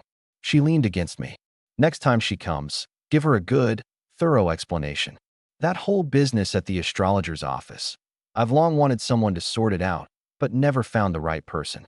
If you can help her straighten out the calendar, that's an achievement in itself. I nodded. All right. She paused, then suddenly asked, That Yuli, is she good-looking? I was taken aback. Why do you ask, Ayao? Curious. I've heard she's quite good-looking, just too cold, and doesn't like dealing with people. I thought about it. She is good-looking, but different from you, Ayao. Hers is that cool, aloof kind of beauty, like someone out of a painting. So do you like her? I didn't know whether to laugh or cry. Ayao, I was just talking scholarship with her. I wasn't thinking anything else. I didn't say anything. It's fine if you do like her, you know. It's the custom in the women's nation. Good things are meant to be shared. If you like her, I'll arrange it for you. I quickly said, No need, no need. The three of you are plenty for me right now. Her eyes glinted with amusement. Those are your words now. My words. The words had barely left my mouth when a burst of hurried footsteps came from outside, and Auntie Lin's voice sounded beyond the door. Your Majesty, Grand Astrologer Yuli is requesting an audience outside the palace. She says it's urgent and that she must see the Lord Consort in person. Yuli? This late? What was she coming for? Ling Yao was startled too and sat up straight. Now, yes, Lady Yu says that after she went back, she thought about it all night and truly couldn't sleep. There are some questions she absolutely must ask in person. She said if she didn't ask tonight, she was afraid she'd go mad. Me. Ling Yao looked at me, a hint of teasing in her eyes. Didn't you say the two of you were only talking scholarship? I gave a dry cough. Maybe the scholarship was just too deep. She laughed. All right, go on. Don't keep her waiting too anxiously. Come back and tell me exactly what she asks. I got up and headed out, and at the door I suddenly remembered something. Yao, if she keeps me too late. She waved a hand. Then stay there. I can spare you for a day. My heart gave a little jump. Why did that sound like it carried some other meaning? There was no time to dwell on it. I followed Auntie Lin out. The night was deep, moonlight spilling over the palace path and paving it silver white. I walked briskly, but my mind was on what Ling Yao had said. What did Julie want to ask? What kind of question could send her running here in the middle of the night? Behind me, Ling Yao stood at the window watching my retreating figure, the corners of her mouth curving up slightly. Auntie Lin, have someone follow along. If anything happens, report back at once. Yes. I walked quickly to the palace gate, and from a distance I could already see a figure standing beneath the lanterns. Yuli was still in that pale blue-green gown, the night breeze gently stirring her hem. She stood there gazing up at the starry sky, motionless. Hearing my footsteps, she turned, saw me, and hurried forward. Lord Consort, forgive me for disturbing you so late at night. It's truly improper of me. I waved it off. You're too courteous, Lady Yu. What's so urgent? She opened her mouth, a little embarrassed.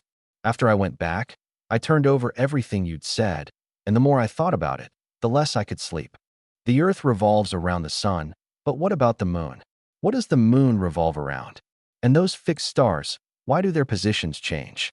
And also, she fired off several questions in one breath, and when she finished, she blushed.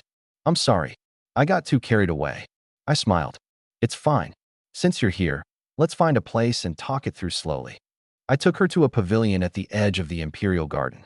There was a stone table and stone benches, and the moonlight streaming in made it bright enough. Once we'd sat down, I began. Lady Yu, let me ask you a question first. What do you think the heavens are? What is the earth? She answered earnestly. The heavens are a dome, covering the land. The earth is a square platform, bearing all things. I nodded. That's your current understanding. But what I'm about to say may completely overturn it. Are you ready? She drew a deep breath, her gaze resolute. Please, my lord. First, the earth isn't square. It's round. Her eyes widened a little. Round, right? An enormous sphere, hanging in empty space. We stand on the surface of this sphere. I picked up a teacup from the table and pointed at its bottom. Say this is the ground, and we're standing here. Then what's beneath our feet? The other side of the earth. There are people standing there too, and the sky above their heads is the direction beneath our feet. She frowned. But, if the earth is round, why don't the people on the other side fall off? Because there's a force called gravity. There's a force at the earth's core that pulls everything toward the center. So we stand on the ground and don't float away, and it's the same for the people on the other side. They're pulled by gravity too, standing firm and steady. She murmured to herself, gravity, pulling everything toward the center. Now for the sun. The sun is the center, and the earth revolves around it, making one full circle in a year. That's where the year comes from. I gestured with my hands. The earth also spins on its own, making one rotation a day. That's where day and night come from. You see the sun rise in the east and set in the west, but that's really the earth itself turning. Her eyes grew brighter and brighter. And the moon. The moon revolves around the earth, making one circle in a month. That's where the month comes from. I paused. Now do you see why the calendar has errors? Because the time it takes the earth to go around the sun once isn't a whole number of days. It's 365 days and a little more. That little bit extra adds up to a full day every 4 years, which is why there are leap years. In the same way, the moon's trip around the Earth isn't a whole number of days either, which is why some months are long and some are short. She was dumbstruck. She'd studied astronomy and the calendar for over a decade, and it had never occurred to her that the truth was like this. Then, what about the 24 solar terms? Why do the solar terms exist? The solar terms exist because, as the Earth revolves around the Sun, its axis is tilted. I gestured with my hands. The Earth's axis of rotation isn't vertical, it's slanted. So over the course of a year, sometimes our half leans toward the Sun, and that's summer. Sometimes it leans away from the Sun, and that's winter. The 24 solar terms are just markers of the Earth's different positions along its orbit. She was completely stunned, mouth open, unable to speak for a long time. It was quite a while before she found her voice. My lord, where does all this knowledge come from? From the place I come from. The people there studied for thousands of years before they figured all this out. She was silent for a moment, then suddenly asked, then everything I learned before, is it all wrong? I shook my head. You can't call it wrong. It's what you concluded from limited observation. The phenomena you observed are all real. It's just that the explanations differ. Take the sun rising in the east and setting in the west. You say it's the sun going around the Earth. I say it's the Earth spinning. Same phenomenon, different explanation. And to work out such a precise calendar with the naked eye alone, that's already remarkable. That made her feel a little better, but she quickly thought of another question. My lord, you say the Earth is round. Then on the other side of that sphere, are there really people? There are. We call them foreigners. Over there are 5 great continents and 4 great oceans, with many different countries and many different races of people. Her eyes went wide again. 5 continents. For oceans, I smiled and began to teach her geography. I started with the 7 continents and 4 oceans, moved on to the different climate zones, talked about the equator and the North and South poles, the vastness of the oceans, and the characteristics of different races. She listened, utterly enthralled. It had never crossed her mind that the world was so vast. She'd thought the women's nation was the whole world, that beyond it lay only cliffs and dense forest. She'd never imagined such a wide expanse existed out there. My lord, have you been to those places? I haven't been either, but I know they exist. She looked at me, her eyes full of admiration. Your knowledge, my lord, is like the stars themselves. I could never hope to reach it. Don't say that. To have such learning at your young age is already remarkable. I'm just standing on the shoulders of giants, people far greater than me. I only learned what they discovered. She looked thoughtful, fell silent for a while, then suddenly stood and bowed deeply to me. My lord, I have a presumptuous request. I quickly moved to help her up. Don't do that, lady you. Whatever it is, just say it. She lifted her head, her gaze clear. If you would not object, my lord, I would like to stay by your side and learn from you. Stay by my side. Why did that sound familiar? I was still thinking about how to answer when I heard a sound of footsteps. A moment later, Auntie Lin appeared outside the pavilion and bowed with a smile. Master Gu, Her Majesty sent me to see whether you'd finished. Her Majesty says the hour is late, and since you have to rise early tomorrow, you shouldn't stay out too long. I glanced at the sky. It really was late. The moon had drifted to the west. Yuli came to her senses too, her face going faintly red. I've kept you far too long, my lord. I'm sorry. It's fine. Matters of scholarship can be discussed anytime. There was a trace of reluctance in her eyes. Then may I come again another day? You're welcome anytime. She bowed once more and turned to leave. After a few steps, she suddenly looked back. My lord, everything you said tonight, I'll keep it in my heart, and I'll never forget it as long as I live. With that, she walked briskly away. I stood there, watching her figure disappear into the night. Auntie Lin came over. Master Gu, Her Majesty asks that you return. She has something to ask you. Something to ask. Ask what? I followed Auntie Lin back, unable to stop wondering along the way. When Yuli said stay by your side, did she really just want to study with me? Or did she mean something else? And Ling Yao, sending someone to call me back this late. What on earth did she want to ask? I quickened my pace and headed for the bedchamber. I hurried back to the bedchamber and pushed the door open. Ling Yao was sitting on the edge of the bed, her face frighteningly grave. The moment she saw me come in, she shot to her feet. Gu Chun, something's happened. My heart lurched. Ling Yao was the sovereign of this women's nation. Anything that could put that look on her face was absolutely no small matter. What is it? An urgent report came from the east. In Dongping City, 300 li from the capital, four men suddenly appeared out of nowhere. I froze. Men? In this place where the entire nation was women, there were actually other men besides me? I blurted it out before I could stop myself. For men? Where did they come from? No one knows. The officer guarding the city says the four of them seem to appear out of thin air. They claim they're just passing through and will reach the capital tomorrow. They're already on the road. My mind raced. For men, coming from the east, saying they were just passing through. Why did this plot sound so familiar? Suppressing the strange premonition in my chest, I went on. What do they look like? Ling Yao recalled the messenger's words. Two of them are dressed oddly, like monks' robes. The other two are burly, clearly fighters. One look tells you that. My heart gave another lurch. Monks' robes. Martial artists. Coming from the east. No way. I couldn't hold it in. I burst out laughing. Ling Yao stared at me. What are you laughing at? Nothing. I just suddenly remembered a really interesting old story. What story? I waved a hand. You'll know once you see them tomorrow. If I tell you now, I'm afraid you won't be able to sleep tonight. Ling Yao rolled her eyes at me, but didn't press further. She only asked how we should receive these men of unknown origin tomorrow. I thought about it and said, just receive them normally. Since they've asked for an audience, let them have one.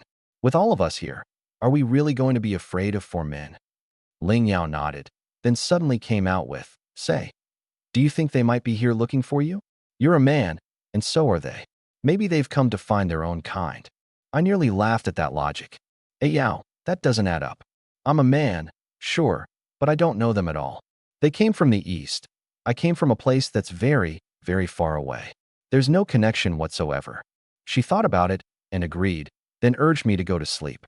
I lay down, but those four men kept turning over and over in my mind. Monks' robes, martial artists, coming from the east. Could it really be Tang Sanzang and his disciples? That was too absurd. But then again, if even I could inexplicably cross over into this women's nation, what in the world was impossible anymore? Thinking and thinking, I drifted off into sleep. By noon the next day, word came. The four men had entered the capital and were formally requesting an audience with the empress. Ling Yao made the call at once. She would receive them that afternoon in the main hall. I went along too, standing beside her dragon throne, my eyes fixed hard on the slowly opening hall doors. Four men walked in. Leading them was a monk, draped in a kasaya, holding a monk's staff, with clear, handsome features and an extraordinary bearing. One look told you he had the air of an enlightened, eminent monk. Behind him came another dressed in monk's robes, but this one was completely different, small and thin, with a pointed, monkey-like face, a pair of eyes darting about restlessly, clever as a monkey. Farther back were two hulking, powerfully built men, one with a dark face and one with a red face, striding along with such force they seemed to bring a wind with them. The four came to a stop in the center of the hall. The monk at the front pressed his palms together and bowed. This humble monk is Xuanzang, come from the great Tang of the eastern lands, greeting your majesty the empress. That one sentence set my head buzzing. Xuanzang, the great Tang. I practically blurted it out. Bound for the western heaven to worship the Buddha and seek the scriptures, seeking an audience with the empress only to obtain a travel pass? Xuanzang's head snapped up, and he stared at me, dumbfounded. Even Ling Yao turned in surprise to look at me. Xuanzang asked hesitantly, and this is? Ling Yao answered for me. This is my imperial consort. Xuanzang's gaze swept over me from head to toe, full of shock and doubt. Lord Consort, how did you know the purpose of this humble monk's journey? I didn't take up his question. Instead, I pressed on, staring straight at him. These three behind you, are they your disciples? Sun Wukong, Zhu Wuning, Xiao Wujing. At that, Xuanzang was even more baffled. He pointed at the monk with the pointed, monkey-like face. This one is indeed my disciple, his dharma name Wukong, and his family name is indeed Sunday. But these two, he pointed at the two big men, are guards my disciple, and I met on the road. They are not my disciples. Inwardly, I let out a silent cheer. I knew it. But right on its heels, a belly full of doubts arose. This didn't match the journey to the west I knew. How was Wukong his only disciple, with the other two just guards? Then where were Zhu Beiji and Sha Wujing? While I was puzzling over it, the monk called Wukong took a step forward and stared straight at me. You know us. I shook my head. I don't know you. I've just heard of you. Heard of us? Heard where? From a very, very distant place. There's a nation called the Great Tang there too, and where I come from, everyone knows of it. Xuanzang's eyes lit up instantly. So you also come from the Great Tang, benefactor? I thought about it for a long moment and could only say vaguely, something like that. But not your Great Tang. That was too convoluted. Neither Xuanzang nor Wukong understood, both looking blank. Ling Yao, watching from the side, couldn't stand it any longer, afraid I'd keep spouting nonsense and give myself away. So she gave a light cough and invited the four to sit and talk it over slowly. The maids brought over cushions, and the four sat down. Ling Yao asked about where they'd come from, and Xuanzang answered unhurriedly, saying he was traveling west by imperial decree to seek scriptures, and passing through the women's nation, had come to obtain a travel pass so he could continue on. The two guards, he said, were righteous men he'd met on the road, who, moved by how hard the journey was for master and disciple, had volunteered to escort them part of the way. I kept staring at Wukong, and Wukong kept staring back at me. The two of us locked eye to eye, the atmosphere quite strange. Ling Yao gave a light cough that pulled me back to my senses, and I simply asked him outright, "Are you really son Wukong? And what if I am? Then can you do the 72 transformations?" Wukong looked utterly bewildered. What 72 transformations? You know, changing into all kinds of things. He shook his head. I can't. I'm a monk. How would I know such sorcery? That baffled me even more. I pressed on. Then what can you do? I've practiced martial arts since childhood. My skills are passable. I also know a bit of medicine and can diagnose some ailments. I was left speechless on the spot. This was Sun Wukong? Medicine? Martial arts? Wasn't he supposed to have the cloud somersault, the fiery golden eyes, a staff that could punch a hole through the sky? I turned to Xuanzang. Master, where did you take this disciple on? Xuanzang said. Wukong was once a hunter in the mountains, both parents dead, surviving all alone. When I passed by and saw how pitiable he was, I took him on as a disciple. I fell silent. No flower fruit mountain, no water curtain cave, no havoc in the heavenly palace. Just an ordinary mountain hunter. That little scheme I'd been nursing, about latching onto a powerful figure and learning some magic, went stone cold in an instant. Refusing to give up, I asked what the two big men were called. The dark-faced one said his name was Denyo, Big Ox. The red-faced one said Erhu, Second Tiger. Me. All right. Those names are certainly down to earth. Ling Yao finally couldn't hold back.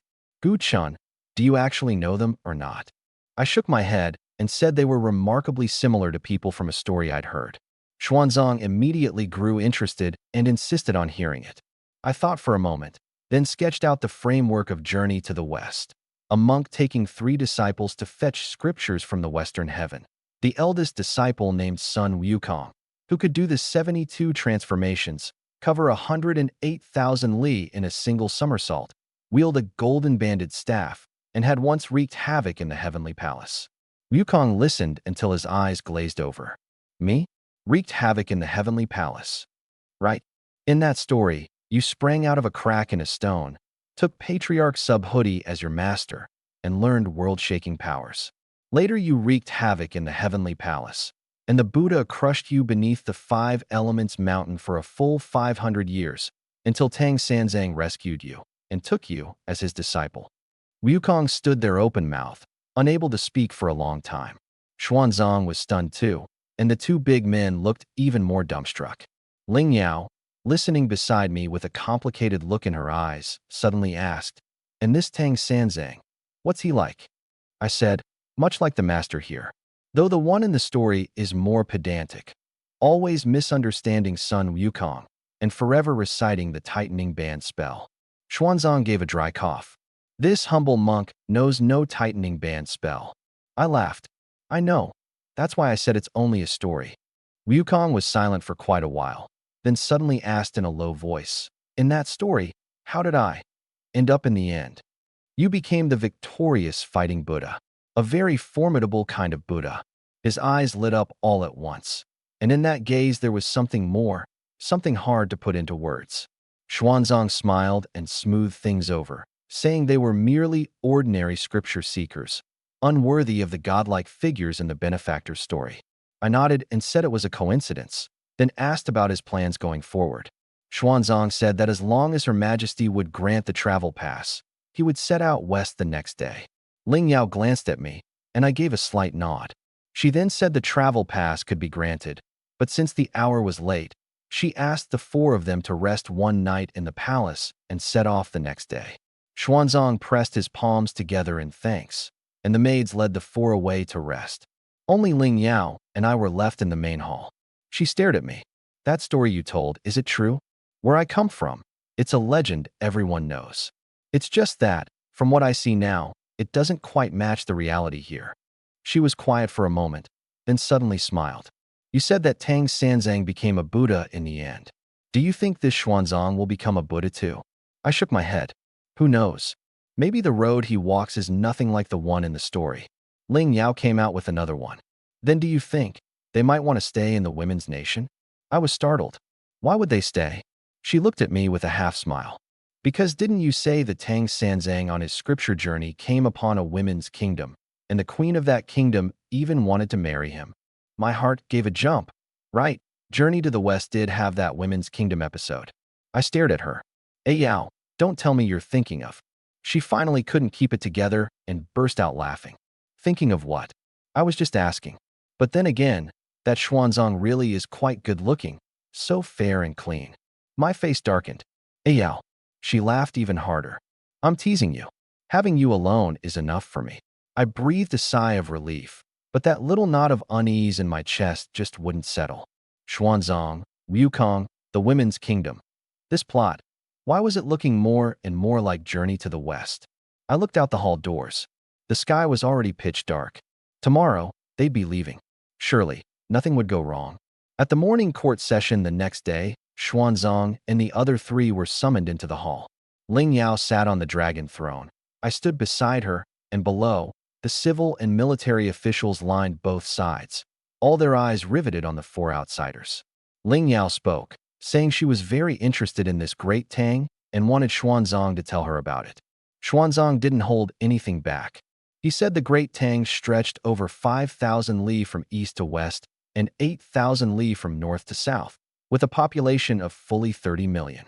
The reigning emperor was called Li Shimin, the era named Jingguan.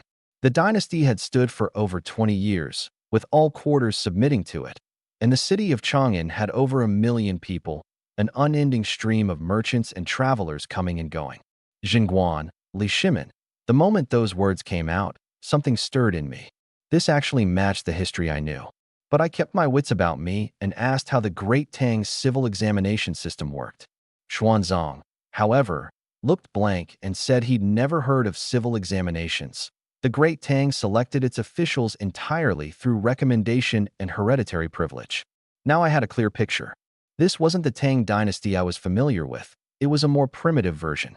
But one thing was the same. It was very powerful. Frighteningly powerful. The ministers in the hall listened, engrossed, and began murmuring among themselves below. 30 million people?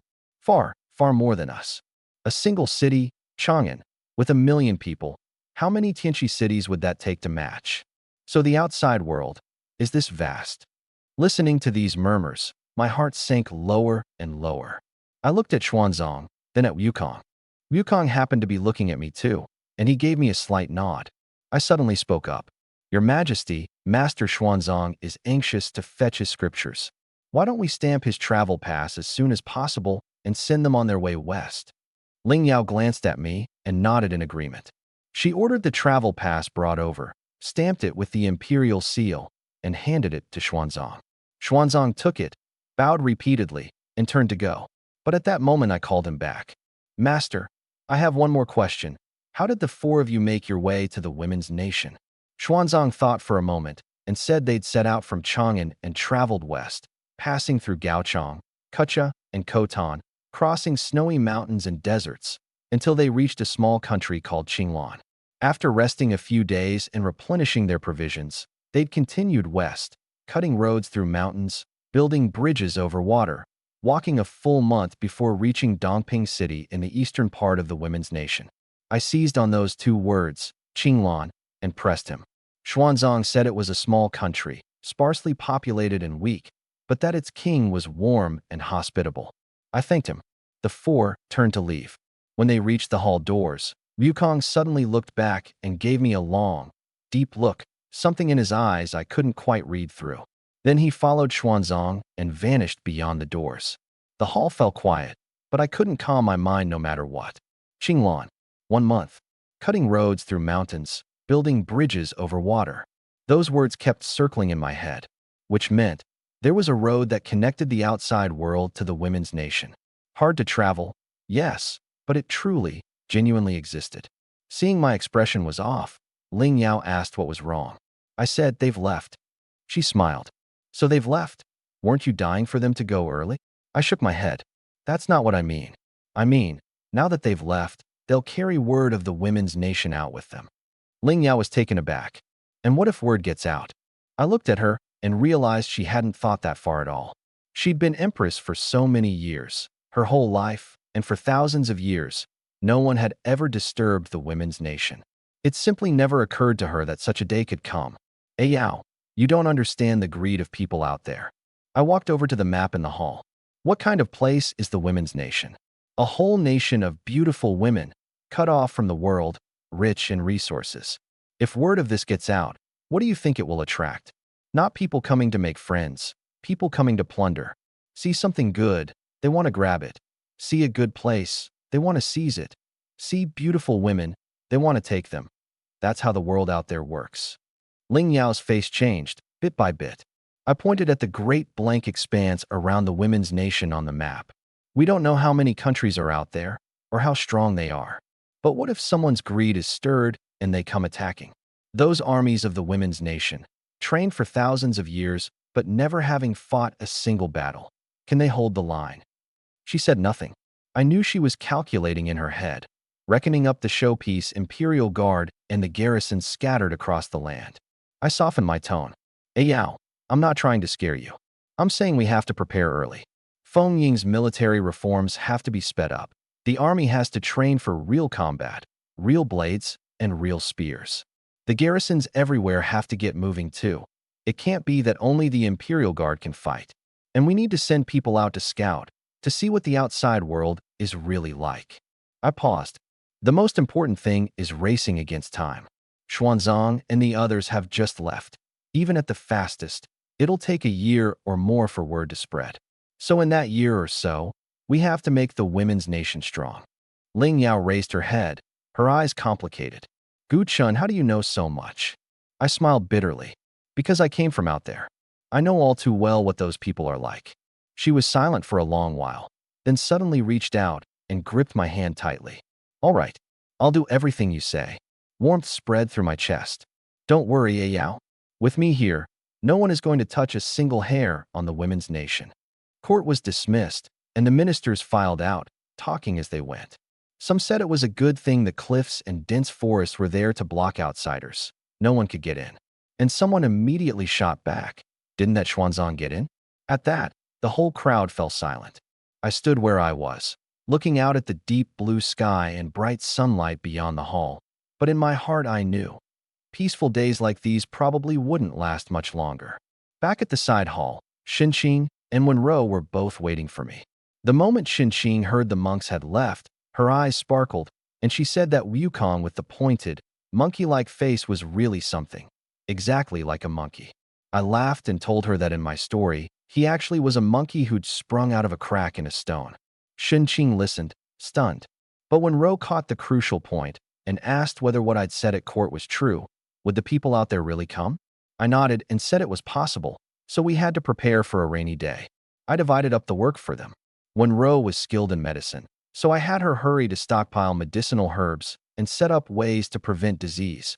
If it really came to fighting, someone would have to treat the wounded. Xinqing came from a hunting background, was skilled and bold, so I had her go to the army camp with Feng Ying to learn warfare.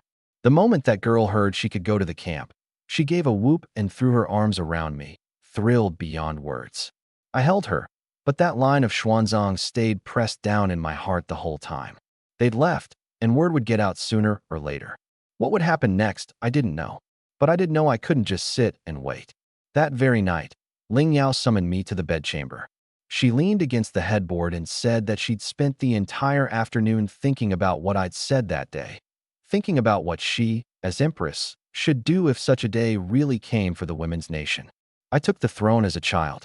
The ministers taught me how to govern, how to use people, how to review memorials, but no one ever taught me how to fight a war. There was a bewilderment in her voice I'd never heard before. I held her. It's not too late to learn now. Using people, making decisions, holding the line steady in a crisis. These I can teach you. She leaned into my arms, silent for a long time, then suddenly asked softly, Gu Chun, if someone really did attack, would you leave? You came from the outside. At worst, you could just go back. I was taken aback, then looked at her earnestly. Yao, I'm not going anywhere. This is my home now, and you're my family. How could I ever abandon my family and run off by myself? Her eyes reddened instantly, and she buried her face in my chest and gave a soft After quite a while, she lifted her head and, one by one, began piling responsibilities onto my shoulders, having me spend more time overseeing the camp, having me draft military reform regulations to send to the garrisons everywhere, handing the whole intelligence matter over to me, telling me to come straight to her for people or money. I teased her that she was handing me the whole family fortune. She glared. What, not up to it? I quickly said, yes, I am. Only then did she settle back, satisfied. Beyond the window the night was deep, and inside the room the two of us nestled together. I gazed at the roof beams, but my mind was entirely on that line of Xuanzang's. It had taken them a full month to reach the women's nation. That road, hard as it was, genuinely, truly connected here to there. On the third day after Xuanzang and his party left, I found Ling Yao in the imperial study. The moment she saw the seriousness on my face, she set down her brush. Yao, I've thought something through. I sat down across from her. Just waiting for others to come knocking won't do. We have to go out and take a look ourselves. I want to go to Qinglan. She was startled. Go that far? Xuanzang said it took them a full month to walk from Qinglan to Dongping City. For men carrying baggage, even walking slowly, cover 30 or 40 li a day, which over a month is 900 to 1200 li, about 500 kilometers. I laid it out point by point. Not far, not close. But the key thing is, this road is already open. If Xuanzang could walk in, others can march in to attack. Ling Yao was silent for a moment. You want to send people to scout the road? Right. Disguised as merchants, slip in and do a little business. Get a feel for how many of them there are, what their customs are, whether they harbor any hostility toward the women's nation. I paused. I want to go myself. Her face changed in an instant. No, I'd expected that reaction. I gripped her hand and finished what I had to say. Yao, hear me out. I understand the outside world. I know how to deal with people. If something really goes wrong, I can adapt on the spot. I won't take a large force. Have Feng Ying pick 20 or 30 of the most skilled imperial guards, disguise us as a merchant caravan, and I'll bring along the women's nation's specialty goods and pass myself off as a trader. Once we reach Qinglan, we'll size up the situation first, and if anything's off, we pull out immediately. And if something happens to you, what am I supposed to do? Her voice was trembling. That's exactly why we'll be careful. I won't go in deep, just take one look at Qinglan. Xuanzang stayed there, and the king treated them well, which means at least for now Qinglan bears no hostility toward the women's nation. I'll go see, and maybe I can even make a friend. Know yourself and know your enemy, and you'll never be in danger. Right now we're completely in the dark about the outside. If it really came to a fight, we wouldn't even know who our opponent is. How could we fight? Ling Yao was silent for a very, very long time. I didn't rush her. I just held her hand and waited. After a long while, she finally spoke. How many people will you take? 20 or 30. Any more would draw attention. When do you leave? The sooner the better. Xuanzang's party just left. The road can still be made out. Wait a few more months, and once the plants grow back, the road will be gone. Her eyes reddened, and her voice choked. Gu Chun, you have to come back to me alive. I smiled and comforted her. Don't worry, I've got a tough hide. I didn't die when a wild boar was chasing me back then. I'm even less likely to die this time."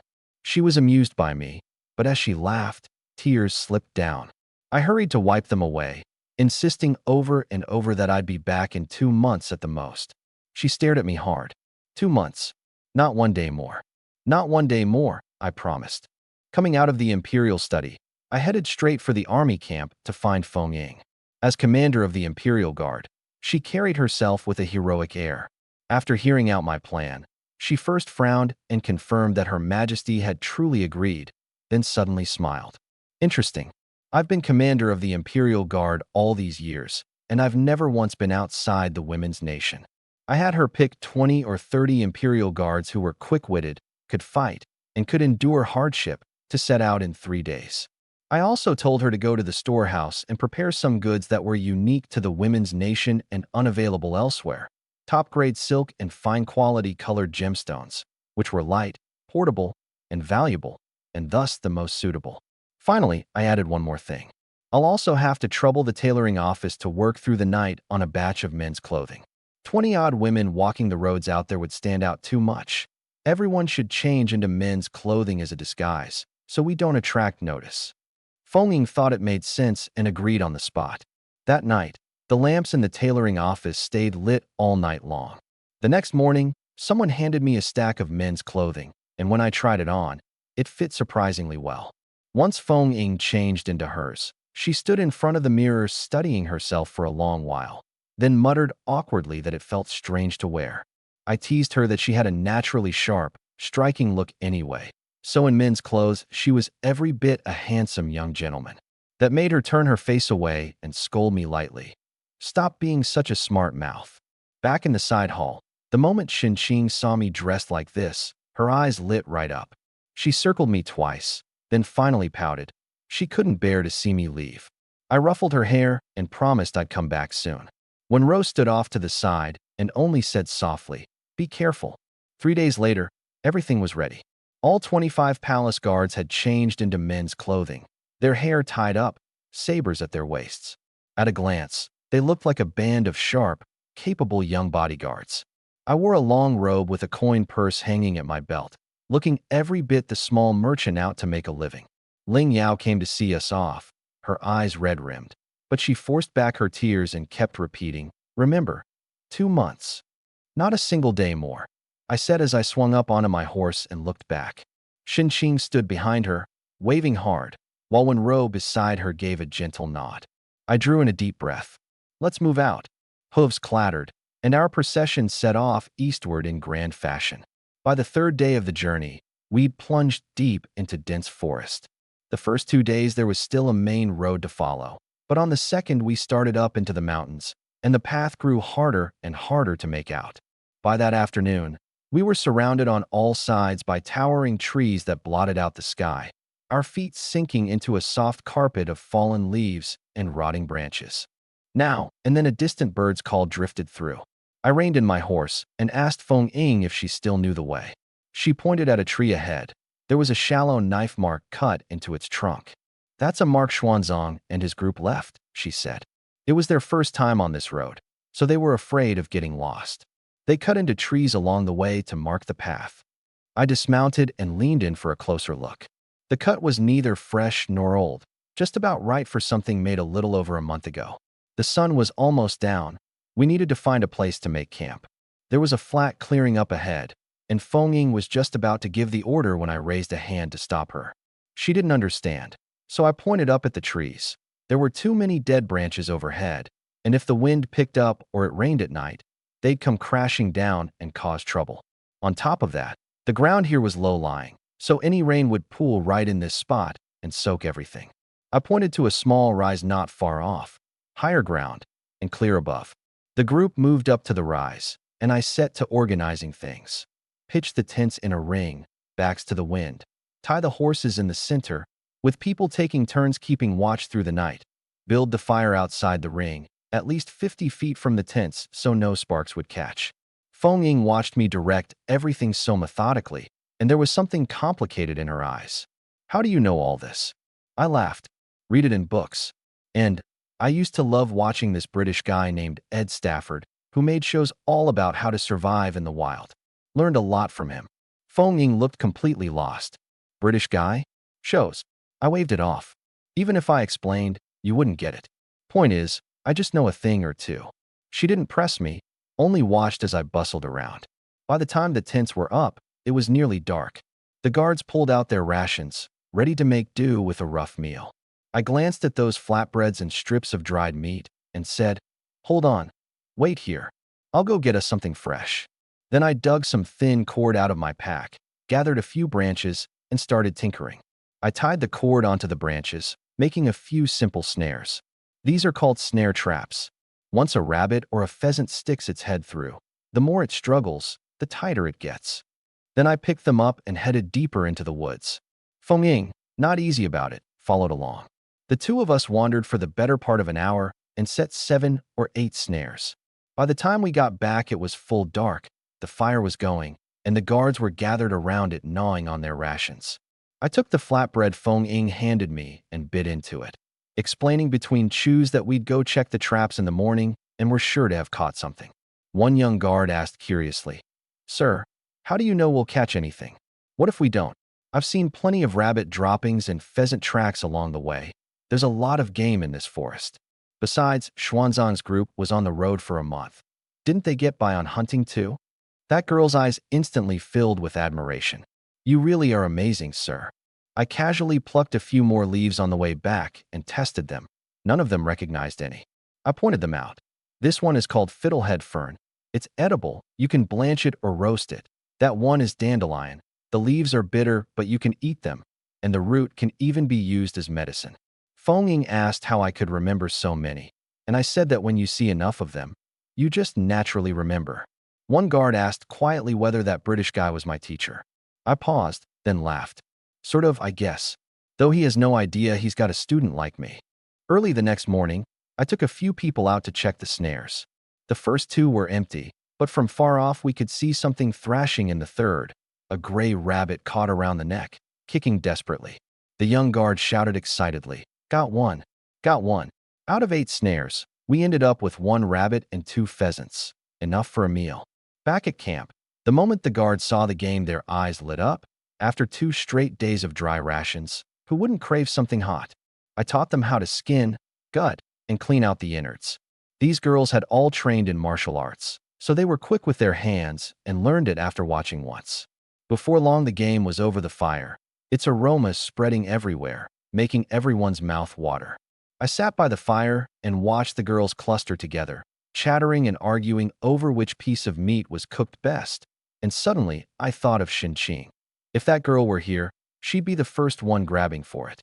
I wondered how they were all doing back at the palace. Feng Ying sat down beside me and asked what I was thinking about. I said I was homesick. She blinked. "We've only been out 3 days. I smiled. "Yeah, only 3 days, and there's still a long road ahead." She gazed into the fire, then suddenly asked what the Qinglan kingdom would be like. I said it was hard to guess. All I knew was that Xuanzang had said the king treated them well. So for now, at least the people there weren't too hostile toward outsiders. But we'd still have to be careful at every turn. The world out here wasn't like the women's kingdom. When the meat was done, the guards handed me the best piece. I took a bite, cooked just right. The firelight played across all those young faces, every pair of eyes shining bright. Something stirred in my chest. These girls had grown up in the women's kingdom since childhood, never once traveling far. And now here they were, following me headlong into this vast forest, bound for a place completely unknown. Weren't they afraid? Surely they were, but not one of them said a word about it. I looked at Feng Ying. She was eating with her head down, and when she felt my gaze, she looked up. "What is it?" "Nothing. I just wanted to say thank you. Thank you for being willing to bring them along to come with me." She was quiet for a moment. "I'm the captain of the palace guard. Protecting the women's kingdom is my duty." She paused, then added, "Protecting you is my duty too." I laughed. "Then I owe you an even bigger thank you." She didn't answer, just lowered her head and kept eating. By the time we'd finished, it was pitch dark. I arranged the night watch, and everyone else turned into their tents. I lay in mine, listening to the insects chirping outside, wondering how much farther this road went. But I didn't regret it, not even a little. This trip was one I had to make.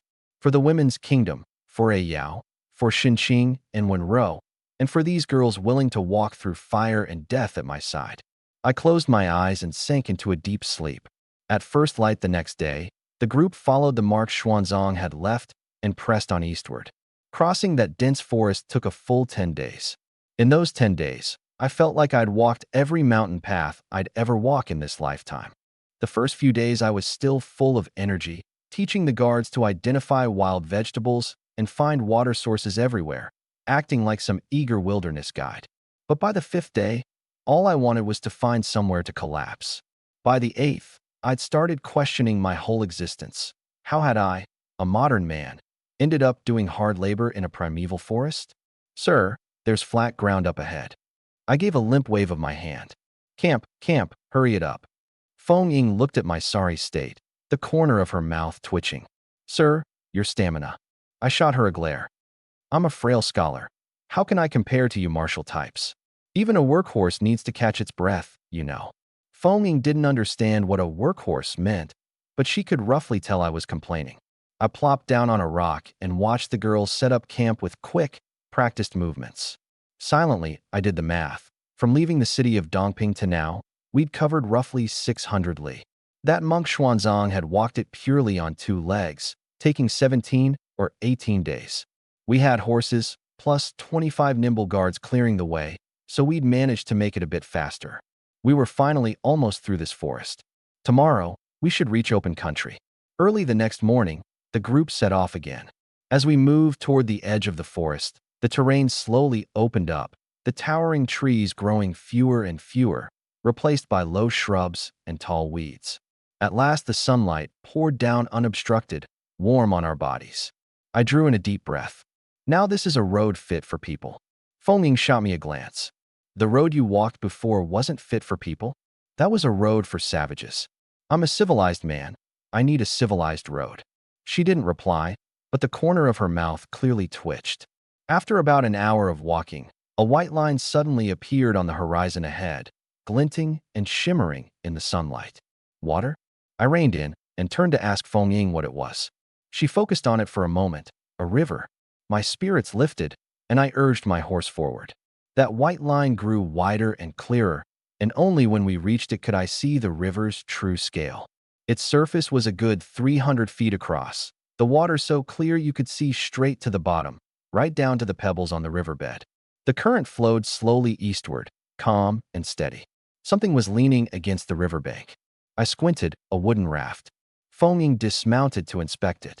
The raft was made of 7 or 8 logs lashed together, but the bark used to bind it had long since come apart. The vines had loosened, the timber was waterlogged and pale, and the edges were thick with moss. Something Xuanzang and his group left? I nodded. Almost certainly. Out here in the middle of nowhere, there's no one else. It seemed the master and his disciples had lashed together a raft to cross the river too. I looked up to check the sky. The sun had already begun to tilt west. We're done traveling for today. We'll camp right here. Tomorrow we'll build a raft and cross. Once everything was arranged, I crouched down at the riverbank and tested the water. Cold, but not biting. Then something occurred to me, and I turned to Feng Ying. Are there fish in this river? There should be. Then tomorrow we'll get some fish to eat. Chewing on dried meat every day, my mouth's gone so bland I can barely taste a thing. Feng Ying looked at me. You know how to catch fish? I gave a mysterious smile. No, but I've got a way. Then I clapped my hands and stood up. We'll deal with that tomorrow. First, let's make camp. Feng Ying. The next day, just as it was getting light, I crawled out of my tent to find that Feng Ying had already led the guards in cutting down trees to build the raft. 7 or 8 logs, each as thick as an arm, lay scattered every which way on the clearing by the river. That young guard, the one who always liked to hide behind me, brightened up. You're awake, sir? We've been chopping for ages. I crouched down to watch them tie the vines, and the longer I watched, the more my brow furrowed. Wait, you can't tie it like that. The girls exchanged looks. Then, how should we tie it? I picked up a vine and set 2 logs side by side. Watch closely. First wrap around once, pass it through underneath, wrap around again, and pull it tight. This is called a clove hitch. The more you pull, the tighter it gets. Once it was tied, I gave it a hard yank and the logs didn't budge an inch. See that? Solid, right? The girls' eyes all lit up, and they burst out praising me all at once. You're incredible, sir. That knot really is tight. I clapped my hands. Everybody got it.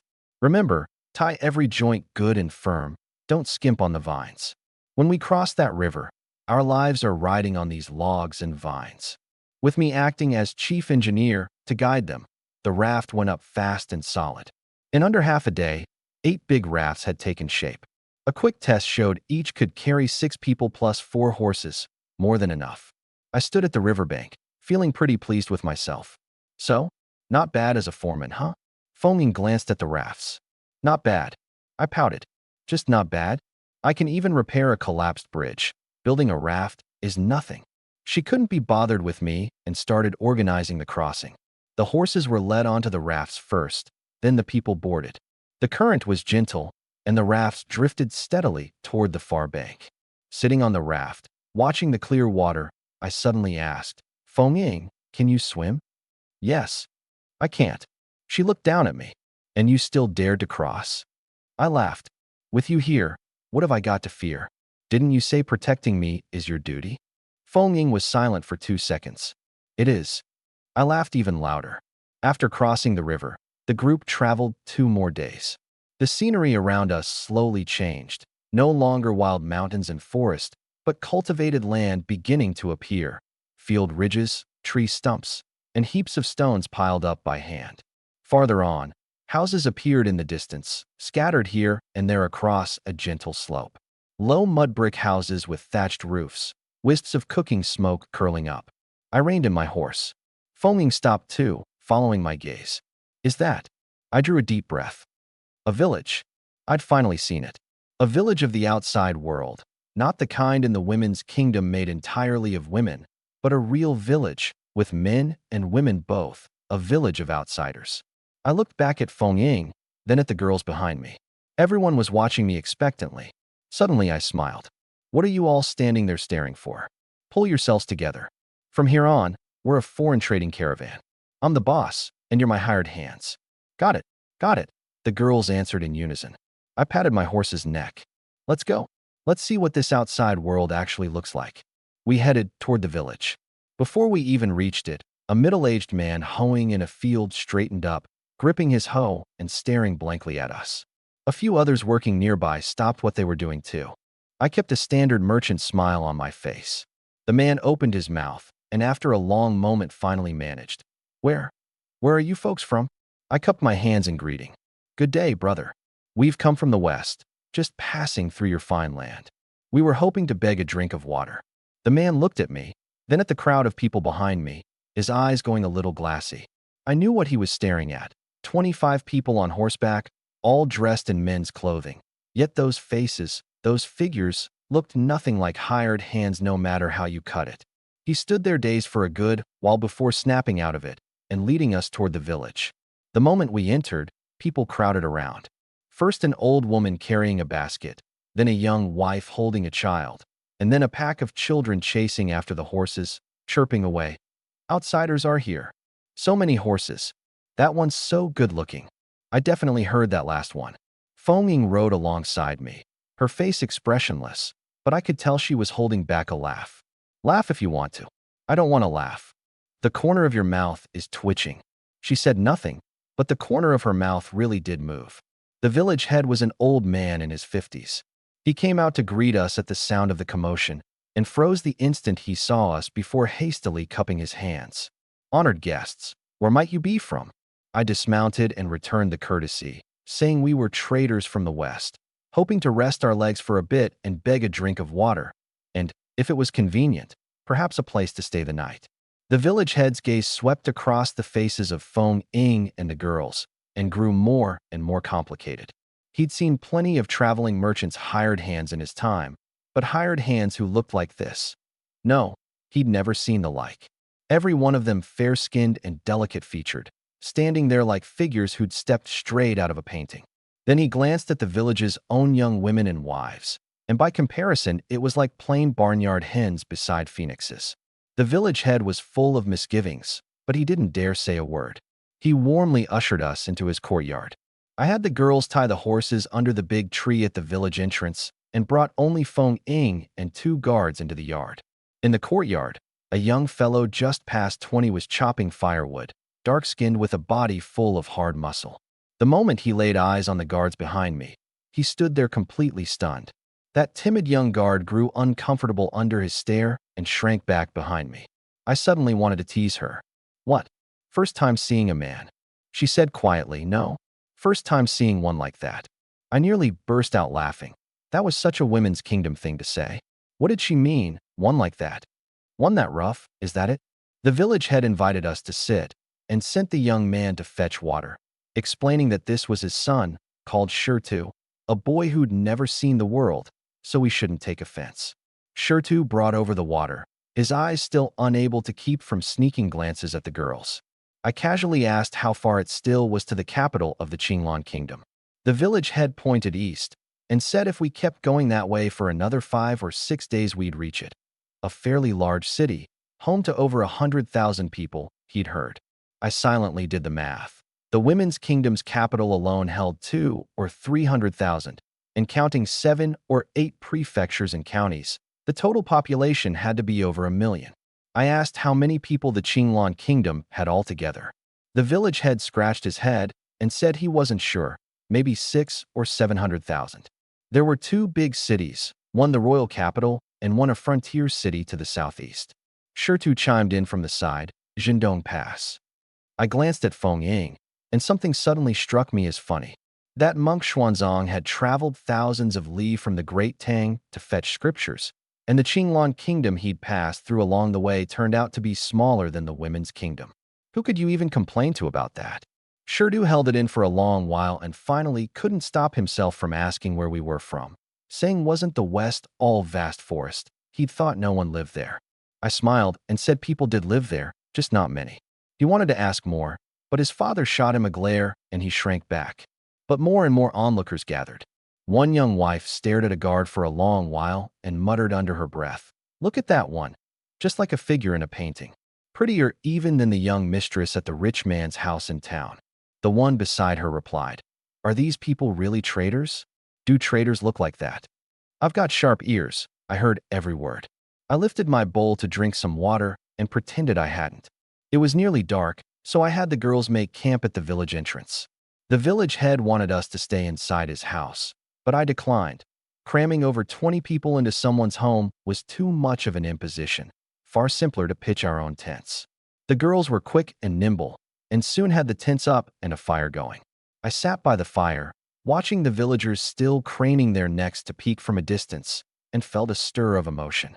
These girls had never once left the women's kingdom their whole lives, and now, seeing the outside world for the first time, everything looked fresh and new to them. And these outsiders, seeing people from the women's kingdom for the first time, found them just as strange and new. Both sides marveling at each other. Well, that was nice enough. Early the next morning, we bid the village head farewell and continued east. As we left, Shirtu was still standing at the village entrance, his eyes glued to the girls. I waved at him. "Brother Shirtu, until we meet again." He scratched his head and gave a silly grin. The group followed the main road east. This road was far easier going than the forest, dirt, but flat, wide enough for 2 or 3 horses abreast. After a couple of hours, the mountains on either side gradually multiplied, growing steeper and denser. Looking at the terrain on both sides, something suddenly clicked in my mind. A place like this was perfect for a certain kind of business. The thought had barely formed when the road ahead abruptly narrowed, flanked by steep slopes overgrown with shrubs and weeds. Feng Ying jerked her horse to a stop. "Something's moving." I heard it too. From around the bend ahead came a chaotic patter of footsteps, and a moment later 7 or 8 men came charging out of the woods, brandishing hatchets, wooden clubs, and hoes.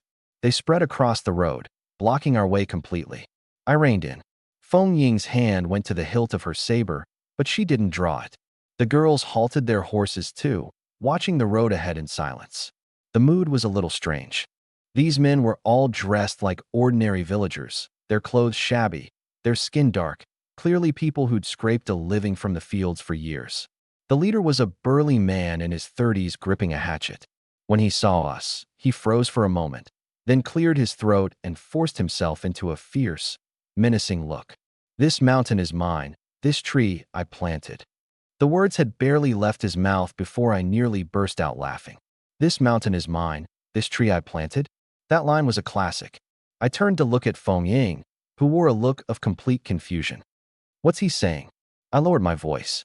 The classic opening line for Mountain Bandits. What are mountain bandits?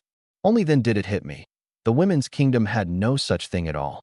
They're people who claim a mountain as their kingdom and specialize in robbing travelers who pass by. See, 7 or 8 of them, weapons in hand, blocking the road so we can't get through. If you want to pass, you leave behind a toll, your money and goods. Feng Ying was stunned. They rob people? Right? They rob people. Her expression changed. She looked at those men, then at me, disbelief in her eyes. The people out here, are all this brazen? I smiled. Not all, but some, definitely. Feng Ying fell silent. She'd grown up in the women's kingdom, and though she'd heard tell of the outside world, actually seeing it with her own eyes still felt surreal. In the women's kingdom, robbery was simply impossible. What you had, I lacked. What I had, you lacked. Whether trading or sharing, no one had ever thought of taking by force. And yet, only a few days after arriving in the outside world, we'd run smack into highway robbers. She kept her hand on her saber hilt and looked at me. How do we handle this? I didn't answer right away. I nudged my horse forward a couple of steps and sized up the man who'd called out. In his 30s, big and burly, but looked closely, and there was a hollowness in his eyes. Then I looked at the men behind him, every one of them sallow and gaunt, in tattered clothes, wielding nothing but hoes and clubs. Not a single decent blade among them. That's it. I had the situation figured now. I cupped my hands toward the man, all courtesy. Good sir, we're just an ordinary trading caravan passing through your fine land. I don't know how we've offended you. The man probably hadn't expected me to be so polite. He faltered for a moment, then cleared his throat and forced the fierce look back on. Cut the nonsense. Want to pass? Leave your valuables. He waved the hatchet in his hand. I looked back at Feng Ying. Her face had gone dark. In all her years, no one had ever threatened her like this. I said quietly, don't rush. Let me ask a few questions first. I turned back to the man and said we ran a small business, that we had nothing of value, but we'd share some rations as a token of goodwill if he'd let us pass. The man's eyes bulged. Rations? You think I'm some beggar? Then what would you like, good sir? The man's gaze swept over the horses behind me and landed on the guards' faces, and suddenly he froze. A scrawny, monkey-faced man behind him sidled up and whispered, Big brother, these people look. The man had noticed it too. Every one of them fair-skinned and delicate-featured, like people out of a painting. In all his years robbing travelers, he'd never seen a caravan that looked like this. He was dazed for an instant, then swallowed hard and, steeling himself, pointed at the guards. Leave your valuables, and the horses too. And them too. Leave them behind. The smile vanished from my face in an instant. What did you say? The words were already out. The man had no choice but to bluff it through. I said they stay too. Me and my brothers happened to be short on. He never finished. A figure had already shot forward. Feng Ying. I didn't even see how she moved. I only felt a gust of wind sweep past me, and the next second she was standing in front of the man.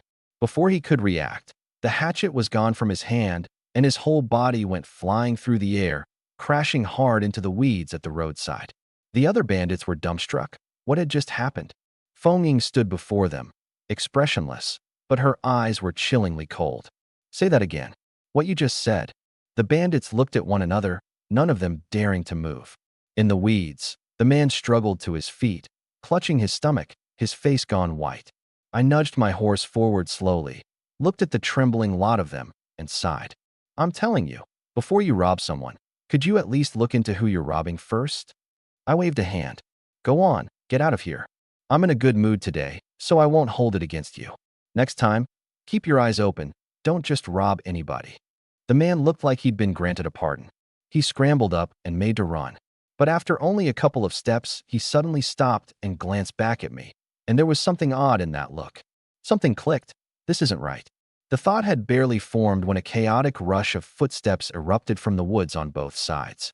40 or 50 men came pouring down the slopes, blocking the road completely. I narrowed my eyes. Well now, so he kept a backup. The monkey-faced man ran over to the one climbing to his feet, propping him up, and shouted to the newcomers, "Big brother, it's them." From among the new arrivals stepped a middle-aged man of around 40, powerfully built, a scar across his face, gripping a broad mountain blade. One look, and you could tell he'd drawn blood before. He glanced at the man Feng Ying had thrown, then looked at us and gave a cold laugh. "My brother just wanted to borrow a bit of your goods and let you pass. And you go and lay hands on him this hard." He waggled the blade. "This can't just be smoothed over."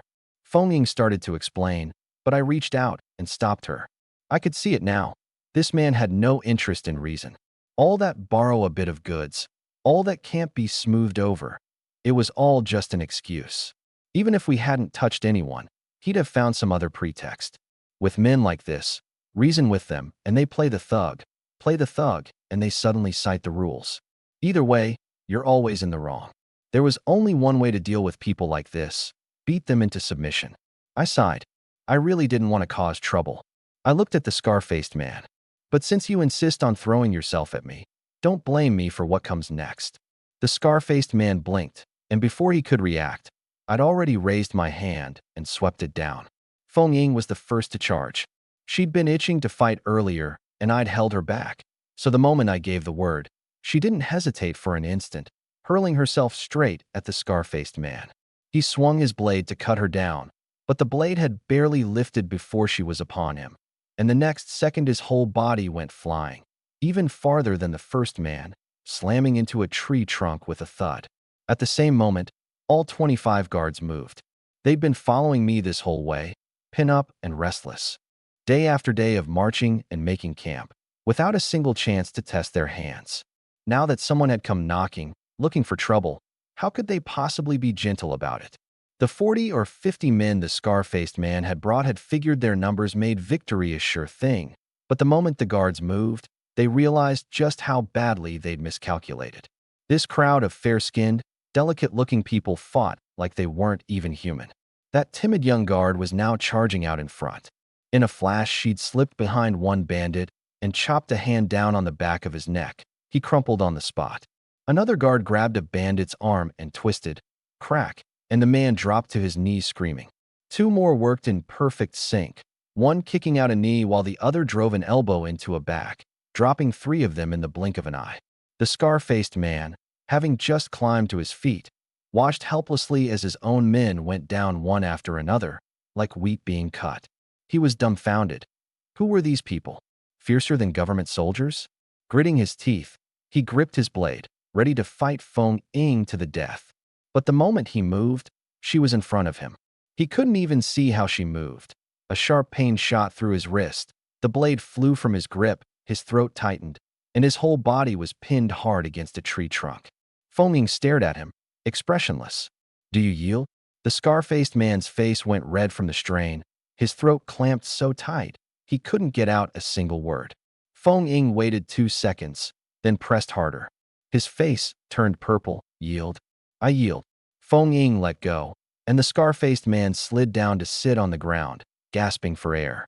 I rode over slowly and looked down at him from above. "Still going to rob people?" He shook his head frantically. I looked around. 40 or 50 men lay sprawled across the ground, moaning and groaning, not one of them still on his feet. The girls gathered back around me, every one of them glowing with spirit, like they'd just wrapped up a team-building exercise. The young guard ran to my side, her eyes shining. "Sir, I took down 3 of them." I laughed. "Impressive." Feng Ying walked back over and shot her a glance. "Focus." The guard instantly reined herself in and stood straight as a rod. I looked down at the scar-faced man.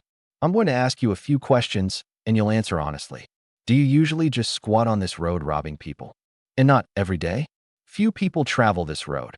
Only now and then does a caravan come by." I narrowed my eyes. "Then how did you know we'd be coming?" "First you send 7 or 8 men to test us, and when that failed, 40 or 50 more suddenly appear. You call that a coincidence? Someone put you up to this, didn't they?" The scar-faced man's expression changed abruptly. "And no, no one." I sighed. "I already told you, I didn't want any trouble, but you insisted on throwing yourself at me." I looked at Feng Ying. "He's yours." Feng Ying nodded and walked toward the scar-faced man. His face went ghastly pale. A single scream rang out. Before I'd even come back to my senses, Feng Ying had already walked back, her short blades still wet with blood, glinting a dark red in the sunlight. There wasn't a trace of expression on her face, exactly the same as when she'd walked out. I looked at her, then at the scar-faced man in the distance who now lay motionless, and felt a slight tremor inside. This girl, she killed without a shred of hesitation.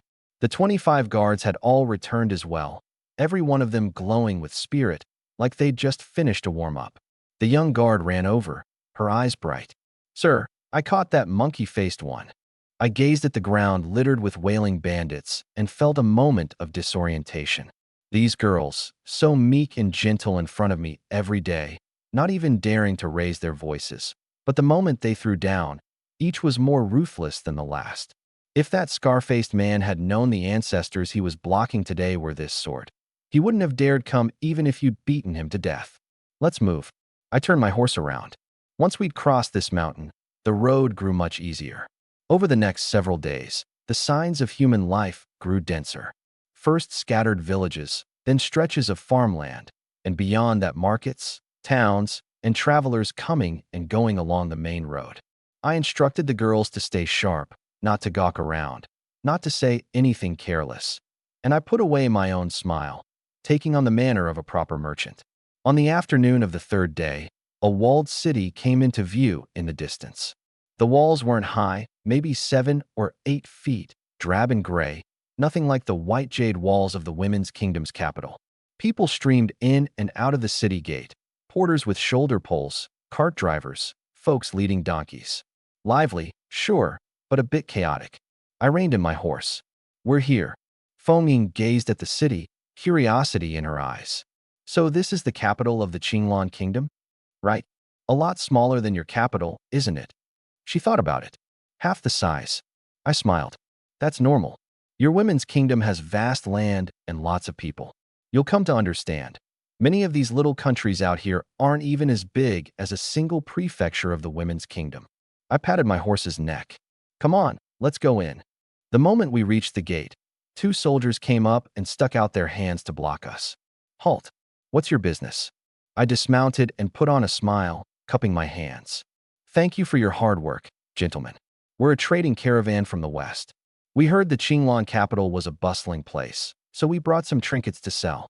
As I spoke, I stepped closer, and somehow there was suddenly a silver ingot in my hand, which I quietly pressed into the soldier's palm. The soldier glanced down, and his expression immediately eased. "Oh, from the west, eh? What sort of trade?" "Just some local goods, silk, gems, nothing too valuable. If you take a liking to anything, gentlemen, I'll have a couple bolts of cloth sent over to you later." The soldier tucked the silver into his sleeve and gave a perfunctory nod. "All right, in you go. Just remember, don't stir up trouble in the city, pay the taxes you owe, and register what needs registering." I thanked him again and again. The other soldier looked us over a few times, his eyes traveling across the guards' faces, and something odd crept into his expression. "These are all your hired hands." Something stirred in me, and I smiled. "That's right. They've been running the trade with me for years now. Country folk, never seen much of the world, so please bear with them, gentlemen." The soldier looked a few more times, then waved us through. I swung back up onto my horse and led the group into the city. The moment we entered, a rush of liveliness hit us. Both sides of the street were packed with shops, cloth sellers, grain sellers, blacksmiths, candy figure makers, their hawking cries rising and falling all around. Peddlers with shoulder poles wove through the crowd, and cart drivers shouted for people to make way as their carts passed. Feng Ying, up on her horse, stared until her eyes glazed over. In all her years, she'd never seen so many people. No, so many men. Old ones, young ones, fat ones, thin ones, each passing right by her. And that thick man scent, wafting over left her thoroughly uneasy. I said quietly, "You'll get used to it." Feng Ying said nothing, but her eyes clearly said, "How could anyone get used to this?" As we passed a 3-story building, Feng Ying suddenly reined in her horse. I followed her gaze and nearly laughed out loud. A brothel. Standing at the entrance were several women decked out in bright reds and greens, heavily made up. waving their handkerchiefs and throwing flirtatious glances at the men on the street. From the second-floor windows, a few more women leaned out, wearing clothes that used, shall we say, very little fabric, striking coy poses as they peered down. Feng Ying stared, stunned, and the girls each went round-eyed as well. One guard asked quietly, "What are they wearing? So little. What are they doing? Why do they keep waving?" I fought back a laugh. "That's a brothel. You can think of it as a place that caters specifically to men." The girls exchanged glances. Catering to men? Why would anyone need to cater specifically to men? The young guard thought it over, then said with utter seriousness, "Is it because they aren't good-looking enough, so this is the only way they can drum up business?" I nearly toppled off my horse. I looked back at those brothel women, then at her, and suddenly thought, you know, she actually had a bit of a point. Compared to the girls of the women's kingdom, these women really were more than a cut below. Come on, stop gawking. Let's go find an inn." I quickly urged my horse forward. The biggest inn in the city was called Uli Lodge, on the busiest street. I went in and booked a dozen odd rooms. The innkeeper, seeing such big business, grinned until his eyes narrowed to slits. "Rest easy, honored guests. My inn is clean, guaranteed to satisfy." I turned to arrange the girls two to a room. But when I got to the very end, a problem arose. What about Feng Ying and me? The young guard asked quietly, "Sir, how will you and the captain stay?" I was just about to say separate rooms, of course, when Feng Ying spoke up. "He and I share a room." I froze. "Hold on." Feng Ying looked at me. "Her Majesty's orders, not to leave your side for a single step, to keep you safe." I know, but this is the outside world. Out here, men and women keep a proper distance. Do you even know what that means, keeping a proper distance? She shook her head. I explained, "It means men and women can't stay in the same room, can't be too close, or people will gossip." Why? I opened my mouth. Why? I honestly didn't know how to answer that. In the women's kingdom, there was no such concept between men and women at all. I could only bull my way through it. It's just the rule out here. Her Majesty's command is a rule too. That depends on the situation. We're out here now, so we go by how things are done out here. Feng Ying was silent for 2 seconds. Her Majesty said no matter the situation, don't leave your side. If something happens to you, I can't bear that responsibility. We stared at each other for a few seconds, and I caved. Fine, you win." Feng Ying picked up the luggage and headed upstairs. The young guard sidled over and whispered, "Sir, the captain really is amazing." I glared at her. "You're amazing too. Your whole family's amazing." She ran off giggling. In the room, I stared at the not too big, not too small bed and sank into thought. Feng Ying had already set down the luggage and was standing by the window looking out, as if she was completely unaware there was any problem at all. I cleared my throat. "So, Feng Ying, how are we going to sleep tonight?" She looked at the bed, then at me. "You take the bed. I'll sleep on the floor." I blinked. "You'll sleep on the floor? I'm the guard. You're the male consort. The guard sleeps on the floor. That's only right and proper." I suddenly felt a little touched. This girl was stubborn to a fault, but she really did stick to what she thought was proper. Looking at the line of her profile, I found it funny again. She killed a man without so much as a blink, yet at the end she absolutely insisted on cramming into one room with me. Well, whatever, let her have her way. After resting a while, I went downstairs to ask the innkeeper for information. I fished out a few copper coins and set them on the counter. "Innkeeper, let me ask you something. We've brought some goods and want to find somewhere to sell them. Do you know where they buy up these novel foreign items?" The innkeeper asked what we'd brought, and I said silk and colored gems. His eyes lit up. "Gems? Good stuff. You'll want to sell those in the East Market. That's where they do this kind of trade. All the out-of-town merchants deal there, and there are a few big shops that specialize in buying up valuables." He pointed east. "Go out and head east, past 2 intersections, and turn in when you see the Memorial Archway. That's it. But it's a mixed crowd over there, all sorts. Since you're carrying goods, best to bring a few extra people along." I thanked him with a smile and turned to head back upstairs, mulling over the trip to the East Market tomorrow. Feng Ying was still standing by the window. Hearing my footsteps, she turned. "Did you find out? We'll go to the East Market tomorrow and see what the going rates are." She gave an and said nothing more. Outside the window, the sun was setting, and the Qinglan capital was bathed in golden light. From the distance came the calls of peddlers packing up their stalls, and the people on the streets gradually thinned. Standing by the window, gazing out at this strange city, I suddenly felt a pang of longing for the women's kingdom, for Yao, for Xinqing, for Wenro. I wondered how they were all doing back at the palace. Sir, Feng Ying suddenly spoke, gazing out the window without turning around. Are the people out here all like this? Like what? She was quiet for a moment. Robbing people, killing people, having to pay just to enter a city. I smiled. Not all of them, but some, definitely. Feng Ying said nothing. I looked at her profile. What do you think the outside world is bad? She thought about it. It's not bad. It's just different. It is different. That's exactly why we came out to see it. I paused. Only by seeing what it's like out here can we know what to do going forward. Feng Ying turned her head. What do we do going forward? I smiled. As for the future, we'll deal with the future when it comes. First, let's take care of what's in front of us. I stretched. Tomorrow we go to the East Market. You come with me, and bring a few of the best fighters too. Feng Ying nodded. All right.